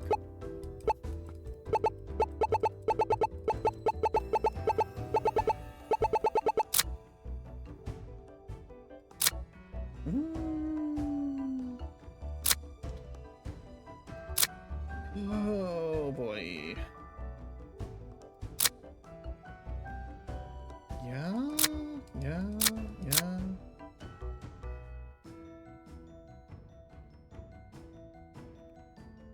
Bill has since hired her to repair his car for him, which he has almost finished.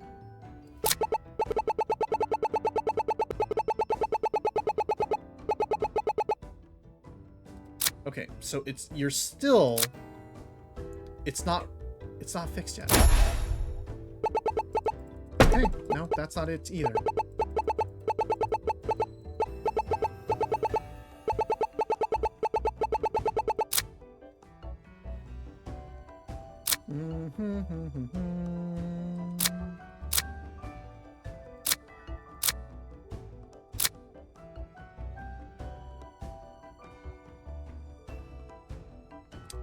Am I missing something?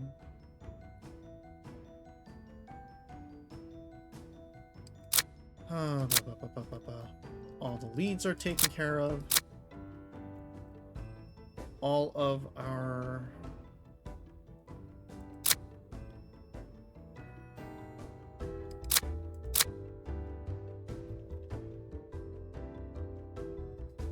Oh. None of this is going to help me. Oh my god! I am starting to, like, go, what the fuck? Alright, hold on. What am I missing here? I concede you one thing. The client did, in fact, repair his car with that money. That is true. We've established that. However, that car was just as much the orphanage's car as his own. Which would then imply that they should list it in the Klaus orphanage's ledger, but it's not. Or we can...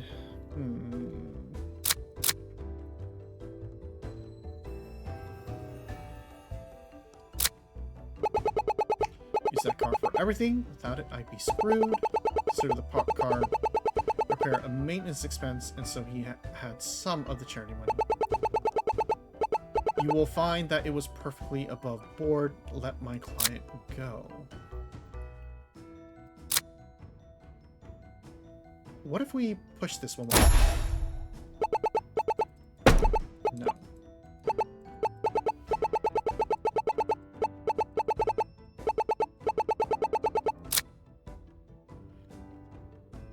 What are we missing here? Oh my god.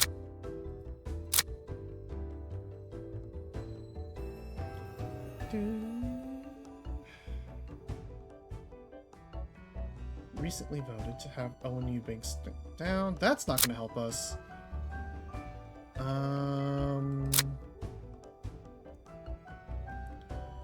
Any of the money is missing. 25,000 is unaccounted for. Requested Friday buy replacement part.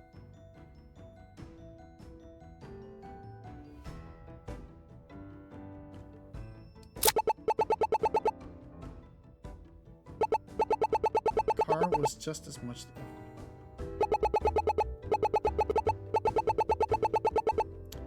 Is it that this has been that Meg had been paying for parts?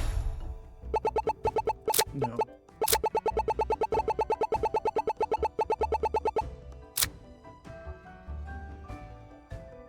Oh. Something happened there.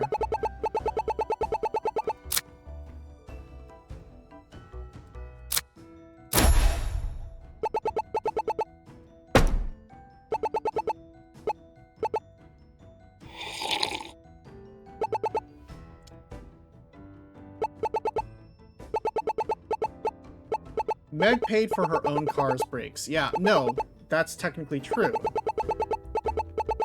No, she was lying about that because she had bought an extra pair of brakes shortly before Bill got into his car. Yeah.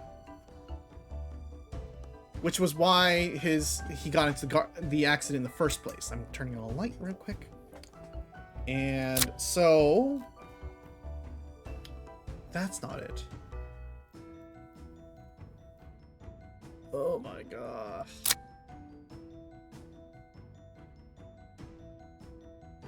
That's not going to help. According to Annie, paid on time.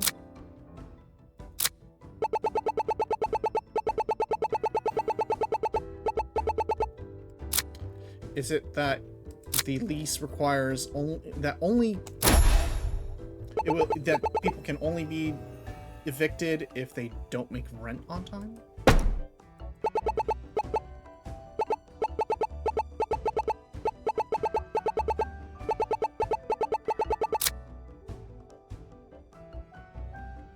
No.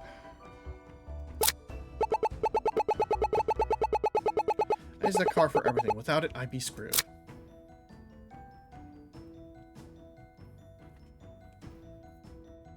But your brakes were broken.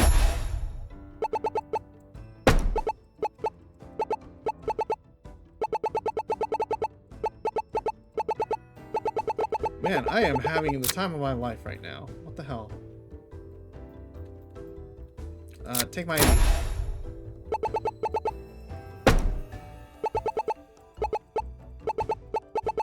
My ID was not worth it. Okay.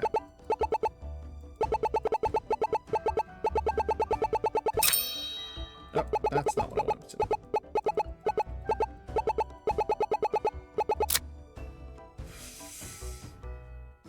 I'm running out of things to press upon people.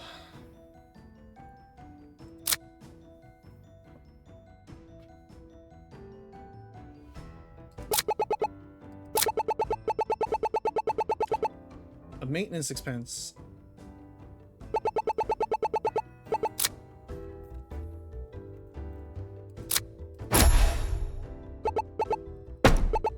Man,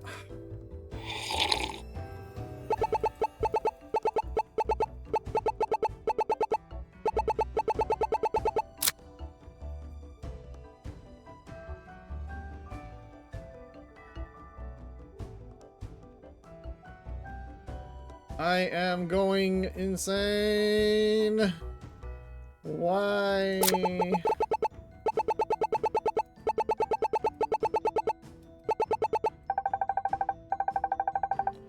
If he really needed the money, why would he use a secret shell company? If I think about it from that angle, there must be a reason.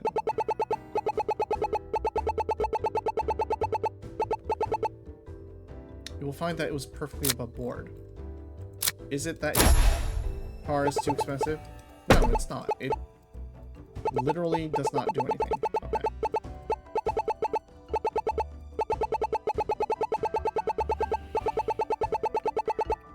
Car repair maintenance expense.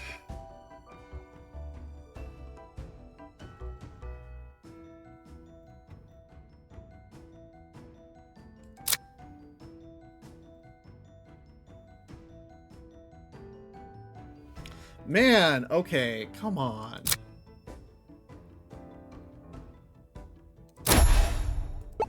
Let's just get rid of that. Like, let's strike these from the record for a real quick second.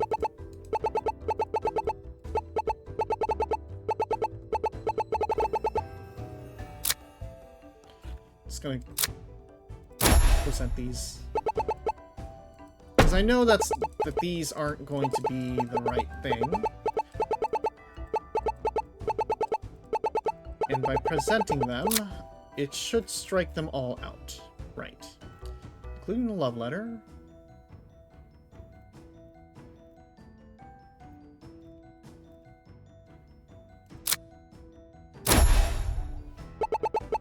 Yep, that's also... Oh.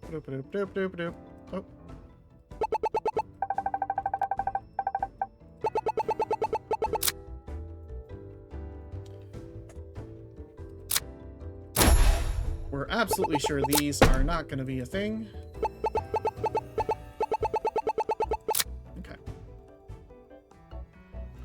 Rope box, landlady's window, magic cabinet. Also not something we need.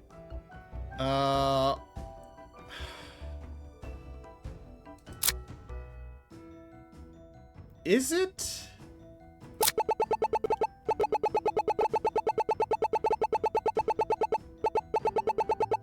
Consider maintenance expense. Is it the rent payment?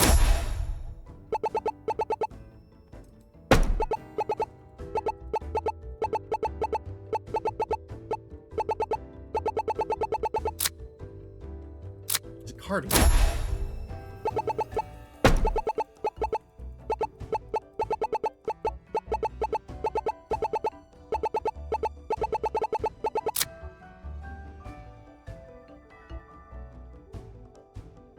I am about out of everything.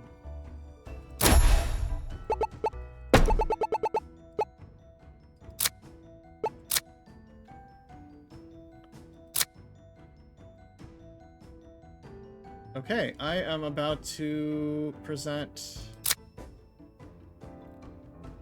Okay, hold on.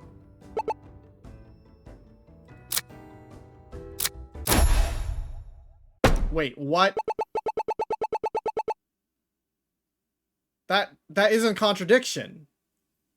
That isn't a contradiction.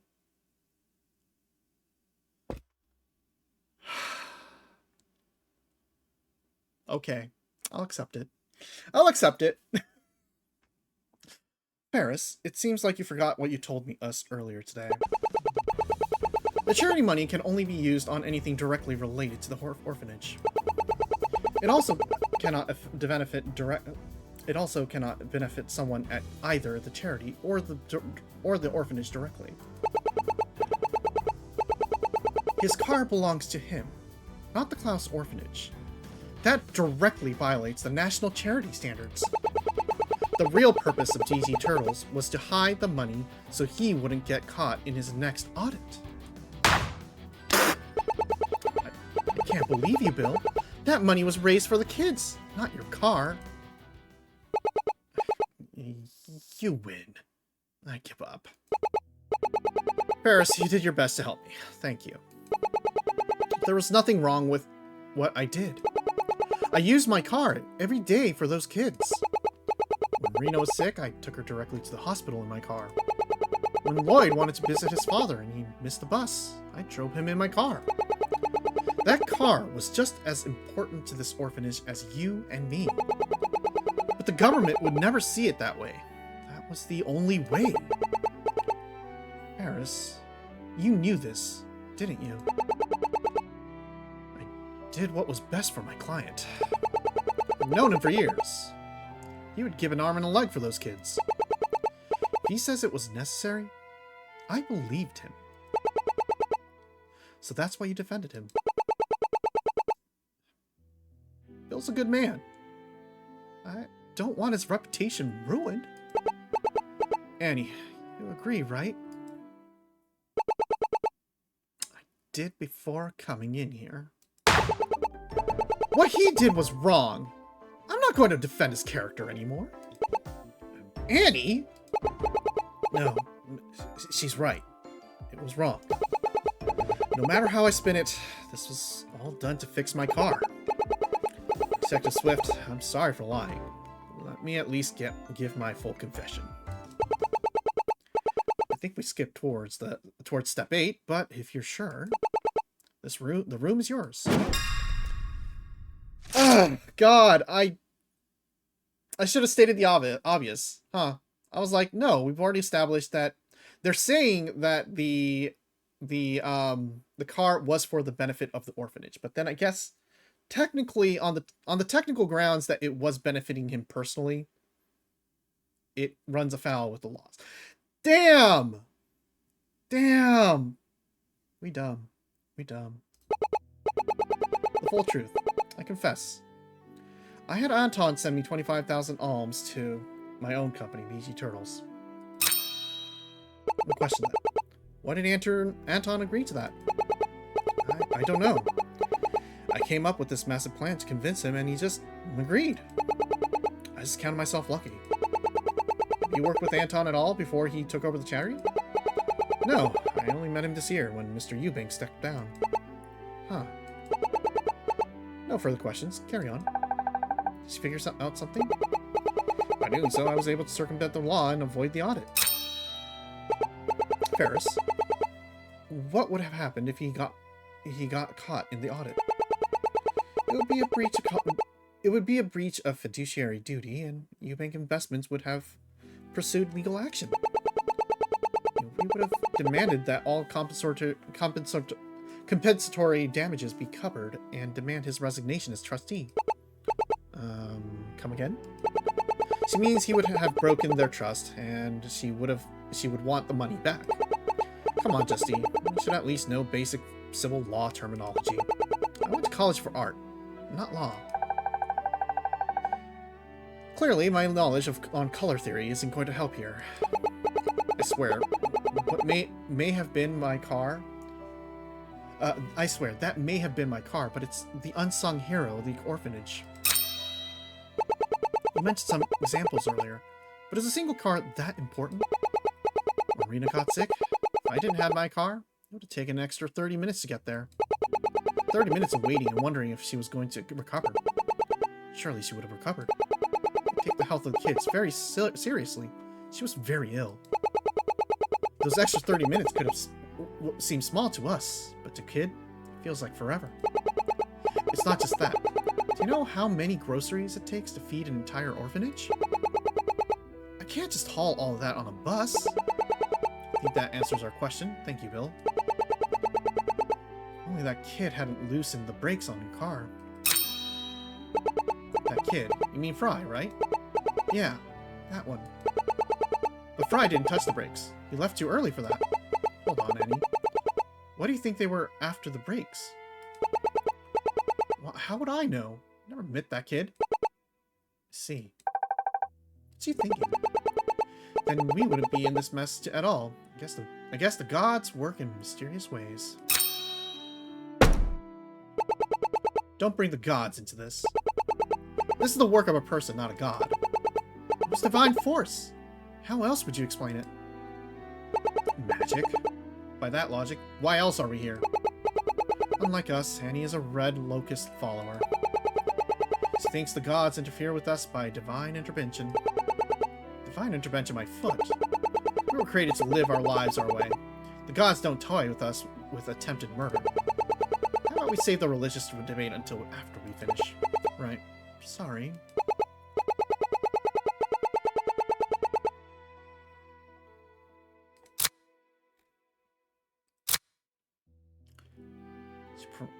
Let's see. Right before the flat crash.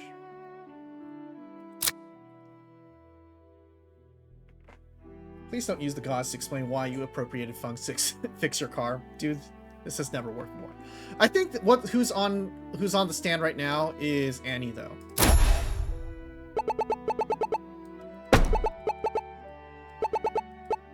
Is that all? Yeah.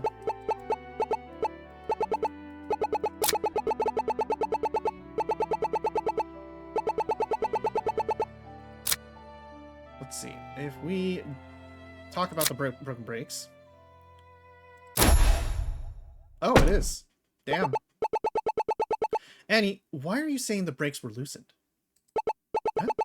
Everyone knows the brakes were the reason for the crash. Nobody ever reported how the brakes failed. In fact, Meg told the police recently that they had damaged the brake pad. So, why did you say the brakes were loosened? Well, I just guessed. I don't think that was the case at all. In fact, the brakes were loosened. Wait, they were? Remember when I said the brake incident was bothering me? I looked back over the car with Meg, and we discovered that the brakes were loose. No one told me this! Are you saying Meg didn't cause the car crash? I don't think she did. The brake pads were damaged in the crash, but someone else clearly intended to cause the accident. Detective, you don't really think... Bill, we can finalize your confession later. Annie Card, you are hereby under arrest for the attempted murder of Bill Klaus. You don't have to speak to us, and you're free to have a lawyer present during your questions. But at this time, you're not free to leave. Guess I have a phone call to make. Excuse me? What? Interesting. How interesting. I shouldn't have any need for the evidence related to the embezzlement case anymore. I'll consolidate my evidence to just the accident case. Good work, you two. For a couple of first-timers, you did well. Excuse you, but I'm a third-timer? But really, Sophie deserves the credit. Without her, we'd have gotten nowhere. Oh, please. You were the one slamming the table. I just helped out. I guess you want your case back, Red? As much as I would love to jump back in, it's not my case. The car crash was always yours, Sophie. Go finish what you started. Can't do that. The case would have gone cold if not for you. You deserve this. Listen, Sophie. You need to learn that not every case you work on will be solved. Sometimes the evidence is destroyed. Sometimes a lawyer will have it thrown out. In those cases, you just have to accept that life won't always have the answers. So when there's a chance to try it again, take it. You might never get that chance again. Thank you, Ernest. Well, one case down, one more to go. Mind if I cut in? Detective Swift. I'd like to stay. If she really is the suspect, I want to give my side of the story. Certainly. Whatever you want to give. Thank you, Detective. And Ernest. You're the biggest idiot I know, Bill. Detective? But I know you don't have an evil bone in your body. We can talk later. For now, let's wait for Annie's lawyer. I'm taking over Annie's case. Ferris! You are? It's for the good of the Eubank investments.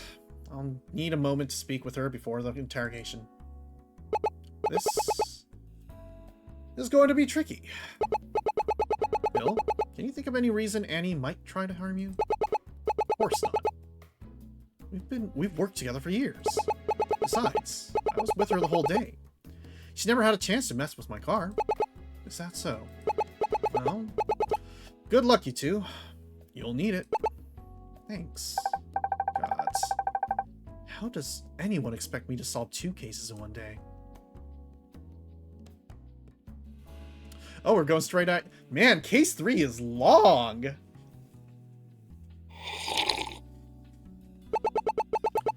Dearly beloved, we have gathered here today to... sorry, wrong page. Miss Card, as we explained earlier, you are being held under arrest for aggravated assault and attempted murder. What do you have to say for yourself? My client denies any wrongdoing. After all, I think you are forgetting one important detail. You had a suspect the whole time, Brian Noy. I was wondering about that. Bill, did you see anyone running away from the garage before you started driving? Well, no. Annie was the one who saw them. I did. I can explain it. Annie Card's statement on the first trick. A suspect from nowhere. That day, I was in a meeting in my office with Bill until around 1:50 p.m. Can you tell me your whereabouts before the meeting? In my office, practicing my magic tricks. The meeting started at 1 p.m. Do you have anyone who can confirm this? Guess not. Then we'll have to take your word for it with a hefty grain of salt. Meg was working on the car up until just before the accident, so the brakes couldn't have been loosened before the meeting. I was the first one to leave, and that's when I saw the kid running away from the property. You were the first to leave. I thought it was your office. Oh, yeah, but I had some other stuff around the property that needed done. And what were you doing during that time, Bill? Well, I was trying to hurry out, but I had to collect my things first. That makes sense. Continue. At the time, I didn't know why he was there. Why didn't you stop him? Well, I figured it might just be a friend of one of the kids. Meg also has people running around a lot. I didn't see any reason to. I only considered it suspicious after the accident. Fair enough. Let's move on. But he must have been there that day to sabotage the brakes. Did you see him around the car at any point? I mean, not directly, but he was running away from the garage. Then, how are you certain he did it? I mean, who else could it have been? Besides, there's not much other reason for him to be running away like that. It's pretty suspicious if you ask me. The only thing suspicious here is your story. Oh, yeah, he confessed to it too, didn't he? Well, it's true that Fry claimed to have caused the accident. He later confirmed to us that he had no involvement. He only took credit because he thought it would make him look cool. Have you ever heard the expression, the simplest explanation is the most likely? It's clear that upon learning of the potential consequences of his actions, he decided to rescind his confession. As it stands, he has both the motive and the opportunity to commit this crime. Annie is an upstanding citizen. She hasn't been arrested once in her life. So, who are you going to believe? A known criminal? Or a woman trusted by all who knows her? Oh.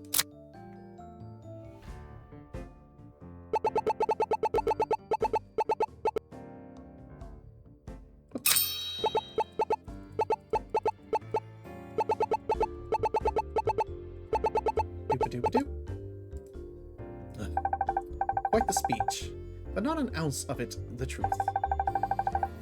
I know for a fact Fry didn't commit this crime, and I'll prove it to the both of them.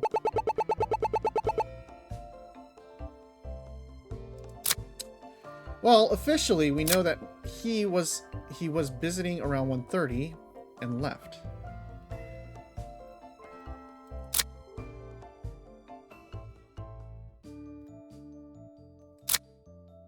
Okay. I was the first one to leave, and that's when I saw the kid running up.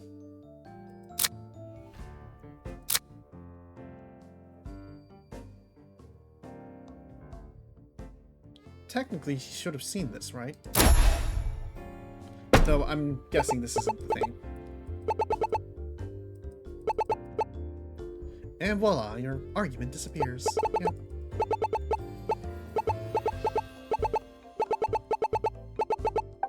She's just warming her throat muscles.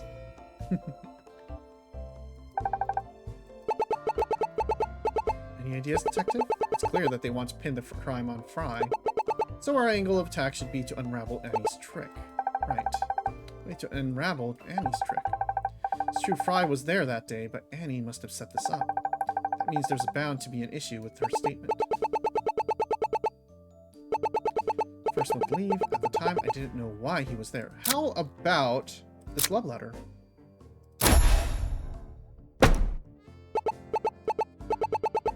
No. Definitely not the love letter.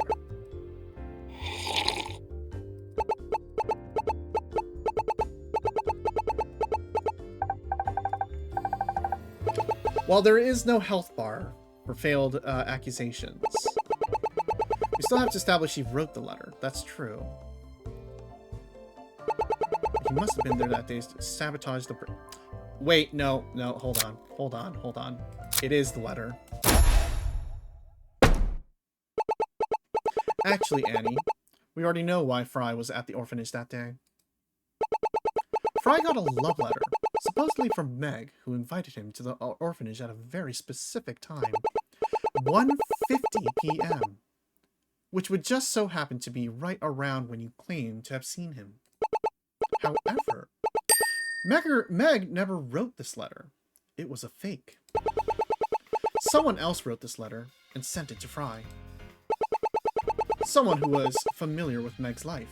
Someone at the orphanage. Why on earth would someone forge a love letter? You're grasping at straws here. Simple. That's because someone wanted to frame him. Someone wanted to play a prank. Someone wanted them to fall in love. It's obvious that someone wanted the two of them to fall in love. And that person was you, Annie. That's the funniest thing you've said today. You know, you should consider stand-up. We could tour together. Hey, I'm serious. Enough playing around, Justy. Hurry up and tell why Annie wrote the letter. Someone wanted to frame Fry. It's obvious that someone wanted to pin the crime on Fry. Someone who knew they'd see him at that exact time. The only person who could have forged that letter.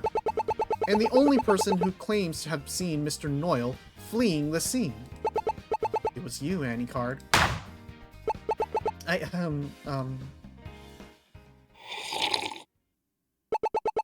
sure do love your wild stories. It's just that. A story. Don't get me wrong, you spun quite the narrative. But it's all circumstantial. Do you have anything actually concrete connecting my client to that letter? She's right. I know Annie wrote the letter, but I have no way of proving it. Unfortunately, the letter was typed, so we can't do a handwriting analysis. You see, Annie? You don't have anything on you. You'll be out of here soon. Besides, my client never went anywhere near the garage that day. That's right. I was in my office the whole day. Bill was there with me. He can attest to it. She's right. I had meetings all day, and while the kids were at school. Then let's start from the beginning. What were the meetings about? Anton Chambers came to visit us in the morning. Three of us spoke about the future of the Klaus orphanage. Anton arrived around 12:30 p.m. and Bill arrived around 1 p.m. To put it simply, he was hoping I would move locations. At that time, I told him that moving was not negotiable. He left right around the same time I did. Move the Klaus orphanage. That was never brought up until now.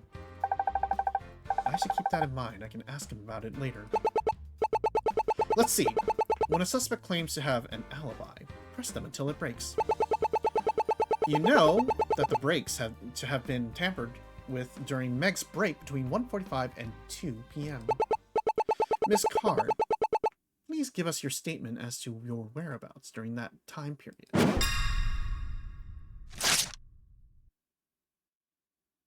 Second trick, Annie Card's mundane meeting.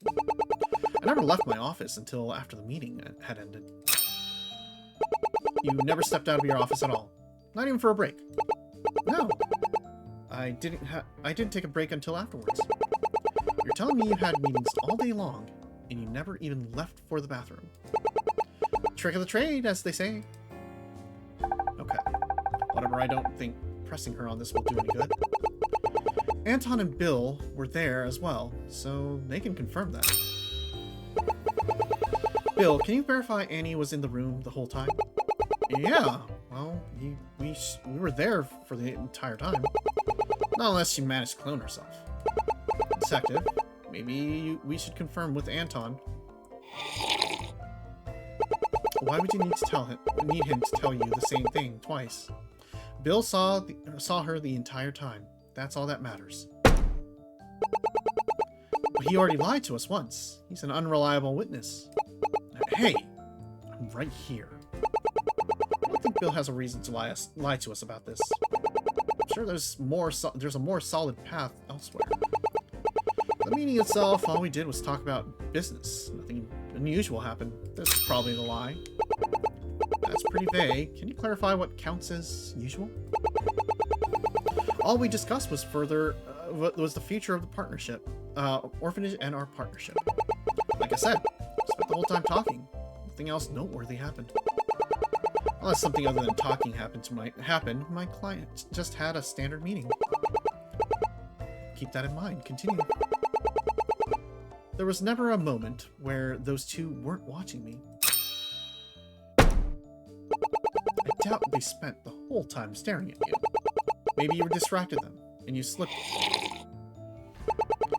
How long do you think it would take to sneak into the garage and sabotage the brakes in Bill's car? I can guarantee you, it would take long enough for someone to notice she was gone. Now, how about you stop wasting our time and move on? She's ruthless today. Any thoughts, Detective? If Annie tampered with the brakes, she had to have left during the meeting. Meg was around before the break, and she wouldn't have had time after the meeting. Something must have happened during that meeting that she's hiding. That's our clue. Good luck, Dusty. You got this. Thanks, Sophie. Okay. The meeting itself, all we did was talk business. That's probably the problem here.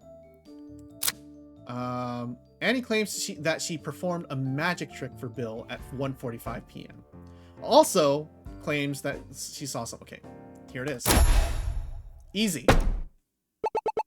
Nothing unusual happened. That's weird. Because that's not at all what you told us earlier. Earlier today, you told us about your meeting with Bill. It just so happens you told us about a certain event that happened during it. Namely, you said you showed off your new magic trick. That doesn't sound like business to me. Well, I always perform magic tricks during my meetings. I just consider that part of business. She wanted to show us a rope trick before our meeting ended. I protested, but Anton was interested. What kind of rope trick? It's pretty simple. A member of the audience would tie my hands with rope, walk inside a cabinet, and a moment later, I would walk out with the rope undone. Aha. Nobody saw you after you entered the cabinet. You could have snuck out then. You can't be serious. They would have seen her if she just walked out of it. She was in there for a bit, but she was clearly struggling to do her trick. After all, she kind of failed at it. It's true, I couldn't get the rope off, so I had to give up. I still had my hands tied when I came back out. That's what I get for not practicing enough. Wait, what? Bill, is that true? Yeah, I tied her up myself, and Anton confirmed it was tight. When she got out, she still had her hands tied. Anton had to cut it to free her. It was pretty tight too, so he had to cut it pretty short. Before entering the magic cabinet, Bill tied Annie's hand tightly with a rope. After she exited, Anton had to cut the rope with very short to free her hands. And voila! Your case crumbles once again. For the entire length of this meeting, my client was either watched by two witnesses, or she was inside of a box with her hands tied. So you see, there was no possible way that my client could be guilty. Detective, I demand you release my client immediately. Wait. It can't end like this. Hold on. Let me check Red's notes. By cabinet, do you mean the one near the door? Yeah, that's the one. It's used for a lot of tricks. I see. In that case, I'd like to hear a little bit more about the trick itself. Is that really necessary? This is my interrogation, and I will conduct it as I see fit. Now, Annie, if you don't mind, I can give you the basic rundown. But remember, a magician never reveals her secrets. Annie card statement. Third trick. Maggie Shaw's extraordinary escape electric boogaloo. As part of my trick, my hands are to be bound tightly before I enter the empty box alone. How does the audience know your hands are really tied? Maybe you just pretend to have them tied. In case you've forgotten, Bill himself tied the rope, and Anton confirmed as much. It would be impossible for her to fake that. Well, maybe the trick is that she never really entered the box. She just made them think she entered it. No, she definitely went inside the box. We were watching her pretty closely. Fair enough, I guess. The audience then watches the box closely, which is sealed, shut, and locked. Bill, were you focused on the box the whole time? Not by choice. I had to wait the whole time. I certainly would have noticed if she came back out. What part of the box were you watching? Well, the front of it. And you're positive the door was locked, right? I couldn't open it, that's for sure. Thank you, Bill. There's nothing inside of the box and no other means of escape. Aha! There's the problem. How can we be sure that the box was really empty? Maybe there's a secret compartment that you hid tools inside of. Nope. No hidden compartments. A likely story. But voila! A few moments later, Maggie Shawn appears, having escaped from bindings. Except he didn't. How in the world could that be possible? Magic, of course. Magic isn't real. Yes, it is. You take it back. If you really could do magic, how come you failed to do the trick? Well, I had practiced enough, so I wasn't able to perform it. Admit it, you're not a real musician. Detective. Alright, everybody, calm down. Let's continue with your statement, Miss Card. Or, well, that was what was supposed to happen, but I couldn't get out of the rope. So, if you couldn't do the trick, how did you get out of the box? I had to bang and scream on the cabinet to get them to unlock it and let me out. It was pretty awkward. She was so insistent that we had to see this trick. She made us wait for 10 minutes while she struggled inside of there before she gave up. I tried telling her to speed along because I was in a hurry, but she just ignored me and kept trying. I'm just glad she gave up when she said she did. How do you know how long it took? I was in a rush to get to City Hall, so I was checking the time every second until she came out. I wanted to head out the moment she finished. Come to think of it, why were you in a rush to leave that day? There was a public hearing from the Building Inspection Commission on new building standards. I wanted to make sure none of the new regulations applied to Klaus Orphanage. I had to update the building. I wanted to know as soon as possible. They have that at City Hall? Come on, Justine. Azure City has public hearings at least once a month, usually more. It's common knowledge. I don't suppose any of those hearings would be very interesting to me, not unless they start doing art workshops. Justina, please, get involved with civic life. Be a little bit more interested other than art and crime. Okay. If Annie is our culprit, then she must have escaped somehow. Detective, you don't think it's possible for people to teleport, do you? You aren't really considering that, right, Justine? I don't know. How else did she sabotage the brakes? You're really committed to proving my client is guilty, even when all the evidence suggests otherwise. No matter. However you try to weasel and squirm, you cannot change the facts. And the fact is, you're out of luck. I think I want to go back to paperwork now. She's right that they're boring, though. Oh, don't say they're boring. They're my lifeblood. Anyway, there's nothing inside the box. Let's dispute that. A cabinet used for one of Annie's magic tricks. The back of the cabinet has a hidden door, and there are wheels underneath to allow it to be moved easily. Actually, there was a way you could have escaped.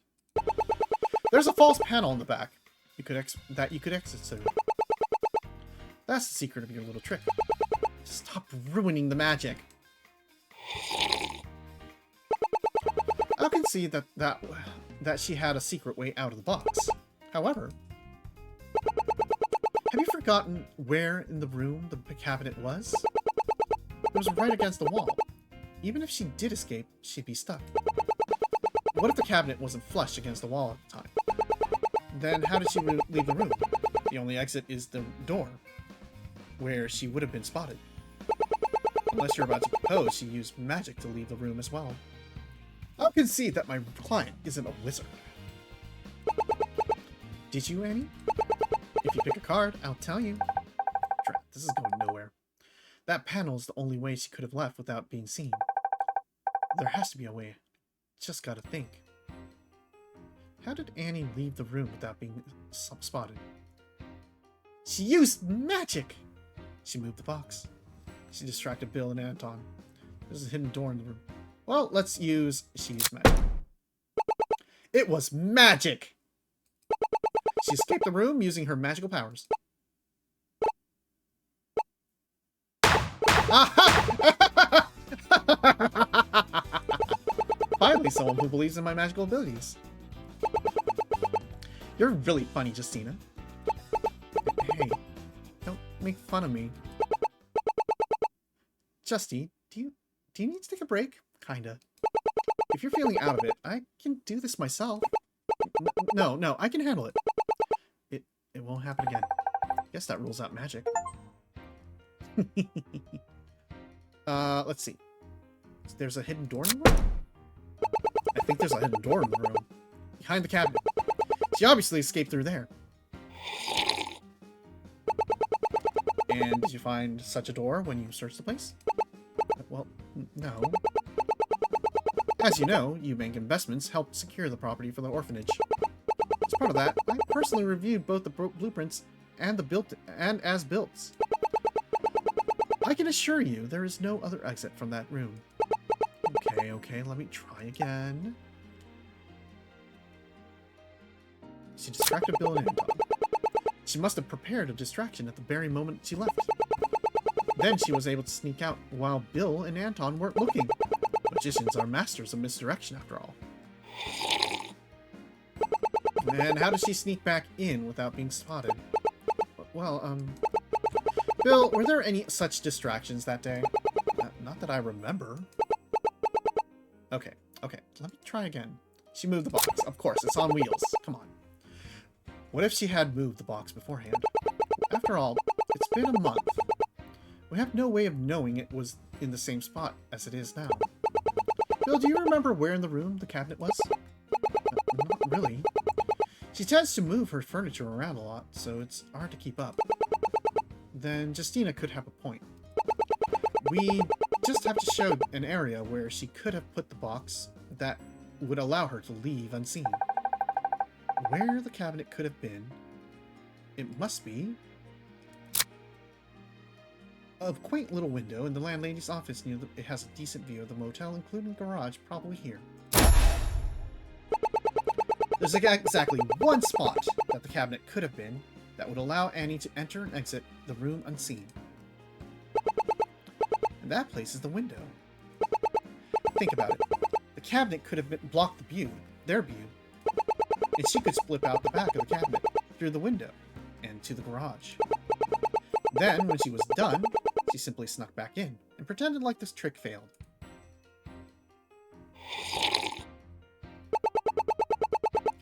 Even if the cabinet was placed in front of the window, how do you explain the rope around her hands? She couldn't just open it and jump out while tied up. It's obvious, isn't it? She really was able to untie her bindings. Her trick worked, just not in the way anyone expected. Annie, tell them how your trick really works. I can't do that. A magician would never... How do you escape the bindings? I'm supposed to have someone purposefully tie the rope in such a way that I could slip my hands out. I thought I was good enough to get out of the rope anyways, but I failed. There we go. Well, it is possible for her to escape the bindings. She could only do it if Bill had purposefully tied the rope in a way that enabled it. Bill, did you do such a thing? No. There you have it. Unless you want to claim the box had a hidden blade inside, Annie couldn't untie herself.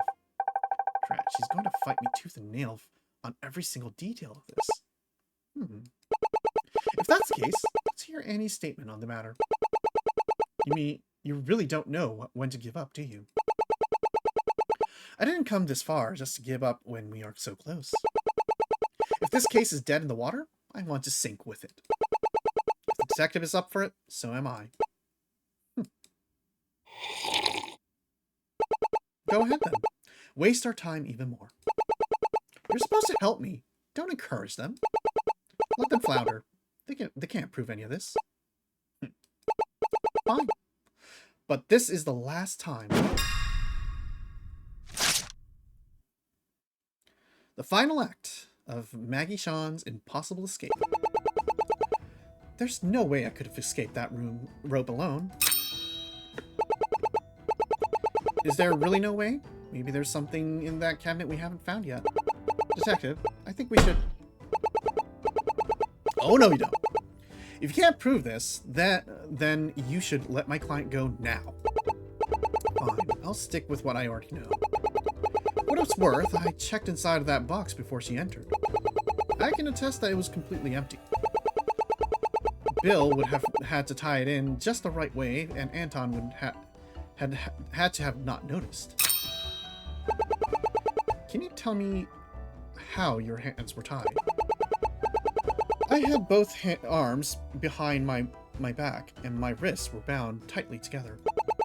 It was so tight I couldn't use my hands whatsoever. It's safe to say, unless someone else helped her, she wouldn't be able to escape that box or those bindings.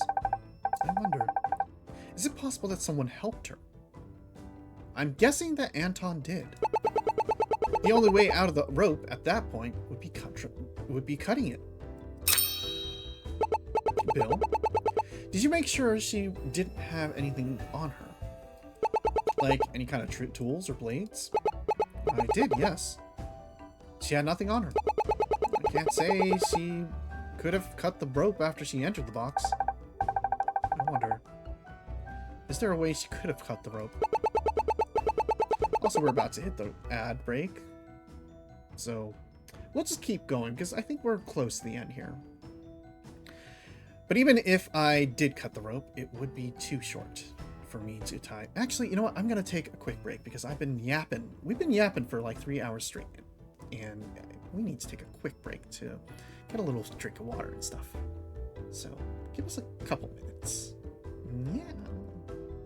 Yeah. Where's the BRB one? There it is.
All right.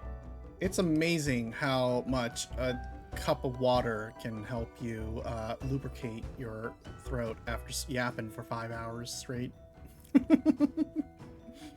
All right, we're back. Hope y'all had a good break. Annie has been tipping her hat at me for the last 5 minutes, and that's not going to help her case. Let's go. But even if I did cut the rope, it would be too short for me to tie my hands again. Thank you for the welcome back, Tara. Hat pats, yeah.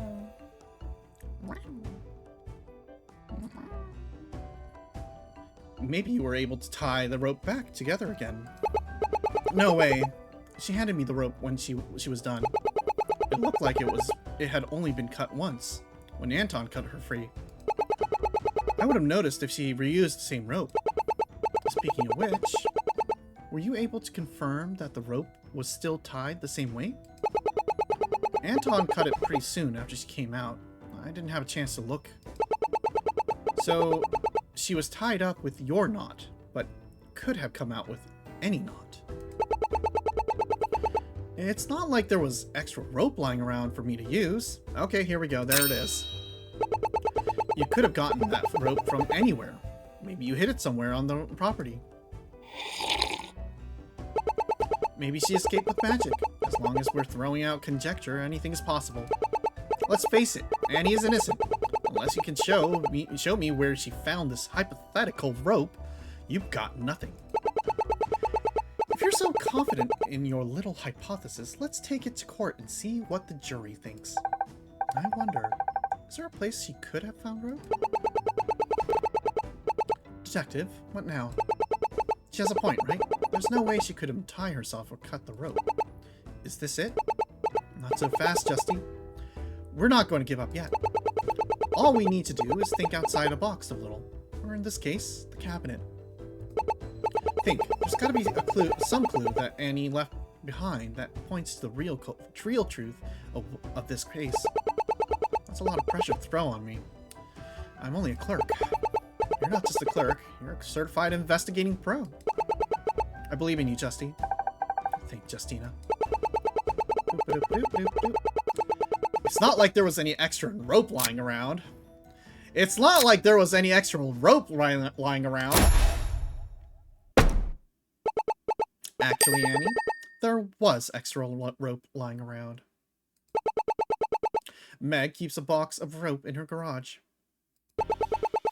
Which just so happens to be the place you were going to anyways.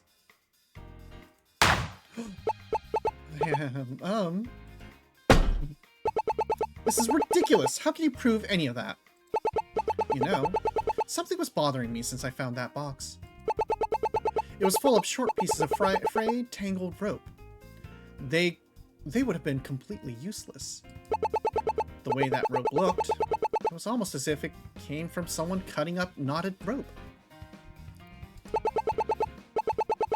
So you're telling me Meg isn't into bondage. Meg is being framed for her bondage fetish. That's low, Annie. That's so low. This doesn't prove anything. The rope could have come from anywhere. Hang on, I'm not done. Meg also said something else that was interesting. There was supposed to be a long spool of rope inside, but when we looked, it was missing. Almost as if someone took it. And I know exactly who that person was. Then how do you explain how Annie got the rope off in the first place? As we already explained, it was impossible for her to untie herself. It all comes down to this. The final piece of the puzzle. How did Annie escape the bindings? The question I should be asking is, when did Annie escape the bindings?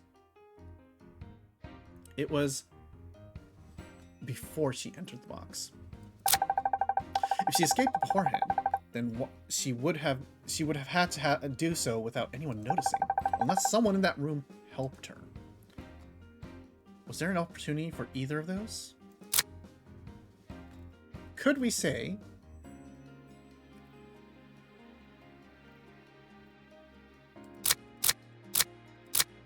I guess we got rid of Bill tied and then Anton checked. We could say that Anton did it and he had motive.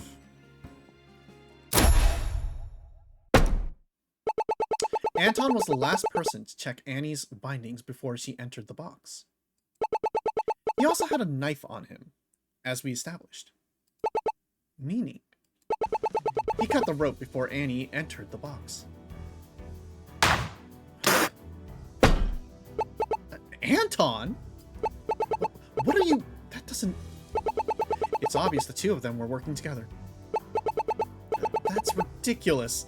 You can't prove any of this. We can certainly pay Anton a visit and see what he tells us. We only need one of you to talk. So, how much do you trust him to keep his mouth shut? Detective, I don't understand. Why would Annie attack me? She has no reason to. Actually, Bill, I know exactly why. The reason Annie attacked you was... she wanted the orphanage gone. Two of you were... She wanted money. It's clear to me that she was after your money.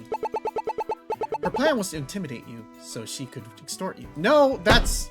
What the fuck are you saying? That's... No. That's a slanderous accusation. My client would never do such a thing. I'm just the director of an orphanage. I barely make enough to make ends meet. Annie knows about that. I'd be the worst person to extort for money.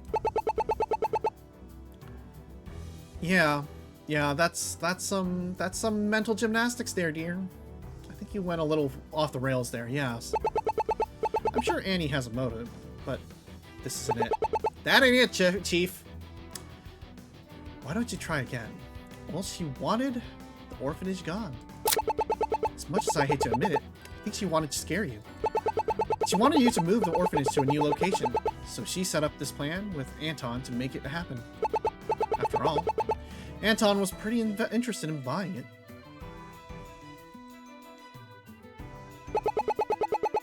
The motel isn't what matters. It's the land it sits on. It's situated on a property gold mine. That land could be put to much better use. The whole area ought to be transformed into new luxury townhouses and condos. A plethora of Azure City's finest would love nothing more than to settle their families right next to Whitehall. That's not... If I wanted him out so badly, why didn't I just evict him? I am his landlord, after all. Come on, we both know that wasn't possible. And this explains why. The lease. Your contract was ironclad. There was no way that they could force you to leave. There was no way they could force you to leave. You'd have to do so willingly. So their plan was either to scare you into leaving, or kill you. But what? Ready to talk yet, Annie? Or should we go pay Anton a visit now? If you talk first, it'll make your life a whole lot easier. Technically, this is not true. Technically, you should be shutting the fuck up right now. Because they're not going to go easy on you. And the cops have no power over you. Now, for the sake of theatrics and righting wrongs, yes, you should sing like a canary, because, that's good drama.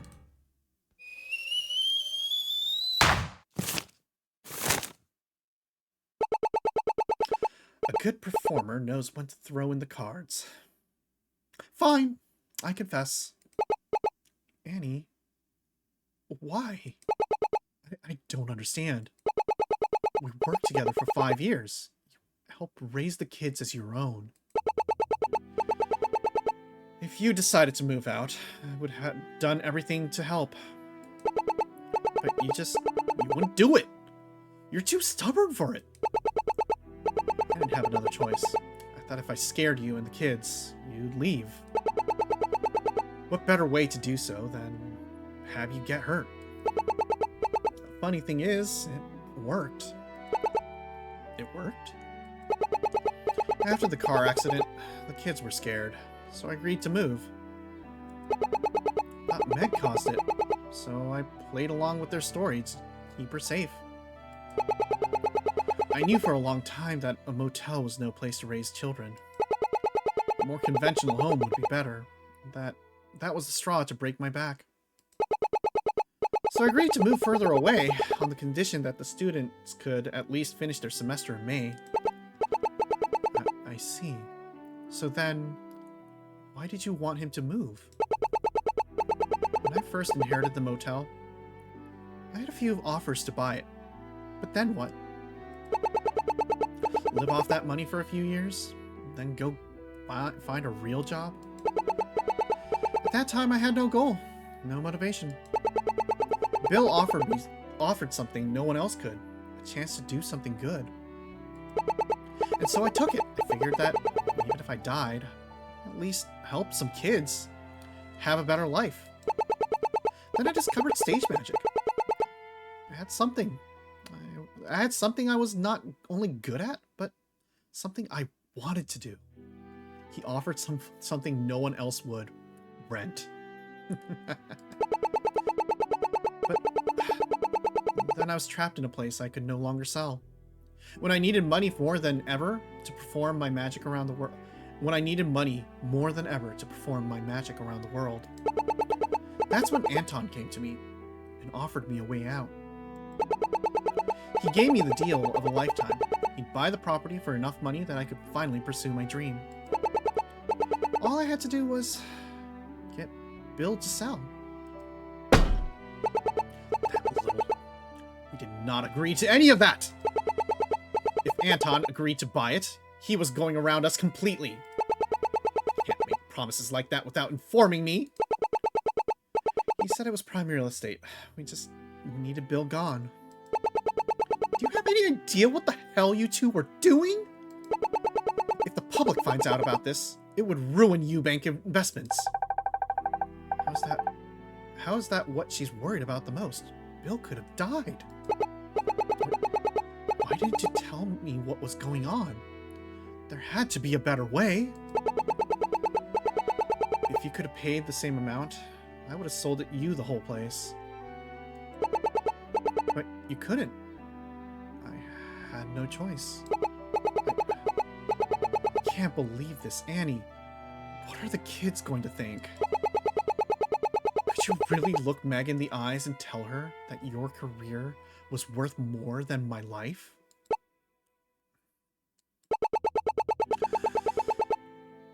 I took the calculated risk that you'd be driving too slow for it to be dangerous. His life isn't a calculated risk. To think I defended you, I believed in you. You know something, Ferris?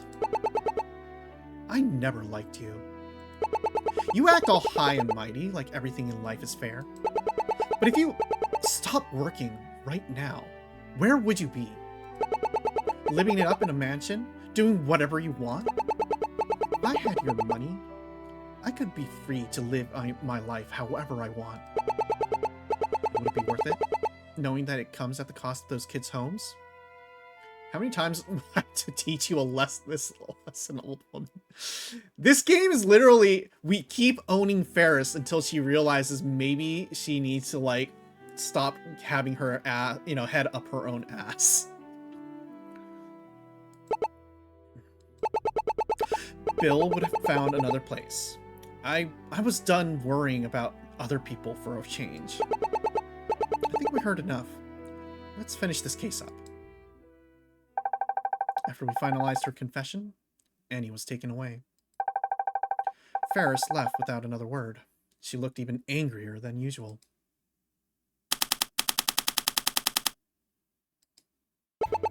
Chesty, we did it! We really did it! Come here! Give a kiss. Oh, okay. Is this a hug, or is she trying to kill me? No, I think she's just trying to press her boobs against your back. We did it! We solved the case! You did it! I'm so proud of you! Light fading, lungs failing. You okay over there, Ms. Assistant? You're turning pretty red.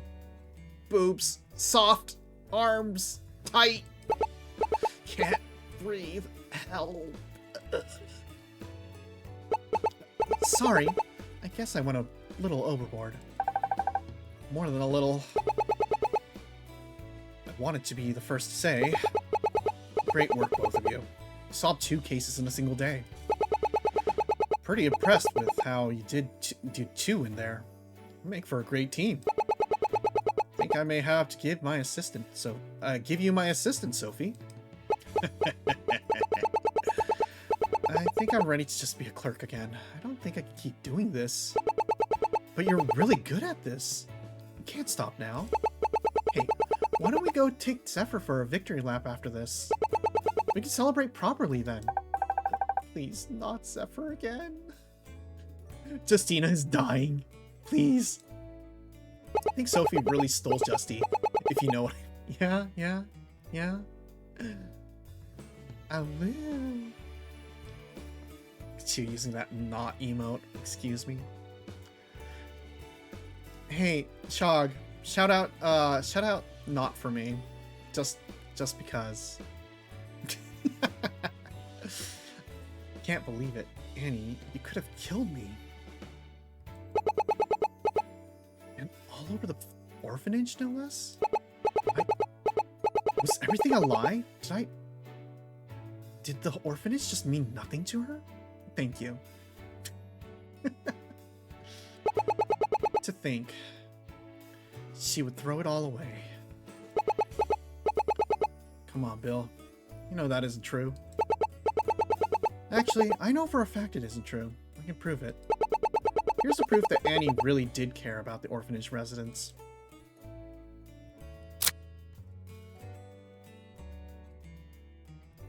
Meg's card?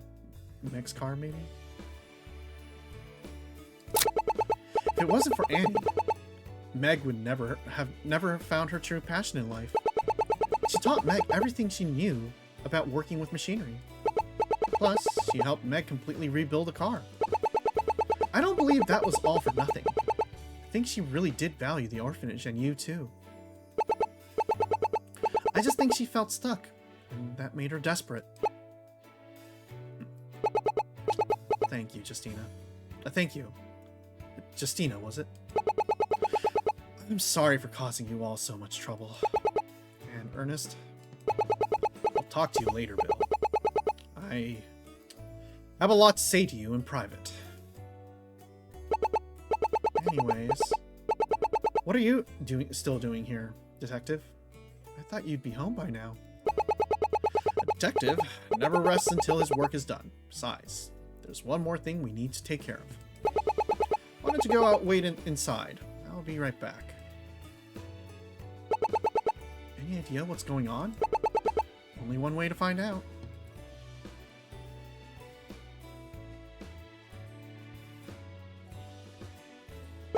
Ah, hello, you two. What's this about? Well, you two were the ones who kickstarted this sprawling affair. So I wanted to give you a little update. Solved the embezzlement case. One explanation later. Wow. Wow. So the Eubanks didn't take the money? Guess I might have jumped the gun. Cheer up, Chandra. It's thanks to us that the orphanage is getting all its money. Hey, don't be too proud of yourselves. You still committed a crime. So, what now? We can certainly put in a good word with the prosecutor. As short-sighted as your robbery was, it did help us uncover the real crime. Maybe the real crime was the investigation we had along the way. If only I hadn't been caught. Just accept it, Hannah. We lost. Thanks for trying to cover for me. Anytime, partner. Next time I'll take the truth to my grave. Please don't. You gave me enough of a headache last time. Afterwards, Sophie and I went out to celebrate our victory on Zephyr. And as expected, I got completely swamped in paperwork the next day. Sue said I had to do double the work to make up for my little adventure. I told her I was finally ready to retire from my detective work. Then, a new case propped up, and I was called upon once again. So much for retirement. End of case 3. So we got 2 more cases. This stream was 5.5 hours long. I think we're gonna have to we're probably gonna make this. We're probably gonna have 2 more streams at this rate, huh? I should probably make a stream card and all these things. And also we gotta like do a whole bunch of things. Good news is, well, there's not much of good news. News is, we'll be streaming tomorrow with a end of the year Zatsdan. We'll be recapping the year, talking a bit, having a nice time, sending off 2024, whether it was a good year or a bad year. You know, for a lot of people, I think it was a bad year.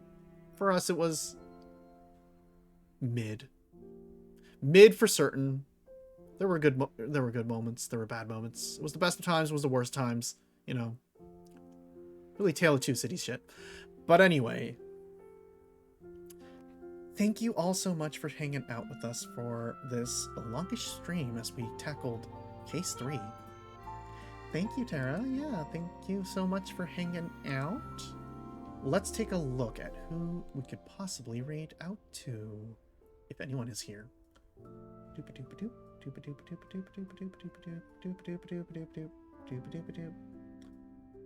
No one we are too familiar with.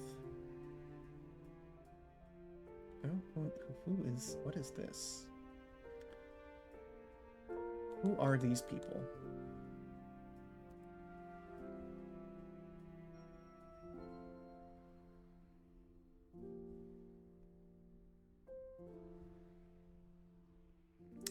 That is an ad. Oh, this person. Maybe. Well, no, maybe not. And then you have this person.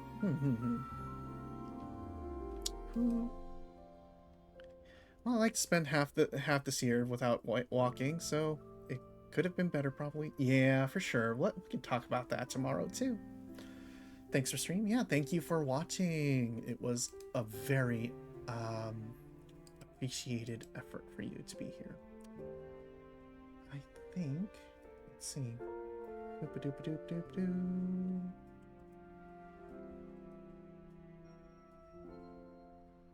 I think we'll just call it, honestly. I'm not sure who we can really raid out to. Or no. Actually, you know what? Let's go raid Desync. Desync is oldifying VTubers in art. Let's do that. Okay. Raid Desync ZX, and we'll just call it Perjury Raid. Perjury Raid. And we'll use the knife emote. Because we're committing perjury. Even though the whole point is we shouldn't be. Perjury, exactly. Alright. I think that hits everything we need to do. So thank you so much. Have a good rest of the evening. Again, tomorrow evening probably, we'll do a nice little Zatsdan stream. And it'll be fun. Alright, have a good evening. Take care.